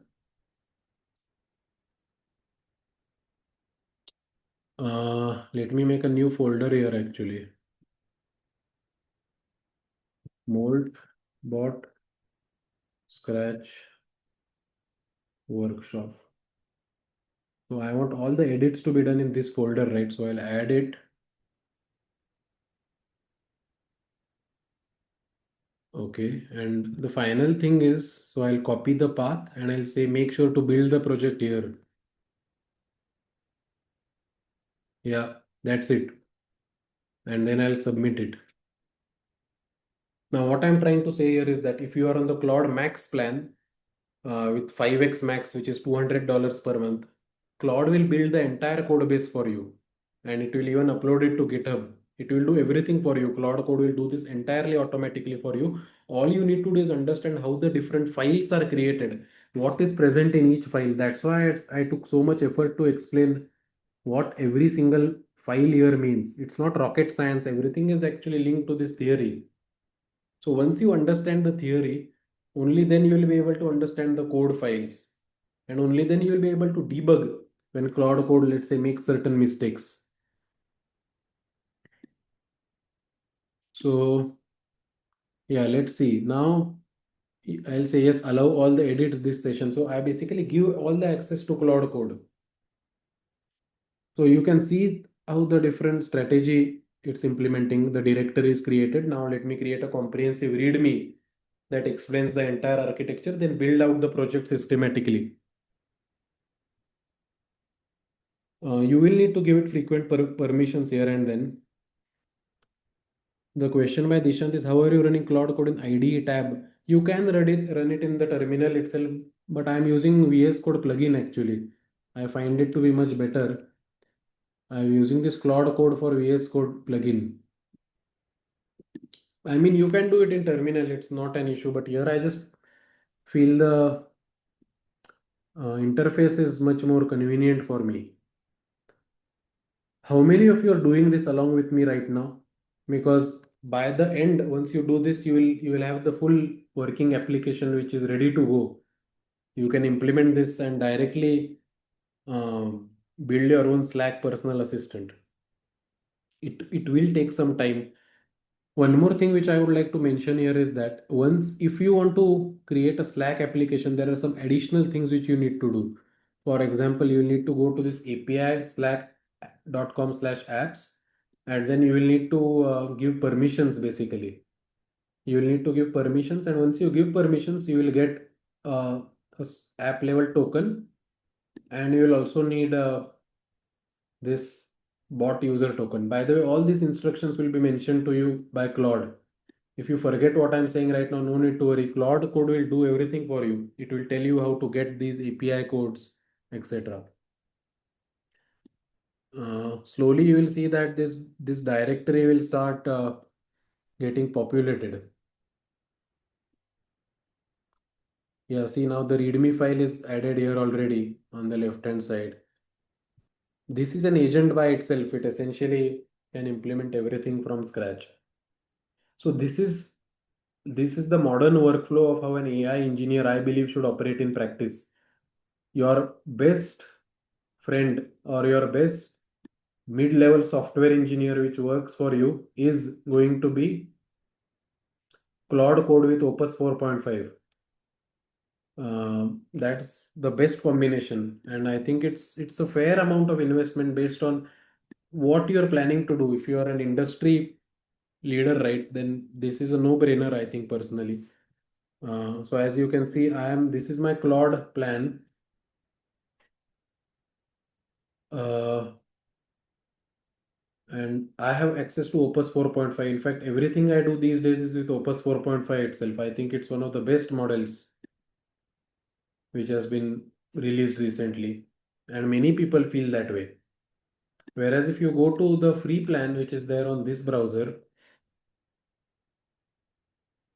you don't have you don't have access to Opus 4.5. See, you need to upgrade for this. Yeah. Do you recommend having Chat GPT? Yeah, I still do recommend Chat GPT because Chat GPT has something called Codex. But I don't think it's at that same level as Claude with Opus 4.5. Claude has just reached another level with coding tasks, and almost everyone unanimously thinks this. Even most of the implementations of MaltBot on the internet are people who are using Claude code with Opus 4.5. So at least right now, the way things stand, Claude is way better. By the way, I don't know how many of you are aware of Kimi K 2.5, open source model which is comparable with Opus 4.5 at many benchmarks, by the way. So it's pretty cool, and it's very cheap. It's 5 times cheaper. So if you want similar performance, you can also connect to Kimi 2.5. Ashish is saying my entire team uses it. Now, Ashish, if your team is using 2.5, you should think about connecting Kimi with one of such assistants which you build yourself. This is going to be the future in all enterprises. Every enterprise is going to have an assistant in every team: marketing team, sales team, customer support team, an assistant which works for them 24 by 7, an assistant which is secure, and an assistant which does tasks. MaltBot is just the starting of it, but this field is going to grow exponentially in the future. Uh, yeah, as you can see, many packages are being created right now, and this takes around 20 to 25 minutes. So I'm not going to wait for this much time, but if you see my Slack, you will see another application which is called MoldBot. This application is the one purely created by Claude Code entirely from scratch. And I did this in 45 minutes to 1 hour once I knew my blueprint. So to first understand the code and to get to the print took around 2 3 days. Once I had this blueprint and I knew what to do, then getting the first prototype of this agent to work is not that difficult. So that's why I think that with a team of 3 to 4 engineers, actually building MoldBot from scratch is not actually very difficult. Because I doubt whether they have coded everything from scratch themselves. Might be Claude Code or Codex, which now everyone is using, by the way. I don't think there is any. We have moved past that stage where people think that using AI for code is something to be ashamed of, or something which you should look at as something low, because I think it's reached a stage where it's become very good personally. What's different between your AI agent bot and MallBot? So MallBot has access to much more tools than what I have, and it has access to a very solid memory feature, memory architecture. As I told you, I'm using a simple architecture. Anti-gravity, yeah, anti-gravity is also pretty cool, but definitely not at the level of Claude Code and Opus 4.5. I'll be very honest here. As Ashish is saying, Anthropic itself uses Claude Code for writing 100% of code for Claude Code. I doubt whether it's 100%, but I think majority of it they might be, at least the first version of it. So really the people who say that using this is not a real software engineer, real software developer, it's time to live in a new world, I personally think. But people are free to have their own opinions. It's just now my opinion is that everyone, all enterprises should have a subscription of Cloud Code and Opus 4.5 enterprise level. But you should not blindly use Maltbot. You should build your own bot from scratch, which is secure.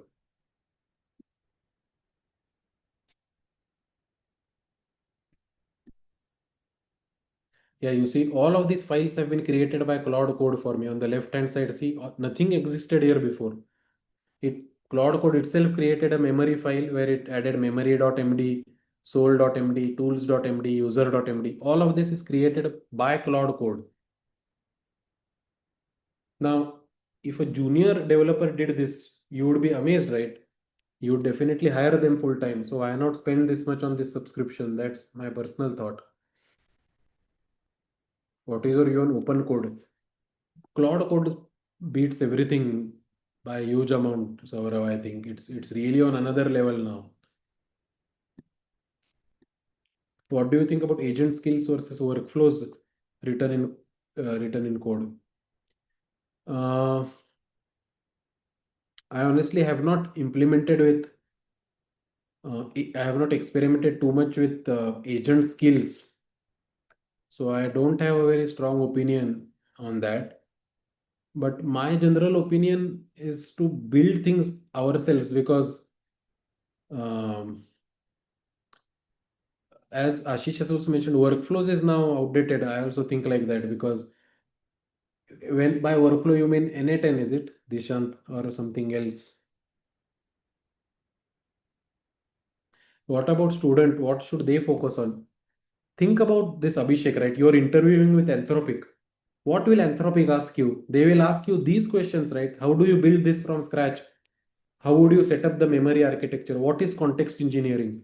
All of these questions you will be able to answer only when you have built a project like this from scratch. So even for students working on an industry grade project such as this is the best way to move forward right now. Because if you have built this on your resume, you automatically stand out from everyone else, right? It's very difficult to build a project like this. So simplest thing which I can tell you right now is go back home, use this tutorial and build your own agent for Notion or Airtable or Excel. Make a GitHub repository, publicize that GitHub repository on Reddit. That's already a pathway, right, for you to distinguish yourself from peers. Uh, Preetham is saying, what Mac Mini do you use for experimental purpose? So Mac Mini I just purchased, Preetham. I'll tell you what Mac Mini I purchased. I purchased this 512 gigabytes. I have purchased it predominantly because I want to compare it with virtual implementations like AWS EC2. So I have purchased this Mac Mini with M4 chip. Is around 60 or 70K. I will also release a video on it or maybe host a tutorial. No need to purchase it. I am not recommending purchasing it. I am just purchasing it because I want to test it myself. I want to test the hype. I don't want to comment on it before I test it myself. So I've ordered one to our office, which will arrive tomorrow, and immediately I'm going to test my bot on this.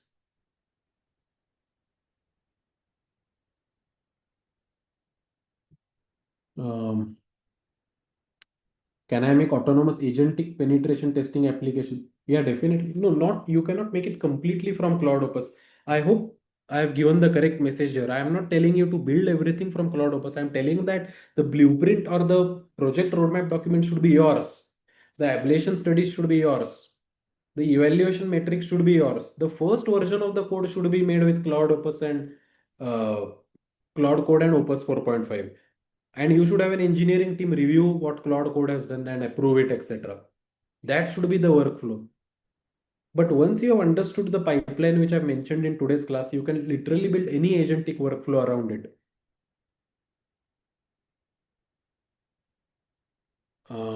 It's done, I think. So you can see on the left hand side that everything has been completely finished. Cloud Code has implemented this in uh, record time. Let me actually copy this and see what all it has implemented. This is the README.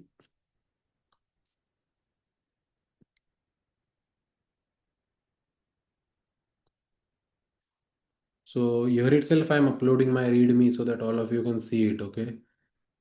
Now check this out, right? Oh, yeah. All of this is being implemented by ClawdBot. It first implemented the features. It also told me how to use the environment. It told me what all keys I need to add. It mentioned the design principles such as minimal folders, single responsibility, project statistics, 30 files, 8 major systems. Now it depends on the developer to see whether this code is correct or not, to push it into production, to keep on improving it. That needs to be done by you. Even that can be done by CloudBot, but you need to tell it what to improve. Uh, yeah, so as you can see, more than coding, you need to focus on system design. That's what I'm trying to say. Coding as such is slightly, the art of coding is slightly dying because coding is being outsourced to agents, right? But what is not dying is system design. Who will design this system, right? This system will be designed by whom? This memory architecture will be designed by whom? That will be designed by engineers.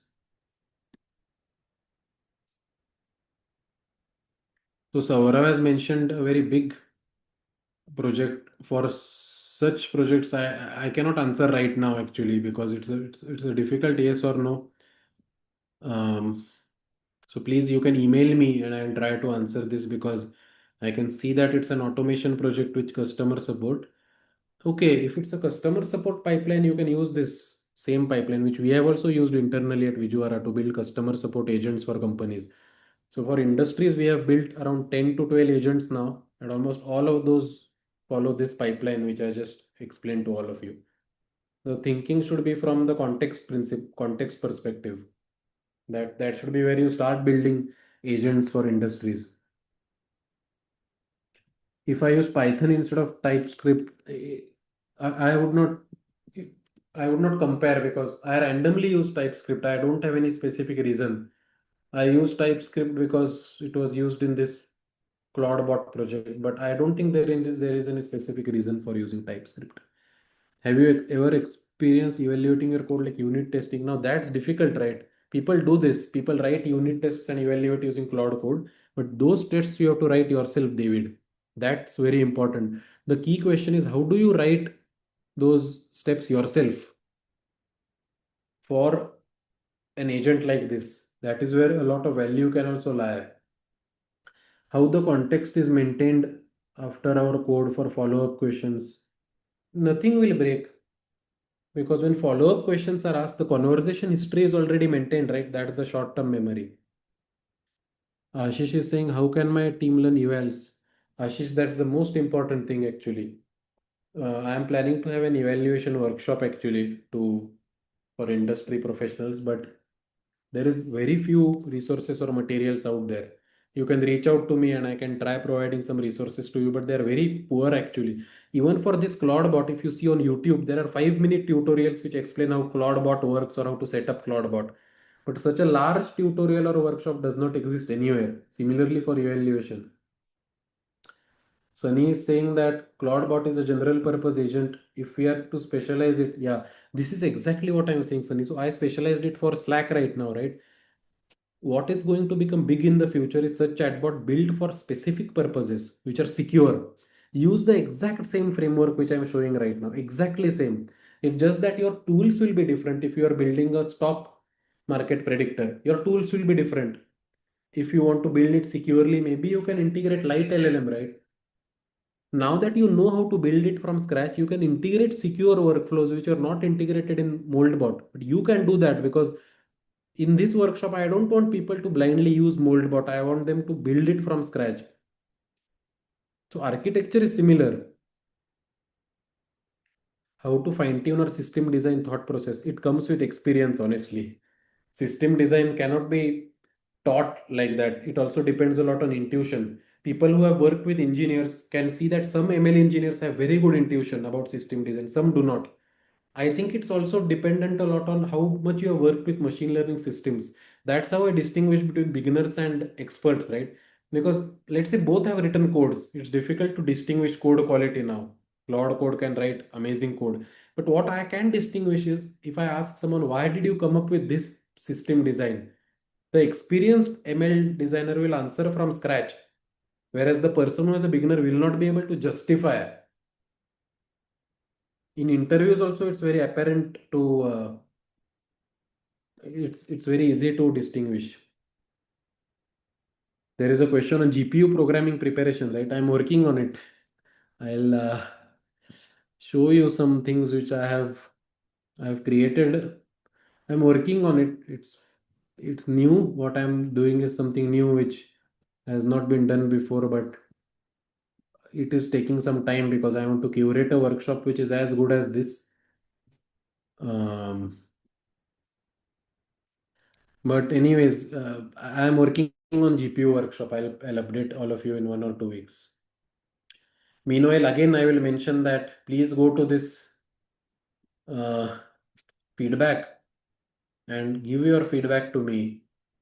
If you want something to be covered next time, give your feedback to me. If you liked something, share that. If you did not like something, please share that also. This brings us to the end of our workshop actually. It was 4.5 hour workshop. As I mentioned at the start, I did not come with any end date today or end time because I had never conducted this workshop before. So I did not have any last time in mind. But thanks to all of you, 55 people who stayed till the end for 4.5 hours without having lunch, or depending on your time zone, it might be either too early or too late. Um, Again, thank you everyone for joining. And we have this minor in generative AI actually starting. I can see that many of you have already, I can see from the names that you have already registered. So this is starting in tomorrow actually. So I'll look forward to seeing you for the first lecture there tomorrow. And please guys, provide a testimonial for me so that I can improve. Thanks a lot, and I look forward to seeing you in the GPU programming session. Don't worry, I'll be sharing Miro board notes, I'll be sharing the recording also. But you need to be enrolled in this course. I have created a course, right? So all of you hopefully got the link from the course. So thanks everyone. If you want to catch up through email, or if you want some industry related help or guidance, just reach out to me on email. Now I'm planning to move towards GPU programming. So my next workshop will be based on that, and I'm also planning to have a workshop on evaluation. Email. So my email address is you can reach out to me at raj@vijuvara.com. It's pretty simple.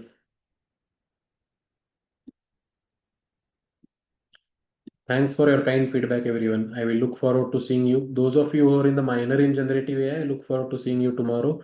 And those of you who have enrolled in this diffusion LLM workshop that I will be conducting on February 2nd. So I will see all of you who have enrolled in this workshop at that time. Thanks, everyone. Bye. Please have some food and water so that you stay healthy.